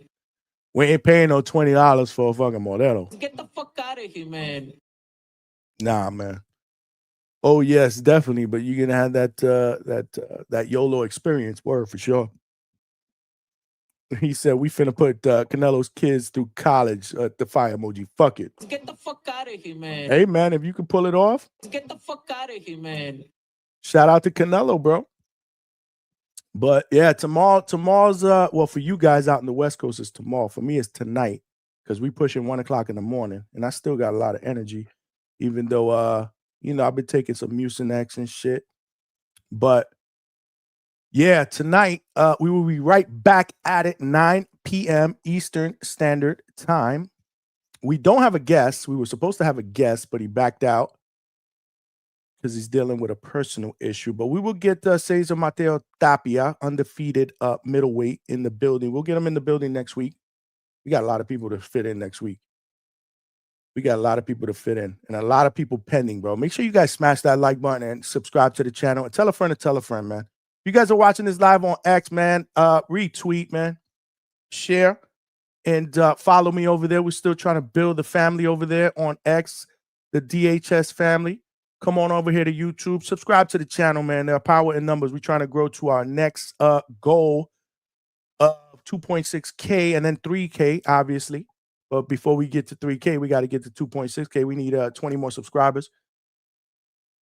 So, yeah, do that. Facebook, you guys, again, throw me a like. Come on over, subscribe to the channel. We are growing at a very, very rapid pace, but we can't stop, man. Now is where we got to put our foot on the gas pedal. We got to keep going, man. We got to keep going, man. Chest cold, sore throat. I'm going, man. I'm pumped up, man. I'm pumped up. Let me know if y'all with me, man. He said, Alberto said, Johnny, I put your channel on Marco's Discord. I appreciate that, bro. I didn't even know Marco had a Discord. I got to put a Discord together, bro. We got to get a Discord for the DHS family, bro. So y'all could just chat it up. We could chat it up. Post shit in there. Appreciate you, Alberto. I know, man. You always got my back, man. I appreciate that. Man, I'm fucking torqued for this week. Of course, bro. Wait till you get on the plane and then you land and you're officially there, bro. It's gonna be that energy, that buzz. Like every time we go, like when we went on vacation, like you get you pulling your bag and you're getting on the ship. It's just like a different type of energy, man. It's just enjoy it, Mo. Enjoy that shit. Be safe and enjoy it, and come back with a lot of stories, man. Let us know how the crowd is, the atmosphere. Hopefully the fights live up to the hype. The main event lives up to the hype. We're looking forward to it. And we'll be here. We'll be here again, Saturday night, 9 p.m. We will be here and we will be partying, bro. It's gonna be a live fight chat and a fight party, basically. Except we ain't all together, but this is what we're gonna do at the Hangout spot, man. Yeah, we got to do a DHS Discord. I got to look into that. Yep, for sure. I will do that.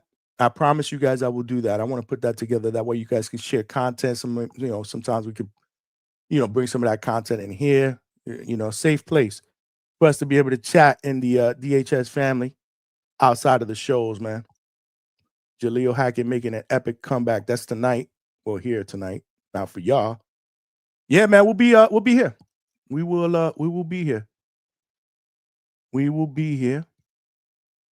Last minute for votes is or the last call for votes here is we get about 85 votes and 52%. Lester Martinez against Christian and Billy, and I think it's because of the style, man. That's like I said, when I saw this undercard announced, that was the first fight that I kind of gravitated towards, and I circled and I was like, damn, this one attracts my attention. I love him, Billy, and his fighting style. We've heard Coach Bermudez talk about his motor. He knows him well. Had a fighter that fought against him. And Lester Martinez, man, he's my dude, man. I've seen him fight at Pro Box. Shout out to Lester Martinez from Guatemala. And, he packs a mean punch. Obviously, he trains with, in that Bomac stable out there. So, I don't know, man. That fight is the one that I'm looking forward to on fight night. But you guys got me hyped up. 40% believe that Callum Walsh or 40% of you are excited about that Callum Walsh Fernando Vargas Jr. Co-main event. 7% Boyachek and Brandon Adams. Shout out to the 7% and Treese. who called in to show that fight some love. Nobody wanted that heavyweight fight. I should have left that off, but I figured, you know what? Let me just put 4 up in there. Maybe I should have put Steven Nelson fight. But I figured maybe a little bit more people knew these 2 heavyweights. But I get it. I totally get it. It don't matter. We here. We going to watch all the fights anyway because we hardcores. So we going to watch all the fights. Salute to who's number 1 pound for pound in the chat? Brian Norman? Brian Norman is this thing needs to be reset, man, because Mo Brains is number 2. Then you got Malcolm number 3, pound for pound in the chat. But I think this needs to be updated or something. Because Coach is not in the chat no more. He hadn't been in the chat in a minute. Let's see. Let me refresh this real quick. Smash that like button, y'all, if y'all have not done so.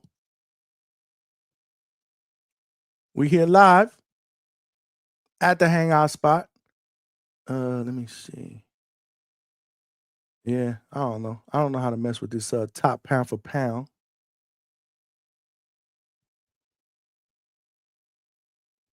Treese, what's going on, Treese? Yo. What up? What up, though? Right back. No cheating, real quick. I just had to say, man.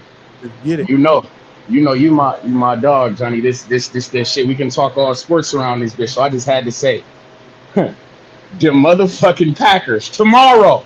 You understand me? Right. Go Pack, man. Come on, man. We on Amazon. Yes, sir, man.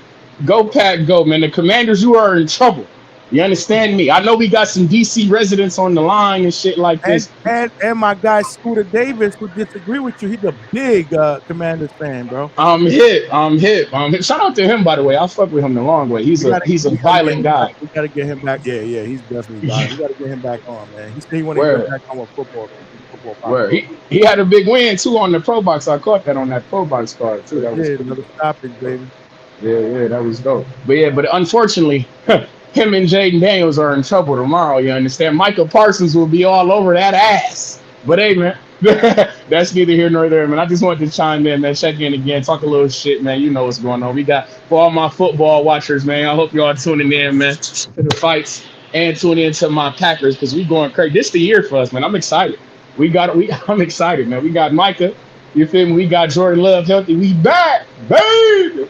I see it. Like I say, I seen your Jets and Justin Fields. He looking better than I ever seen and shit. Y'all might actually do something this year. Hey, man, if we could. It's funny how we finally have a game where we score with 30 points, but our defense can't stop a nosebleed at the end. And from what I seen, though, y'all might have y'all 2 wins in the division because the Dolphins look like shit, boy. They got their ass crushed. Yes, sir. I mean, listen, man. I just hope that the offense. I mean, you know, we ran the shit out of the football, which is good. I think that's the type of identity, you know, Aaron Glenn should create, bro. We've drafted on the offensive line. Let them dudes work, bro. Let the offensive line do their thing, man. I would see one of my guys. He out of New York and shit like this. He was telling me though, he think that y'all might try to pass a little bit more to work with that chemistry that Garrett Wilson and Justin Fields got, much like what was my man Devontae Adams and Derek Carr. You know, they went to school. They was in college together at Fresno State. So he feel like y'all might try the same thing. You feel me? Y'all might have a good year on the passing side. I hope so, man. I mean, I loved everything about what I saw with Justin Fields, man. I did. I mean, you got to remember the Jets. As a Jet fan, you're not used to seeing a mobile quarterback that can actually move in the pocket, that you can do RPOs. You know, that can, you know, and it was just it was super refreshing, man. But I got to see a little bit more before I buy in, man. I mean, it's week 1. I mean, they could literally lay an egg next week. We're playing against Buffalo. Oh, well, shit, man. I mean, I might catch them though slipping though. They came off that. That's what they say, emotionally charged game. They might have an adrenaline dump. See, my wife did the same thing. I'm actually glad they won because if they would have lost that game, then they would have pissed off. Yeah, they would have been pissed off. So I'm good. Y'all won that game. Now come to MetLife, you know, and take us lightly. Let us get a victory, and then we're off to Tampa. I will be there live at Tampa to see my Jets at the Buccaneers, baby. Okay, then you pulling up. I love it. It's funny because I'm going to Cleveland. I'm pulling up with all my Jets gear in Tampa. Week 3 is gonna be lit. We're gonna tailgate everything, bro. I may not be able to do a show that Sunday night because I'm gonna be all messed up. Word. If I bring the ginger ale, you gonna bring the whiskey, Johnny? Let's do I'll bring the whiskey. I'll bring the Jack Let's Daniels. do it. Let's do it. It's crazy because week 3, my Packers playing Cleveland. I mean, yeah, they playing Cleveland in Cleveland. I'm like, I think I might have to go up there to Cleveland to watch my guys, man. I think I might just have to do it. You understand? So that's what's up, Johnny. I hope that you have a good time out there in Tampa. How far is Tampa from you, by the way? Hour and 3 minutes. Hour and 15 minutes. Hour and 20 minutes. Okay. You got to get there early because that's their home opener. Okay. So that's gonna be crazy, and I like to tailgate, bro. So I want to be there like at 8 o'clock in the morning. Oh yeah, they're gonna be turned up. I throw the grill. I do that tailgate shit. When I lived in the Northeast and I used to do jegging, I do that tailgate shit, bro. Okay, Johnny, shout out John. Shout out to Ybor City out there in Tampa. I fuck with Ybor City, man. I know they go crazy out there, so we love to party out there in Tampa the long way. Shout out to USF, man. By the way, they kicked the shit out of Florida. You understand? So yeah. Tampa gonna be going crazy. It's gonna be buzzing around there for sure. But yeah, man. Like I say, man, tomorrow. And by the way, y'all better stop disrespecting my nigga La Princesa, man. Fuck wrong with y'all. Anthony Alasquagua, man. He the champ, man. Y'all stop disrespecting that. His coach gave him that name out of affection. It was to me. It wasn't meant like he's a princess. He on some. It was because he's like he cares about his appearance. You feel me? The man he be coming in with his hair and shit all coiffed and wafted and shit. So the coach like, whoa, you a diva type shit. So he just hit him with the lob. It's meant to mean like diva, not princess. Y'all got to relax on my nigga Anthony Alasquagua, man. Chill out. They just kept harping on it during that interview. Like, yo, just talk about it real quick and move on. They kept on and on. I'm like, oh, Lord. Hey, man, but it was like I say, it's a name out of affection, man. La Princesa, man. The champ. You can get away with that in boxing. That's about it. Exactly, because ain't nobody. What they say? Usually, if somebody disrespects you that way, it ends in a fight. As a boxer, I don't think you really want to be fighting that man. But shout out to him. I like to see it. Hopefully, he can get the dub, man. I really do like Anthony Alasquagua, though. I'll be catching his fights over here in Japan. I fuck with him, man. I fuck with him. Him and Nakatani real close. Yeah. You feel me? So yeah. Tomorrow's gonna be good, man. Tomorrow's gonna be good. I'll be live. I'll be live while the fights. I think the fights start at 11 o'clock Eastern, though. Here. You know me, I'll be live. Yeah, I'm gonna be at work, so I'm gonna have it on the phone. You understand? We gonna be locked in. Yeah, but so I'll just be doing fight chat for that. I gotta ask though, damn. Now that I'm thinking, because Anthony Alasquagua, shout out La Princesa, 112. But fucking hell, Johnny, if they got this time slot for my guy right there, they putting on lighter weight class. Why the fuck ain't Bam Rodriguez being featured on this shit? Considering the fact that Canelo fighting, you feel me, Bam Rodriguez, Mexican-American fighter, we considering him next up. I was just saying about us passing the torch about the new generation and things of this nature. I feel like that might have helped buzz with this fight, considering that we would have got to see a guy. And then, in a way, it's fighting on Sunday.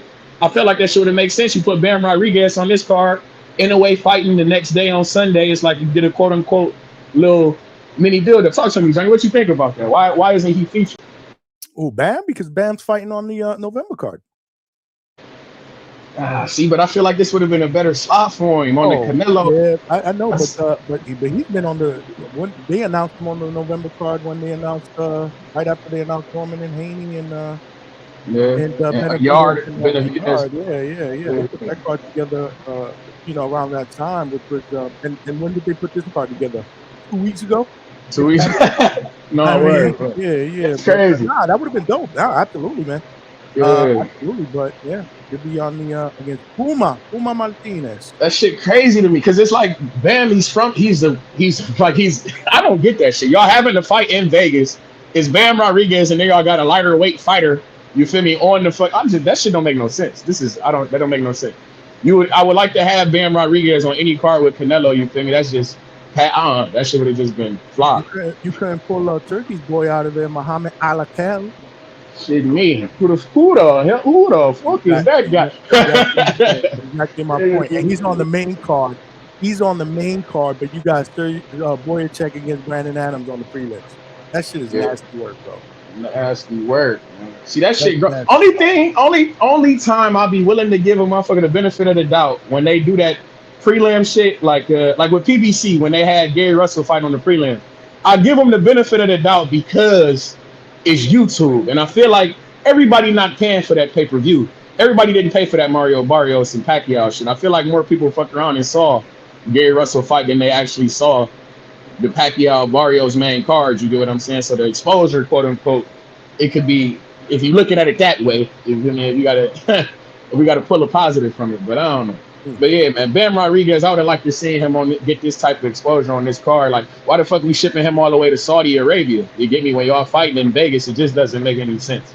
But Hugo, wherever you at, Hugo, call in and crash out about it. I know you want to crash out about your boy. But Speaking of the devil, I know. What up, man? Come on, What man. up? Let me What in up, the show. I'm in the I motherfucker. What's swear, cracking? Trees, I Toledo? just saw him, and I literally was like, "Oh shit!" I was paying attention to the chat, and then like 5 seconds after that, you mentioned him. Yeah, man. That's what mic check. Yeah, we hear you, brother. We got you. Yeah, man. That's what I was saying too, man. They should have put Bam on this card, but I'm mad at the November card. You feel me? It just makes it more worthy, as in, like, man, you got the November card kind of tops that the last crescendo. Y'all boys remember the last crescendo, right? In February, the one that the Bibbo and the Better Beef, man, that was a stacked card too. But I think this night a champion might top that one. I don't know how you fellas feel about it, man. You know, respectfully, even though that Kid Austin, I was looking forward to him and Shakur Stevenson, but yeah, man, I would have loved to see Bam Rodriguez on the Saturday card though. Trees, I don't know if you were saying on the card tomorrow.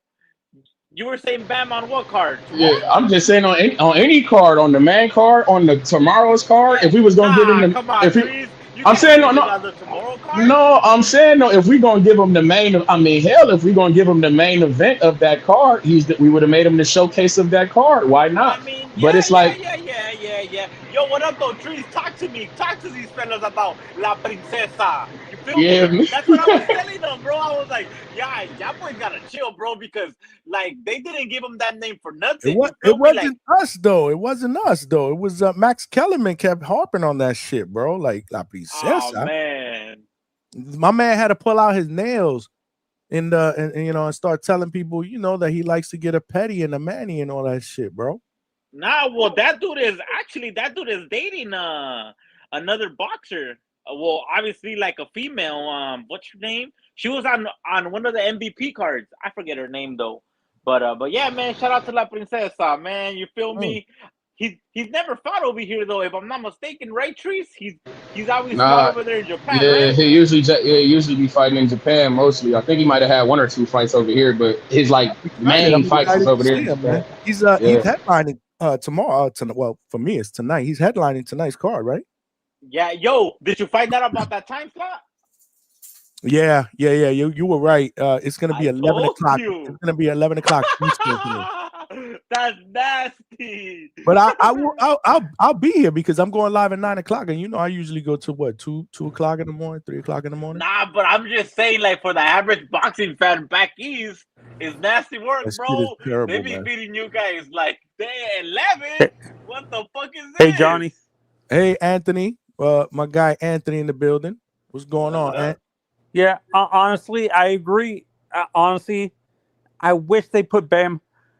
I wish Bam was the co-main event for this card, but I can understand why they did that. What card? This card. Tomorrow card or Saturday's card? No, Saturday.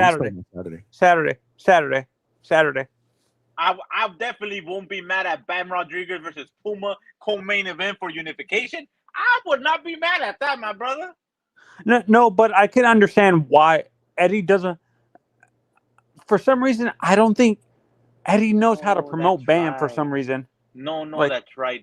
Yeah, Eddie wouldn't even let that happen though. Yeah, and I feel bad for Bam that he doesn't like. He needs to go with Golden Boy. I've been saying this. He needs to end his contract with Eddie and move to Golden Boy. Whoa. My bad, my brother, but I gotta disagree with you on that one though. And I rock with Golden Boy. Like, I live right here in LA, so I'd be going to their cards. But man, Eddie got him the Gallo Estrada fight. Eddie got him the unification with Sonny. I don't want to fight no more Edwards. Eddie's gonna get him this. No, Eddie got him the unification fight with Kafu, and he's gonna get him the unification fight with Puma. One more. Yeah, no. But the reason why I'm saying Oscar is because Oscar. I don't think Eddie knows how to book fights in the American market. I mean, I can see your point. I can see your point too, though, brother. I Yeah, can definitely see and your point. Yeah. for me, I was more pissed. The reason why I'm saying Eddie's a bad match for him is because Eddie did the stupidest thing ever, in my honest opinion. Why not have him be the main event in his own state in San Antonio instead of putting him right under the Boots fight? Like have Boots be the one being the co-main event in San Antonio when Bam. No, brother, I think you're confused because he was co-main event in Atlantic City, if I'm not mistaken, or in Philly. He was the main event for San Antonio. Remember, he was the main event, and the co-main event was Diego Pacheco versus Macumbi. Remember? Oh no, that's what I'm saying. I wish that Eddie did another built his. Have him be main event in Texas and the Southwest. Yeah. Build his fan base across the Southwest instead of going to Philadelphia where he doesn't really have a fan base. Really. For real, for sure. That's for sure. I thought that was random too. Like putting him on the Boots card, I was like, all right, like I guess. Yeah, I've been saying this. I think this fight is a competitive draw. I understand people don't want to hear this, but I think, to me, in my honest opinion, these two guys either of these guys don't want to lose. I think it's going to be a draw, like a majority draw, competitive majority draw. You aren't the only one that's saying that, though. There's a few people that have called in the chat that feel like this fight's going to end in a draw. Is that a crazy prediction, you think, or like? No, that's reasonable. That's reasonable. I don't think it's crazy prediction. I mean, it's like Canelo gets knocked out, or even Crawford gets knocked out. Now that's like, oh shit. A crazy prediction is if Crawford lays him out in the first round. Yeah, Shout out to Vegas. Shout out to Vegas. I think it's like the knockout for either side is like 2,200 or something like that, plus 2,200 or plus 3,500, some crazy thing like that. These guys don't have that type of power. I like Canelo, I like Crawford, but they don't have that type of power. Do you agree, Johnny? Yeah, I don't think this fight ends in a knockout. I think the fight that's more likely to end in a knockout is either the Mbili versus Martinez fight. Absolutely. How you got that fight going, my brother? Who you got on that one? Honestly, I'm sticking with my boy Lester Martinez. Nice. Let's go. Okay. Hell yes, Okay. sir.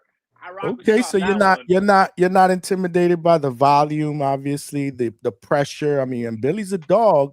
Remember, Coach Bermudez was on here on Monday and said that his gas tank. He knows him well. But the issue with Mbili, with a guy like Lester, your best defense can't be using your face. And Mbili does that. You guys agree with me? Am I the only one that sees that? It's like, no, he's definitely not there for defense. His defensive prowess and as high as it could be. What is he trees? He's violent.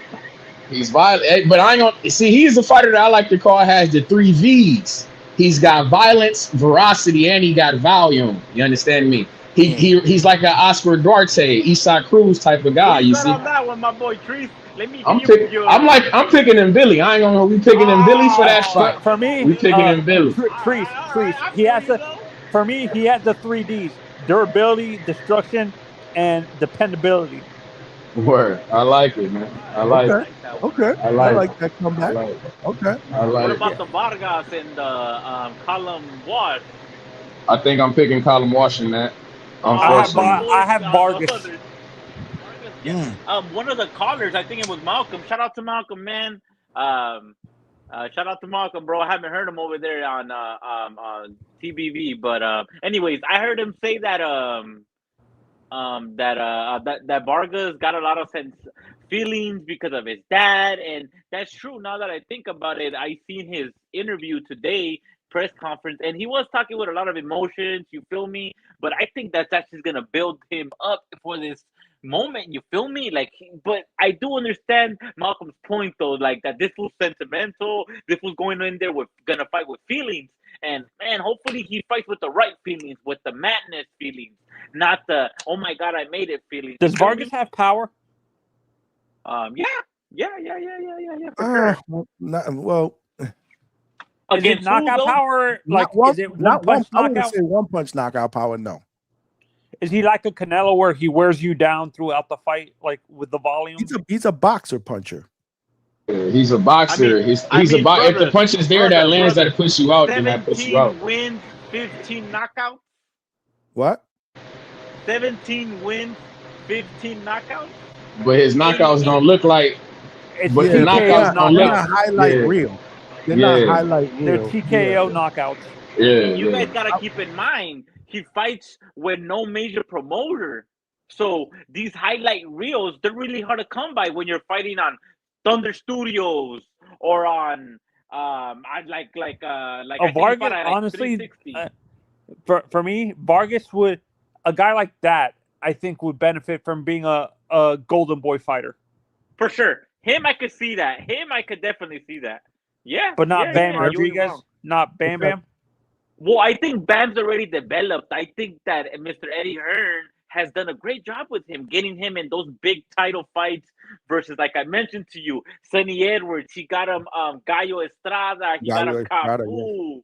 I want to see him versus Monster at 122. Nah, bro. Come on. He's too small, bro. He's at 115. He's at 115, bro. I would like to see him against Chocolatito. But then they won't give him credit. Chalk is honestly... Chalk needs to he needs to do what what's his name Lomachenko just retire. He doesn't need to prove anything. He's a first ballot Hall of Famer already. Chalk needs to retire. But, he never got those big paydays. I feel like. I mean, he was always like in those nice fights. And look, I don't know much about him because I've never actually seen him fight like in a big fight. But I think he would want a big payday, like a Riyadh season payday. And I think the only fight that could give him that is Bam Rodriguez. When I see Chalk, I see a little bit of Finito. A little bit. I feel like Bam could benefit from Golden Boy a bit though. Like when I hear like in a way, cause I hear like with Eddie Hearn, it's like much like the Top Rank thing, like how we hear about they get fighters develop, they get you to a certain point, and then you have to leave when you want to cross over. You know what I'm saying? I feel like that's the thing. I feel like Oscar De La Hoya could do that for Bam Rodriguez. You feel me? Just the like the production, just the like the next like him, just the cosign of being with Oscar De La Hoya. You get what I'm saying? For Bam Rodriguez, we see what that did for Ryan Garcia. He's already up there, though. Trees, keep in mind, bro. You're talking about Ring Magazine, Unified, that got Hall of Famers in his resume already, like El Gallo Estrada and who else did he had? Sonny Edwards. I don't know if he's considered like a big did he Hall fight? of Famer. I know he fought Gallo. Did he fight the guy that Gallo was supposed to fight originally before? Pedro Gutierrez? No,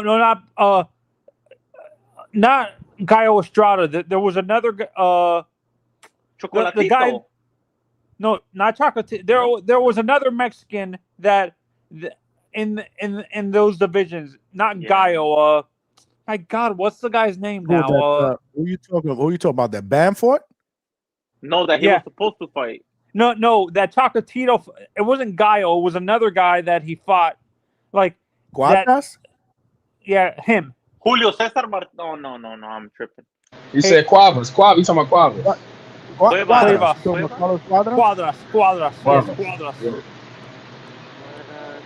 No, I don't think he has him. No, I don't think he has him. Julio said no. I'm thinking of Julio Cesar Martinez. Oh, that's Julio Cesar Martinez. That's what we about. That's Puma. That's Puma. That's what we about to fight. No. Julio Cesar Martinez is another dude. It's another young dude. Who he's gonna fight? He's gonna fight Puma Martinez. Julio. Watch it. Julio. The guy you're talking about from Mexico. The guy he's gonna fight right now is from Argentina. He's with Maidana. Yeah, when I look at honestly, when I look at Bam, the way he fights, he kind of Johnny, if I'm being a little bit putting too much pressure on Bam, I see Finito in him a little bit. Finito Lopez. For sure, man. Man, he's so underrated, man. But you know how it is with those weight classes. The Americans don't take those divisions. Honestly, American boxing fans don't take. Yeah. American boxing fans don't take any division below 126 or 135 seriously because they feel like I'm not sure if this is just ignorance, Johnny. They say those divisions are like you're seeing kids fight. Is that ignorance, not knowing what you're looking at and stuff like that? Yeah, man, it's a shame, man, because those dudes in the lower weight classes could crack, bro. But they just don't get the recognition as the higher weight classes, man, and that's where Bam suffers because Bam is a special talent, man. Yeah. Look, speaking about Chocolatito got a fight lined up on 9/12 tomorrow. I mean, on Friday, Chocolatito got a fight lined up over there in his country in Nicaragua, bro. He's not inactive, bro. Trust me. I think the last fight he fought was over there too, right? Didn't he fight over there already? Yes, sir. Yeah, but last year though. Does he have a big fan base in the U.S.? Chalk? I think it's not in the U.S. I think it's just like worldwide. Like his name was like put up there like with the lower weight class kings. You feel me? I think I could be wrong though. I think it was, if I'm not mistaken, correct me when I'm wrong. When Floyd was around, he was always considered, him and Floyd top 1-2 pound for pound. A word? Am I off or am I not? Trees. I kind of remember. Bro. I think it was in Chalk. It wasn't Chocolatito. It was Chocolatito was at one point considered one of the best fighters in the world. Pound for pound. But it wasn't. It wasn't Chalk. It was Nonito. It was Nonito Donare. No. It was you're right, Johnny. You're right. It was Chocolatito for at least a couple years. He was for a couple years, definitely, because it was him, and they used to talk about that guy CP Freshmart a lot. I don't know if y'all hit the CP Freshmart, but they used to talk about it was definitely talking CP Freshmart, man. Yeah. CP Fresh. He fought though. Didn't he fight versus? He just lost, not recently. Versus that Golden Boy card, no, the Latinos night. Wasn't that the fool that fought the Collazo? Yeah, yep. Collazo? Yep. Yeah, that's the dude that was making like the funny sounds in the corner, like yeah. I seen that fight, but like CP Freshman, that ain't the real CP Freshmark though. That was you know how that go with the international shit, man. It took him a while to get over here, and he's how it's just the lower weight classes is different. But CP Freshmark, if he really paid it, he's different. Dangerous, man. Shout out to my guy Knockout, man. He's dangerous. And this is why I always say, to me, Manny's the craziest. To me, Manny is. I'm not saying he's a once in a generation type guy. Starting from, I think 108. No, he is a once in a lifetime generation guy. No, in terms of like that weight class thing, like that's what I'm saying, man. This dude started at what weight class and what 108. He started at 108. Exactly, and now that's generational right there, bro. That's a generational talent, and people accuse it. Like, to me, I understand the accusations of steroids, but maybe it's just Manny's genetics is just like genetics can explain away all that. Like, Manny's just a weird type of to handle adding all that weight. So here's a question that I got, and it's for each panel member right now, right? How many weight classes did the Manny Pacquiao win titles in, or competing or whatnot? 8. He competed in 8 weight divisions and won 8 titles. So just like I equate this to the Cal Ripken. For those of you guys that like baseball, the Cal Ripken, the consecutive game streak. I don't think it'll ever be broken. It'll definitely never be broken. I think Manny's been unified in like 5 divisions. Do we have a fighter that does what Manny Pacquiao does at some point? Did Canelo do that or no? No. I do gotta say though, I think that's what makes this thing with Buzz so great. I know that he won we can't say that he had won the championship in 8 weight classes. However, we will have to say that the span of weight classes that he covered, from 135 to 168, it would be nobody to have held from 135 to 168. Okay. All right. That's Yeah. quite a span of weight classes to say that you held a championship from. I had a championship at 135 and I had one at 168. Nobody can say nothing like that. That's a that's a crazy when gap. we look at Bud, his prime, like nobody really talks about him winning championship. Like I understand what you're saying, but when people talk about his prime in general for Bud, it's more at 140. That's where all his I can't, 140. but I can't, but I can't. I hear you, but if I tell you I got a belt at 135 and I got one at 168, can nobody else say that? That's different. That's different. That's a huge gap. You was beating on guys at 135, and then you decide that's pound for pound shit, brother. That's the definition of pound for pound. You understand me? Oh, actually, didn't Roy Jones do that? Didn't he jump up from like 160 all the way to heavyweight or something and win a title? But that's not the span. He was smaller than that, though, right?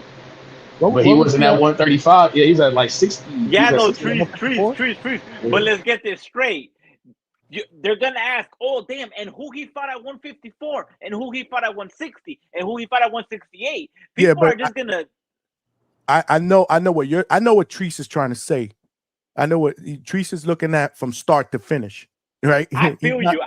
But let's get into the details. He's not looking at the middle, and that's where Hugo comes in, and that's what I agree. Like Pacquiao did all of them, right? Like 35, 40, 47, 54, 60, 60. Bud skipped a few divisions. Skipped 160. He skipped 154. I mean, yeah, but like you say, I'm thinking of start to finish. It's like I started. Yeah, I'm just. Yeah. Exactly. So it's like, but I get what y'all saying too. It's like, but it's like in my head though. I'm just thinking that's insane. I couldn't imagine, like Lomachenko. Well, he started lower than 135, but if I'm thinking just 135, I couldn't imagine him going up to 168 and him beating Benavidez or him beating on Charlo or no shit like that. Now, you see what I'm saying? Now, can you imagine a Devin Haney?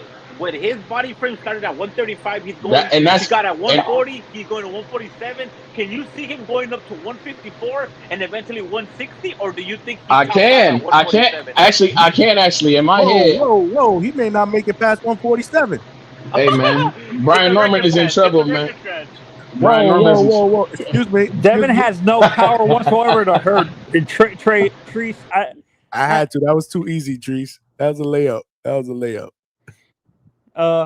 No, and Manos de Piedra did that, didn't he? Didn't Roberto Duran do that? Didn't he start at like 118 or something like that and finishes and won a title all the way at like 154 or something like 147? Manny Pacquiao stands I'm not alone a historian, my brother, but I have heard about Manos de Piedras at the King at 135, and then he challenged someone, and then he said no mas. Right? Smoking Mo Frazier with the $2.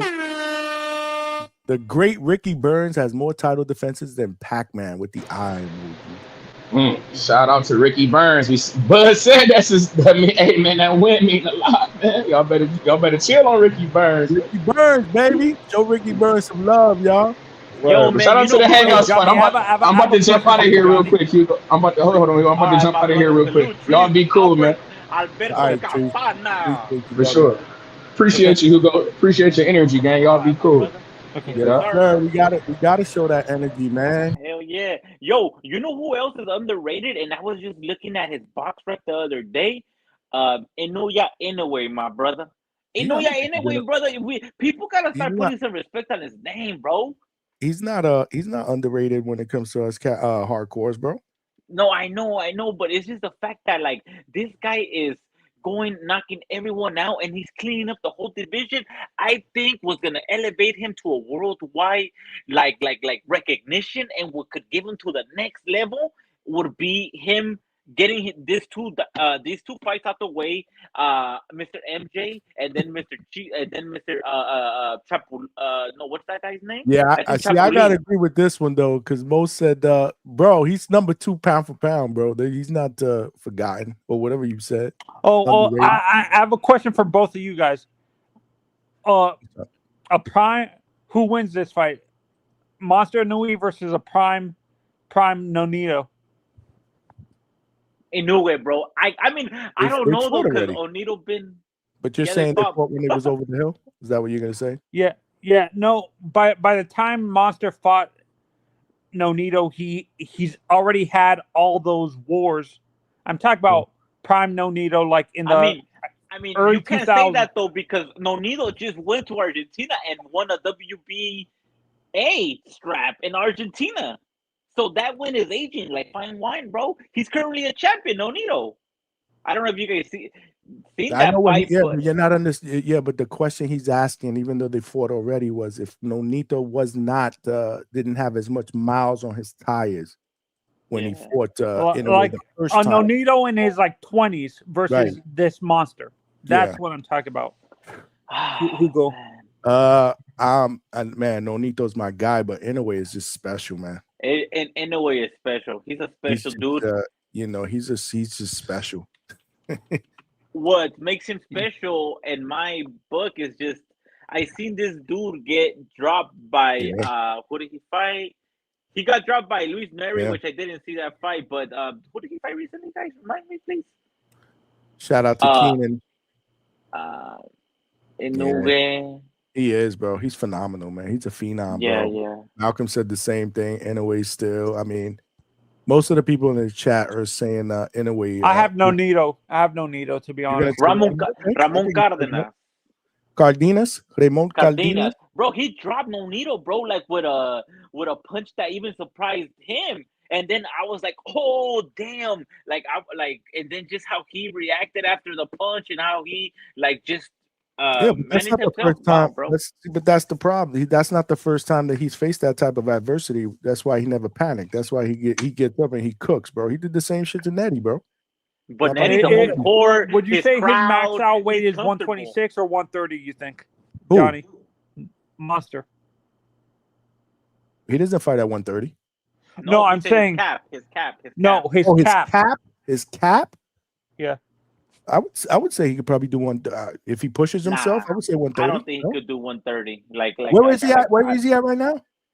122. 122, and we want to, and we're dying for him to go 126 because there's a bunch of guys with name recognition there that I believe. People and Monster started at 110 or something like that. 108. He started at 108. And how old is he? He is probably like 33, right? Yeah, he's around the same age as what the Charlo brothers, like 28, 20 right now, late 30s, right now. Early 30s, late 20s. He's 32. I don't know.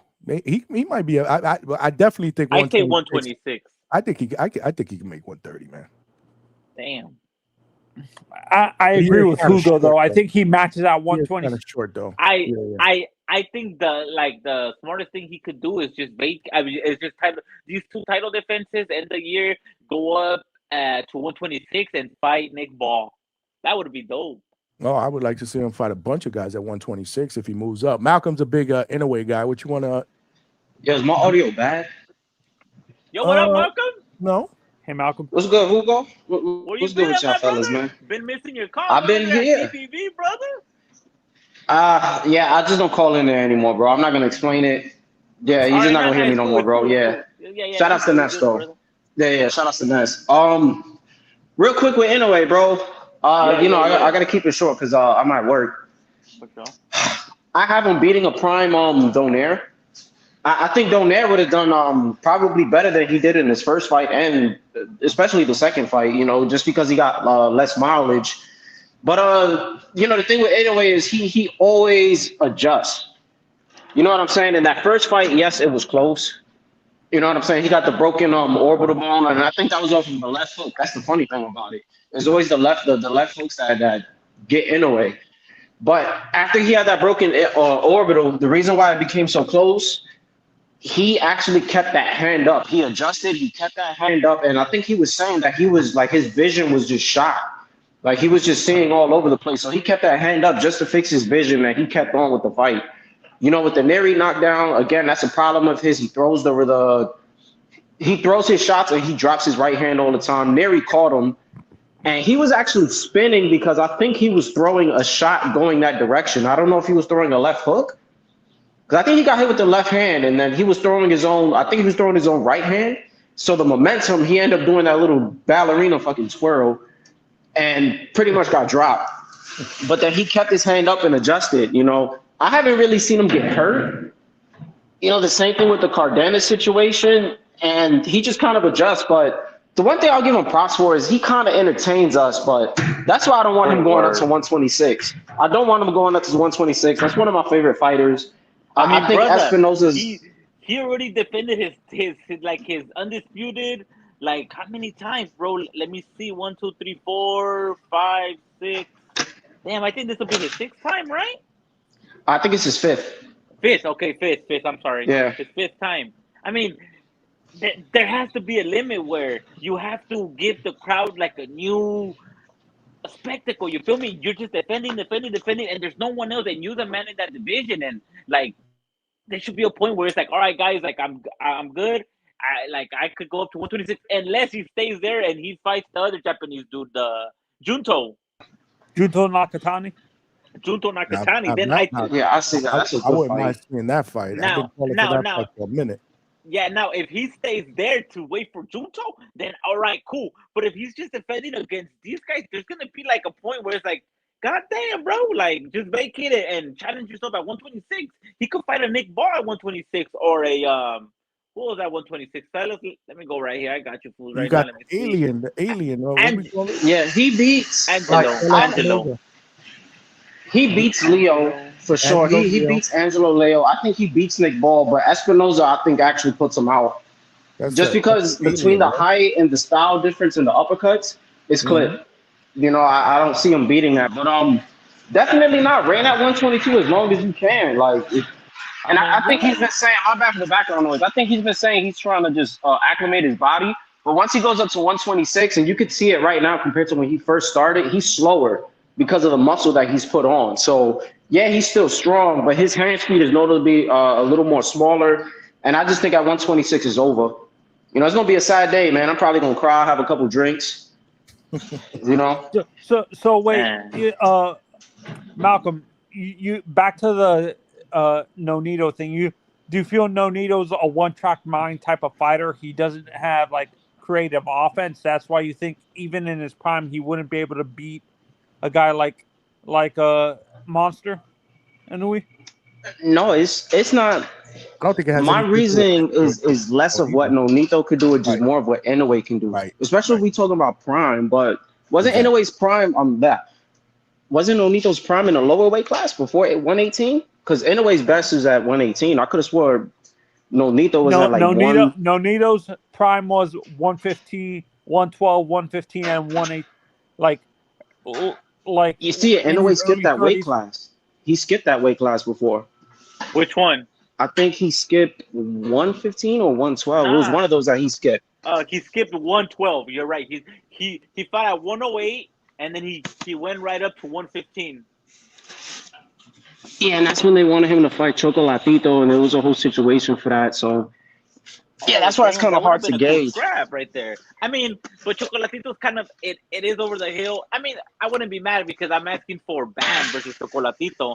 I mean, you feel me? Like just get him on your resume real quick. Oof. Yeah, man. But what was I about to say? But actually, on the Ring Magazine on the new Instagram page, they did say that he's gonna headline in Riyadh in December versus that Mexican dude Chapulin. You guys know who he is, right? Inoue? Yeah, Inoue. That it's They're already supposed to signed, do an sealed, all and delivered. Japanese against Mexico card, right? They said Japan versus everyone, but Oh, I Japan did hear versus Japan everyone. versus Mexico. But they said he was gonna defend his title right there, and that Junto Nakatani is gonna make his pro debut at 122. At 122, that Junto Nakatani. So I could see them. Tree said Alan Picasso. Alan Picasso, yeah. I mean, look, you know what, bro? Like, respectfully, like, I think Alan Picasso lost his last fight on the Mario Barrios versus Pacquiao fight. I think that he lost that fight respectfully. That they gave it to him just because, I guess they wanted to line up him versus Inoue. I don't know if you guys recall that fight or if you guys even tuned into it. But I mean, I think it's going to be another little easy dub for Mr. Inoue. Secret Dance Post said Nick Ball destroys Inoue easy. Inoue has beaten no one. Yeah, I mean, he destroys them with kicks, with headbutts, with wrestling, with all this. I mean, that's the good thing about it, bro. That Nick, honestly, when I look at Nick, Johnny, he looks like a miniature Bud. Like a miniature Bud or a miniature Mike Tyson? Well, a miniature pit bull. He's like a pit bull. Y'all talking about Nick Ball? Nick Ball.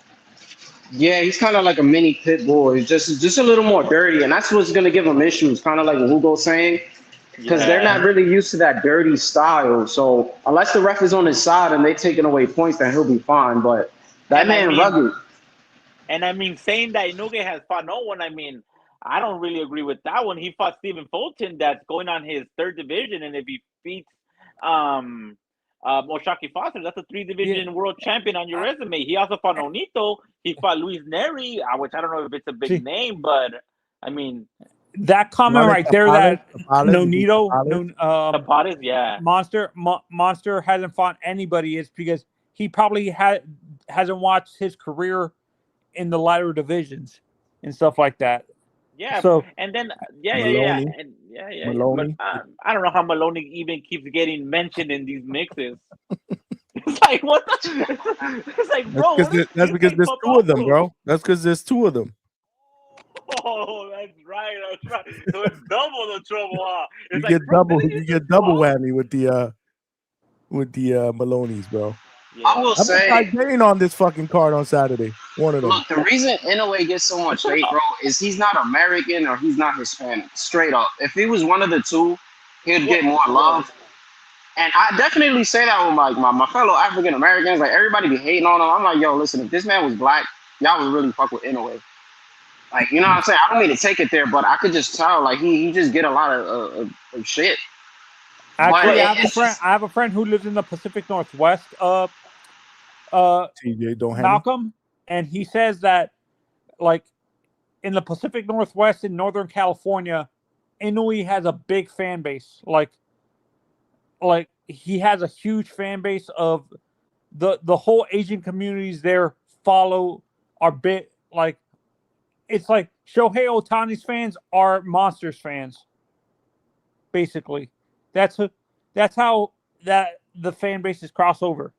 Like what you said, Ohtani the baseball player? Well, excuse me. Oh no! I'm saying Ohtani's the fans that are Ohtani fans in the Pacific Northwest. Yeah, for sure. Yeah, are fans of Monster. Yeah. If anything, now that I think about it, his ass needs to come and fight over here in LA, and like before a Dodger game or something. Because I went to a Dodger game last month, man, and man, those Ohtani shirts are all up and down right there, brother. How much is sorry to flip gears? How much is a beer at Dodger Stadium? Right now they're going for. They just went up this season, if I'm not mistaken. $30 they're going for like $24 for a Tacana Modelo. This is nasty. Yeah, That's man. terrible. I mean, 2024, brother. 2024 World Series champions, brother. You feel me? That comes heavy, and that hits the pocket. Man, you better off just taking an edible and chugging a buzzball before the game. I would never, man. That's crazy. That's California prices, bro. California. No, that's in general for sports. Like, not $30, bro.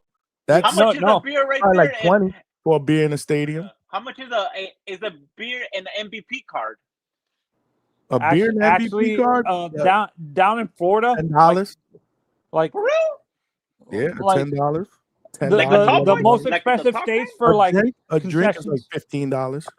The most expensive states for concessions at a sports event are Florida, mainly Miami, Dallas, telling you, NYC, Chicago, and LA. Those are the top four. For sure. You said LA? Los Angeles, yes. Los Angeles is number one. Oh, what about Vegas? Vegas, honestly, they're not. People actually, they're not as expensive. They're actually like number 10. Oh, all right. Shit, then. I'm surprised they're not that expensive. Yeah, I'm surprised that too, bro. Because it'd probably be different on the strip, maybe. or Yeah, the Allegiant. trip maybe. No. I bet Well, you the beers would be they're extra doing the $20 prices than they're Allegiant. doing in Vegas. The prices that they go off of are more the bars off the strip. They don't count the resorts and stuff like that. The resorts they're charging like $40 for a beer. Damn. Damn. That's that's crazy, bro. Coach Hector Bermudez is in the chat. Where you at, Coach? He said, y'all cheap motherfuckers need a super chat. Let's go, chat. But what's up, though, Malcolm? I'm hearing about that. Oh, my bad. Hold on, I just want to ask Coach, make sure tomorrow the picks, man. You jump on for the lock picks tomorrow, and at 11 o'clock that card starts. So I don't know if you're gonna be there. You're not gonna be there. Let me know. Hit me up. If not, send me your picks, man. But if not, I want you to jump on tomorrow. What's up, Coach? Malcolm? Please. You got my boy Vargas losing that scrap on Saturday. I'm going for my boy Vargas, man. I bet on Vargas. Oh, all right. Nah, that's my guy. With you, bro. Oh, all right. Then I heard wrong, my brother. Malcolm, who do you have winning in Billy versus Martinez? Who I got? Damn. You see, that's the thing. I don't know, bro. Because style-wise, it's a great clash. And Billy, we can say, has the more better names under the resume or the experience. It's just, bro, I don't know with Martinez, man. I don't know if he's really hurt. You said what? Lack of defense. He blocks punches with his face. He's big. He's kind of like a Sebastian Fundora in that way. Sebastian doesn't have any defense whatsoever. His defense is blocking punches with his face. You can't be doing that. he's what did Trees call him? The three what did he call him again? The 3 V's? The 3 V's? Violent, the 3 V's or something like that, right? Violent, vicious. What were the 3 V's again? Shit, I needed to write those down. It's late, that's why. If not, I would have remembered. Malcolm, but dependable. Oh, there you go. Well, you said the 3 D's, but D's, you hear me? Hey, yo, whoa, hold on. Is it V's or? No, Tree said V's as in Victor, I believe. Violence, veracity, and what was it? Volatility. Volatility. Yeah. Yeah, it was something like that. And Trees be coming up with shit, man. it actually flowed better than what we're saying it. Yeah, for real. But yeah, man, I mean, the fight, good. There it is. Volume. He said volume, violence, and veracity. Yeah, you know what I'm saying? It flows better that way. We chop that shit up. Nah, that's fire though. That sounds fire, actually. Nah, that shit was fire, man. He said that's what Christian and Billy. I might to answer the question. I might edge in Billy, but I want him to lose so I could just go on Ryan's show. You know, that's exactly the question that I want answered. Shout out to my brother Two-Tone, the superstar. Who's taking a bath on the panel, gang? Pause. Is that Malcolm?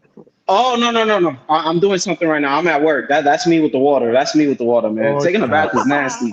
You say you're taking a bath while you watching the Hangout spot, bro? Nah, does it sound bad? The noise? Not right now, but before it sound like you're washing dishes or something. Yeah, my bad. I'm dealing with water right now, man. I gotta mute myself when I'm not speaking. My fault. I'm dealing with water. Yo, though, violence, veracity, and volume. That's how he said it. That's exactly how he said it. Johnny, though, have you talked about that? How that boy snuck on the main card? What's his name? Muhammad Ali. How the heck? And he's fighting a Travis Kent Crawford. Do we know if any relation to Terrence Crawford? Man, how could you put that dude on the main? Yeah, I see it. Travis Kent Crawford. Any relation? What the? How could you put that dude? Nah, he's got 4 losses. He ain't related, bud. How could you put that dude on the main card but have Boyacek and Brandon Adams Part 2 on the prelims, bro? That shit was nasty. Nah, bro. He's Saudi Arabian, I guess. Muhammad Ali Al Sayed or something like that. Muhammad. Nah, his name is just Muhammad Al-Kael. Muhammad Al-Kael. Alakel. Yeah. Alakel. Alakel. There you go. Muhammad Alakel. Yeah, Muhammad Alakel. Oh shit! Two-Tone, the superstar, said, "What up, Chad? Crawford hurt? I don't know, man. They asked him if his shoulder was was jacked up. He said no. I don't know. I thought he said yeah. Could it be a deeper, darker criminal link? Who knows? Yeah, maybe, man, maybe, I don't know. maybe. Not in But not when the media was asking him about it and shit. I saw he supposedly moved his shoulder. Said it was fine. yo, how did you fellas like the Media make Grand them Rivals? How did you What's fellas that? like the Grand Rivals? Like what's that dude's name on the mic? Max Calloway, or I'm sorry, Kellerman. Max I Kellerman. just think he was a little awkward with it. I feel like he was obviously trying to pump up the people, but I just think it was a little awkward. I don't know what's your guys' opinion with that one. The guy they should have used was Thomas Schreiber. Would you have preferred Mike Coppinger doing that?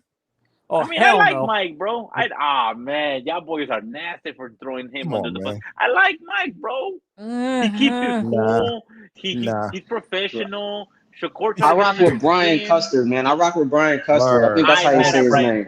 I ain't mad at Brian. Yafi said Kellerman was cringe. I agree. He was cringe. I agree with you, man. Kellerman was a very cringe. Sometimes they be trying too hard. It's not that easy, bro. Yeah. Like that in the ring, man. Yo, quick question. Does anybody know the reason why Dana White doesn't want Mauricio to enter the ring? Like, what's that whole He doesn't want to play nice in the situation? sandbox, bro. He doesn't want to play nice in the sandbox. I mean, Alienating that's the everybody, bro. UFC model, right? I mean, that's the UFC model. I mean, when the winner wins in the UFC, no one gets in there except him. for the actual team and him. And him. I He's guess the that's one that just like crowns the the UFC champion. model. Yeah, no, and I can't remember who said this, but Dana got away with got around the what's it called, the Muhammad Ali Act by labeling his fighters strikers, so he didn't have to protect he labeled his the UFC fighters strikers instead of boxers, so he got So it wouldn't fall under that category or something like that. Yeah, under the Muhammad Yeah. Ali Act, so he can pay the fighters fairly and stuff like that. I mean, I think that they had like a little panel meeting the other day. I seen like the highlights of it, right? Did you fellas see that? That like you guys could have called in and like express your opinion on why you guys don't want the Muhammad Ali not revoked, but like reiterated or something like that. Y'all fellas know what I'm talking about or not? Oh, I know what you're talking about. They were asking a question to fans. If you want to call in to see if you not rematch. Your opinion. Your opinion if you want them to fix the Muhammad Ali Act. Yes, and stuff sir. like that. Yeah, definitely. We got Hugo. Remember I was telling you we got your counterpart, the other Hugo up in here. Oh, damn. There's two Hugos on this panel. What's up, man? Call me Juice. Hugo. One is Juice and the other one is Hugo Dope. Oh, I know who Juice is. Okay. From TBV. Yeah. Oh, Malcolm, you've been talking to me the whole time, man. You don't even Man, know you don't. I was about to say you just no, because there's a Hugo. There's a Hugo, and then there's an actual Juice. Like I know the difference. One's Hispanic, bro. The other one isn't. I don't think the other one is. Hugo, the other one, the second one that we just allowed in. Hugo, Del Fundio. Yeah, what's up? Yeah, we all are raza, man. Not much, man. I'm just listening. I'll keep you guys going. Oh, okay, that's what's up. We about to wrap me up. and Hugo know each other from another panel. Johnny, do you know Joseph Heron? Who? Joe Heron, the guy who worked for Golden Boy, did all the press for Golden Boy. Joseph Heron, from Warwick Radio. Mm-mm. No, probably podcast. That's how I mean. Yeah, it's another podcast. Oh, okay. It's another boxing. And what were that's you how saying me and over there? Hugo met. Oh, okay. So you guys were over there. Yeah. Okay. Yeah. Yo, what up, though, Tocayo? Who you got, man? Talk to us. Who you got for for the main card, or like, what's up, bro? Come in here hot, bro. Which card? Which card are you talking about? There's two. Yeah, no. All right. The one that matters is in a way. The one that matters is in a way. Yeah, that's and right. Akmadalia. Yes, sir. Shout out to Inouye. Yes, Called sir. in Monday and was saying, "Fuck all this shit with Bud and Canelo. It's all about Inouye on Sunday morning." I remember. Brother. Are you even gonna wake up for that card? A huevo, yeah. I'm gonna be up. I'm gonna be up. Where you gonna watch it at? I'm gonna stream it. I'm gonna watch it. I'm gonna watch it. All right. Where you located out of? Let me ask California, you a question. North California. Okay. Who's gonna be on that co-main event? Huh? Who's on that co-main event? Who cares? I'm gonna watch anyway. That's all that matters. That's the only guy that matters. Chapulín is gonna be on that co-main event, brother. Chapulín. Nah, he's all right. He's not. Yeah, he's I don't know. I don't know yet. I don't know. Yeah. Who you got though on the Saturday cards though? Talk to us, man. Wait, hold on. Could I ask you a quick question to Juice real quick? What up, bro? Is this the same Juice that I hit up? Not Hugo though, but Juice. Is this the same one that I was talking to about the Fire Stick thing? On Discord? Nah, it was somebody. It was on TVV like a month ago. Unless it's a different Juice. Damn, we got a bunch of Juices. Look, brother, I'm Hugo Juice. Remember that. I'm Amigo. No, yeah, you're Hugo, but the other Juice that was on here. What Juice you talking about? There was no Juice on here. Didn't somebody just jump on? I just heard another voice. That's Hugo. Oh, I'm tripping. Okay, never mind. No, because there's somebody who. One is Juice. One is Del Fondillo. Okay, so it's two Hugos then. All right, because I know Hugo Juice. All right, but there was somebody named Juice, legit, just regular Juice, that be on TVV that I end up helping with a Fire Stick. So I got it all mixed up. No, yeah, bro, that's me. You gave me a code, right? That was you? And I got you on IG. That's you? Nah. Not on IG, bro. But like someone though on like respectfully shout out. Fuck, I don't know his name on Discord. I mean, no, I'm sorry. Yeah, on Discord on the 24/7 chat, they hooked me up with like a little code right there. For what fight was that? Fuck, what fight was that for? Oh Lord. That was like the other week. But yeah, brother, back to the fights though. So Cayo, who you got on the Saturday fight? On Saturday, it's gonna be interesting seeing Emiliano. Fernando, whatever, the son, the other one, the co-main event. You got Vargas. Yeah, I got Vargas. I think he's got what it takes. I mean, obviously, you guys made the distinction before. The lesser talent is probably Amado. I kind of wanted to see the kid get low because he has a good he has some good motion, at least with his image. But it is what it is. But yeah, hopefully he wins. But Canelo and Crawford, I got Crawford. I've been said I had Crawford for a long time.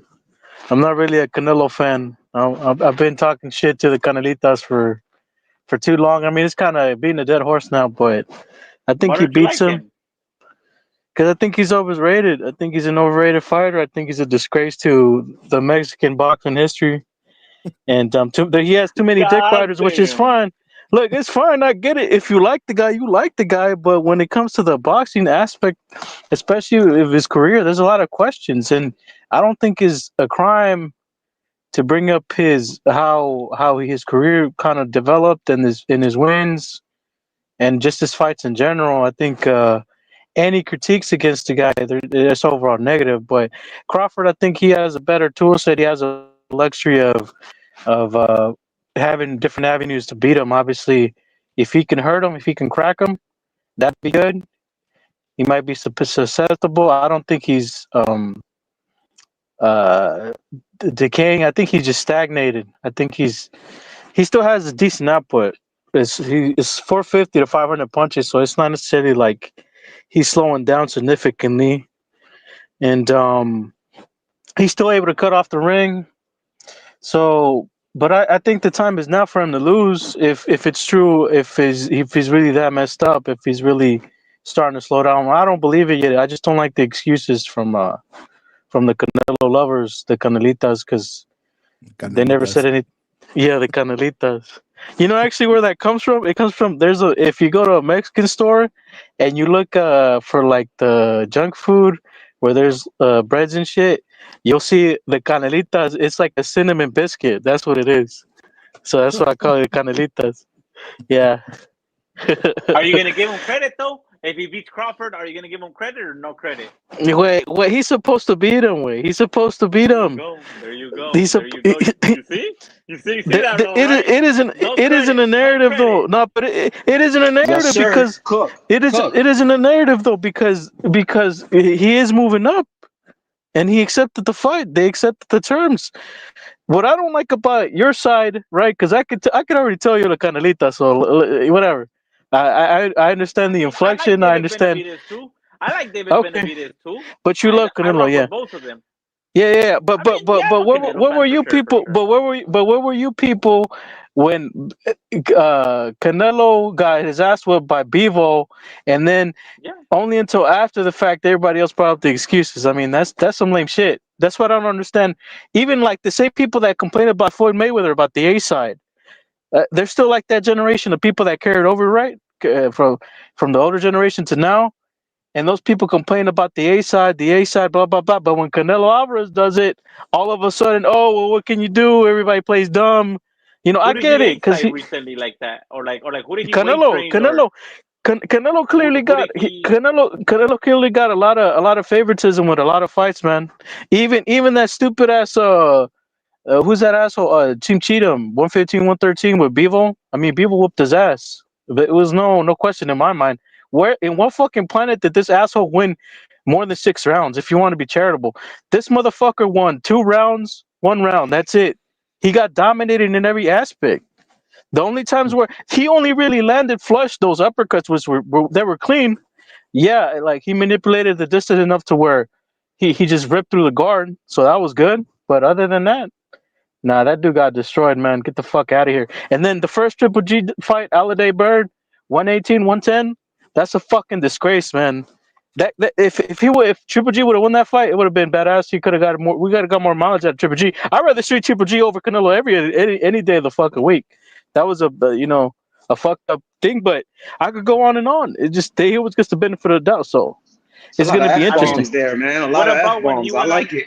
What about when he went on that Malcolm, you loving this run? ain't right? What about when he went on the undisputed run versus Caleb Smith, Billy Joe Saunders, Come on, wait, no mames, right? Come on, where the fuck Caleb Plant? Caleb Plant got the he went life and death with Montgomery. He went to life and death with Montgomery, and then he got his ass whooped by the Sendies. He was a champion, bro, at that time. He beat that Aristega guy, but how the fuck are you going to compete? This is my problem with Caleb Plant. How are you going to compete at a high level, call yourself a professional, the elite of his class, whatever the fuck, right? Whatever label people call white chocolate, all this shit. But the guy has the same issue he's had since the very beginning of his career. His conditioning is ass. I don't know if it's what he's taking that's fucking with his conditioning or what. It wasn't ass when he knocked out Anthony Durrell. It wasn't ass when he knocked out Anthony Durrell. Yeah, but that shit did it better. Neutral corners for a second. We got Hugo against Hugo here. Oh shit. We got nah. We got I was telling look. Hold on. What was that? I rock with Canelo, but I also rock with Benavidez. You feel me? Like I rock with both of these fellas. So like if they were to scrap, but the other Hugo don't rock with none of them. So that's it. Nah, he a Benavidez fan. He a Benavidez fan. No, I'm not. I'm not a Benavidez fan. He's not a Benavidez fan. Wait, so who's your top 3 favorite fighters? Hold on. Can I read that first? My bad, Johnny. My bad. Hold on. Hector Bermudez, coach, is back in the building. Yeah. He said, "What up with the funny looking motherfuckers demon list? Where Robbie at? Two-Tone, he's talking about you. Where's Two-Tone's demon list? He called Two-Tone the motherfucking funny looking. Wait. Who you like that way? Who you say you ain't a Canelo fan and you ain't a Benavidez fan? Who you like, bro? My top 3 right now, I'd probably say Inoue, Usyk, and I mean, there's so many. Prevo's pretty good, but he's kind of top 4, top 5. somewhere around there. Nakatani got him at 10. Ben Rodriguez, I got him at 6. I think Crawford out due to personal reasons, but because I don't like that whole stupid ass comedy they made about people don't know what they're watching. That kind of I don't like that shit. So I know in the accolades, technically speaking, if I were to put him on there, he is probably 4 or 3. So just given the accolades, because if he beats Canelo, that's what he's going for. He beats Canelo, this gives him kind of solidifies his legacy instead of having to go through a harder route. Obviously, I understand it seems to be an economical choice because Virgil and the Charlos and then Boots would be difficult fights and not enough money. So maybe that also So because he's cherry picking he's been too. He's cherry picking too. not necessarily. No, I mean I think if there was enough money and if they had a little bit more he could have asked buzz, for money. He could have asked for money. yeah. Like he's close as hell with Turkey Al-Shit, right? He could have been like, "Yo, like I want to take a tough fight at 154, and I want X amount of money, and if not, let's meet me halfway or something, right?" Or no? Yeah, but I don't know. I don't know what who's making that call because they should. Even with Boots, he should have just said, "Hey, throw him like 20 mil or whatever." I mean, 20 or 30, pero I don't know if it's because of Eddie. I don't know if Eddie's trying to say, "Nah, I want him to get so and so, and then plus whatever the fuck else." I don't know, man. They should though, and same shit with Virgil. So I don't think he's gonna try to do that. I think because the only narrative I don't like on that side with in terms of Bud though is that when people are talking about it just for the bag, it's not really for the bag. I think he's coming in there focused. I think he's coming in there. Yeah, he's coming in there focused. He's coming in there trying to win. And if he really wanted to take the money, as I mentioned before, he would have fought that McGregor guy because that McGregor guy called him out. Because a lot of people with McGregor? yeah, McGregor called him out a while back on Twitter, I guess. Conor And McGregor? yeah, but the point is, if he really wanted to fight that get that money, he would have just tried to pursue that fight and talk shit and do whatever he can to build the buzz. Because supposedly he was gonna pay him $100 million or some crazy shit like that. I mean, if he was really in it to, like you're saying, dedication to win this fight and not for the money, why didn't he take someone at 168, or why didn't he tell Turkey Al-Shit, "Yo, let me fight William"? Because Canelo's the biggest name. Because Canelo's the biggest name right now. The casuals love him. You love him. Everybody loves him. But don't you think he would have got more money if he would have went and fought William Skull? He would have gotten that belt, and he would have came with that belt to the table and done a unification for Undisputed. He doesn't need to. No, he doesn't need to. He just skipped the line. That's what it is. He skipped the line. You don't need to build credibility in terms of fighting Canelo. He doesn't need to do shit. Canelo nunca le exigió. He didn't say, "Hey, you got to bring this or that." And then on top of that, he's like, "Hey, fuck it. Turkey, get me in there. Let's fight." And then they made the fight. What better way to skip the line if you have somebody like that on your side? Anybody would do it, really. I would think.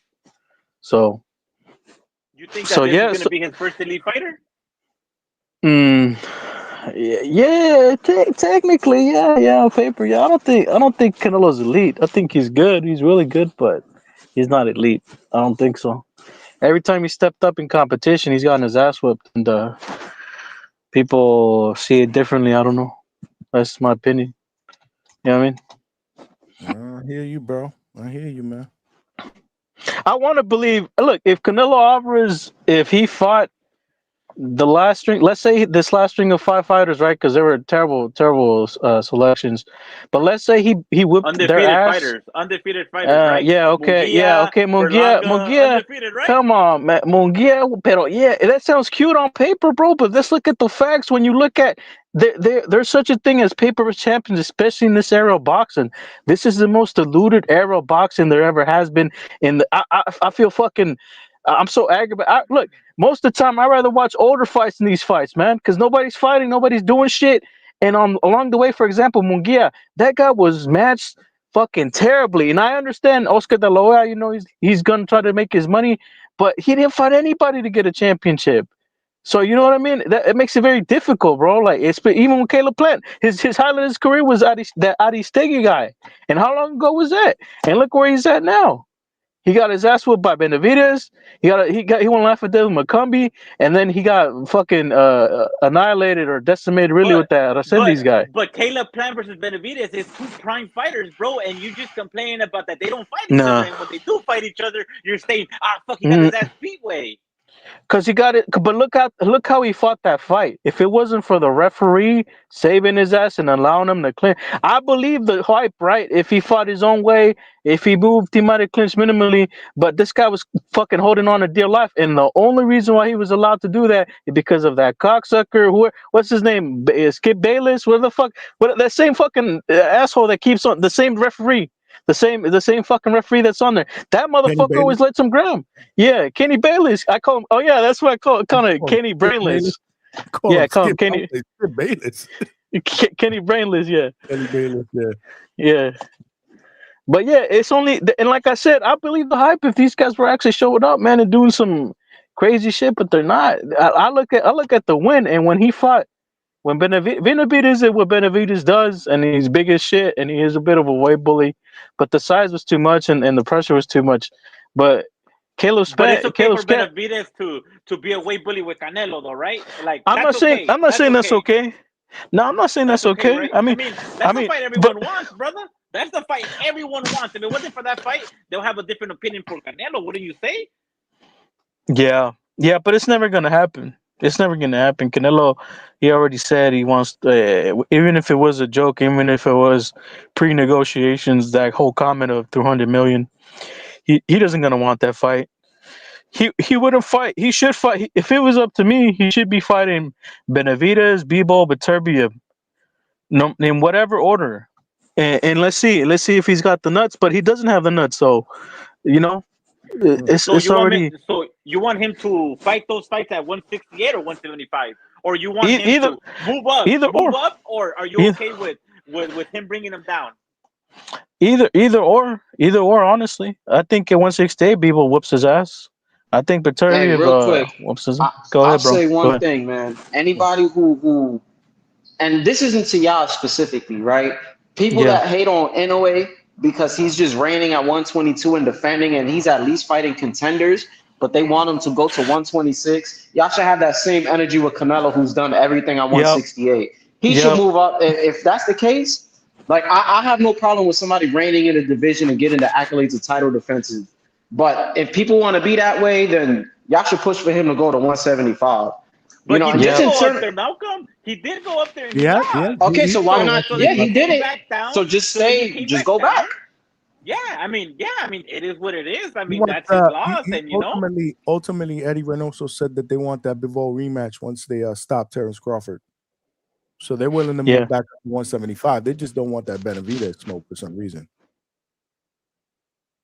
Like, no, I don't know if that ever happens. You know what I mean? Yeah, I don't understand why. I've never heard Eddie Reynoso say that. Oh, we won't want to fight him. I just heard I heard what everyone heard about he's a disrespectful MF, which I don't agree with. But what I'm saying is actions speak louder than words. Like, my thing is this: if you are continuously saying that you're willing to move up to fight Bivol in a rematch, then what's the problem? Like, It's a pick and choose thing. It's just like Shakur's willing to fight Conor Benn at 147, but he probably wouldn't fight Devin. That's what I'm trying to tell you. That's what I'm talking about. I mean, the fight that I can only speak for myself. The fight that I wish that I was seeing on Saturday instead of Bud and Canelo was Canelo and David Benavidez. But David Benavidez moved up though, right? He moved up. I mean, last thing I remember, I'm saying I know it wasn't physically possible now, but what I'm trying to say is that's the fight that we should have gotten a long time ago when they were both campaigning at 168. And I blame both guys. I don't really blame one over the other. Blame has to be on both sides here because Benavidez could have easily got in the Hamza Shirazes or the Armando Resendiz or like all these other players at 168, but he wanted to move up, and that just decreases his chances versus Canelo, I would say. Somebody got Canelo on a lock in the chat. Yafi. He said Boychek, Vargas Jr. and Billy Canelo locks. Ooh. Lord. Even Coach said, lock. Coach gonna give his picks tomorrow, man. He gonna give his picks tomorrow. He'll be on tomorrow, man. He'll be on tomorrow. Damn, damn, we pushing over 5 hours, man. I'm about to cut this, guys. I'm tired. All right, sir. We killing it, man. Y'all was killing it, but yeah, we gotta preserve some energy for the day job, and then we back at it tonight, man. Tonight will Man, be you a gotta long wake one. up for the. You got first shift or second shift tomorrow? No, man, I get up in the morning for work, bro. God damn, you're like that boy H-Town that says he gotta wake up like at 3 and he's over here talking at 12. God Hard damn. work, baby. Hard work. Salute. But then we'll be back at 9 p.m. And then that fight card starts at 11. So you were right, Hugo. Juice. I told you, bro. I 11 o'clock Eastern. like I don't know why they're doing it so late, bro. But That's I mean, because I think they got some kind of what's tomorrow? Press Tomorrow, conference, I think. the final, Press tomorrow conference. the final press conference. So on the 9 o'clock, when we jump on, we'll recap the presser. Hopefully, there's a little bit of fireworks so we can talk about. And then but like it'd be kind of weird because I thought today, for the open workouts, I thought Crawford and Canelo were gonna do the open workouts, but it's just like you don't know who's gonna be there. Yeah, but they'll obviously be at the final presser. So hopefully maybe a little bit of pushing and shoving. But hey, fellas, my bad. I'm gonna hop off, man, because I see y'all about to end the show. Even though it's pretty early, it's only 11 p.m. Yeah, so good, Johnny. But shout out to both Hugos. Dan, so is Hugo Juice and then what's the other one? How you say it? The Fundio. Just call me Fundio.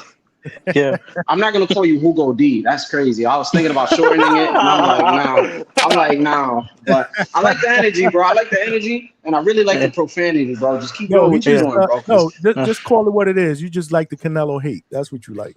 Yeah, he just got the energy, bro. You know what I'm saying? He got the energy, and then it's two Hugos. It's like with the real Hugo, please stand up. So I'm fucking with it, man. we had to put him in a neutral corner for a second there because they was about to they was about to lock horns. But I love the back and forth, fellas. I'm gonna tap out though, man. So we'll be back tonight. All right. Right on, man. Take it easy. All right, man. Appreciate you. All right, guys. Definitely catching the replay. Shout out to the Hangout spot, man, and shout outs to both the Hugos. Check out that interview, man, with Lucas. All right, gentlemen. Yeah, man, we did it up. We did it up. Let me find out. Sheila Hunt is in the building. Shout out my sister, my co-worker. Was good. Up bright and early. I guess you headed to the other gig. That's what's up. Get there safe. I will speak to you tomorrow. You hear me? It's 2:15 in the morning over here in the East Coast, man. We got to get up in the morning. Dope show, man. Great show, man. It all started with the interview with my guy Lucas Bahdi, Prince Bahdi, undefeated lightweight, 20-0, 15 knockouts. If you didn't catch that interview, make sure you follow Malcolm's lead. He's the playback captain, and check out that interview with Lucas Bahdi. It was dope. And then after that, for show, you know how we do it up here at the Hangout spot. And then yeah. And then after that, man, you know the deal. We opened up the lines. We started talking this Bud and Canelo fight. Big fight. I put the poll out there. Obviously, there's other fights on the undercard that I wanted to kind of touch on, and most of the people that jumped on the panel did do that. So shout out to all of y'all. Right now, as we speak, 55% of the voters believe that Christian Mbili and Lester Martinez is the fight that they are most excited about, besides the main event, obviously. And 38% believe the co-main between Callum Walsh and Fernando Vargas Jr. is the fight to see that they're excited about. Only 7%, man, is excited about Sergey Boyacek against Brandon Adams Part 2. Shout out to Treese, who actually called in and showed that fight love. And I don't even know why I put that 4th fight in there. I'm not even going to mention it. Nobody voted for that. Maybe I should have just kept it at 3 slots, man. Sheila, appreciate you. Yeah. I mean, maybe I should have kept it at 3 slots, but it's all good. I get the hint. We're all excited about boxing in general, right? So tonight when we get on at 9 o'clock, what we're going to do is we will recap the press conference. Unless the press conference, I believe the press conference might be around that time, maybe a little bit earlier. I got to check. Can somebody in the chat give me a quick check on what time this press conference start Eastern Standard Time? Let me check, man. Final presser. Let's see, man. Let's see what we got. 6 p.m. So not 6 p.m. Damn. I believe this shit is 9 o'clock. 9 o'clock. 9 o'clock Eastern Standard Time. They ain't playing no games, boy. 6 o'clock up Pacific out in Vegas. Yeah, so the presser will start at the same time as our show. So yeah, I'll do a live live presser. I'll have the presser on the TV here. We'll talk about it as it happens. If there's a little bit of fireworks, obviously we'll talk about that. Let's not forget tomorrow is betting night. We got a big weekend of boxing. And Coach Hector Bermudez will be in the building to give his picks and his lock picks. So make sure y'all tune in.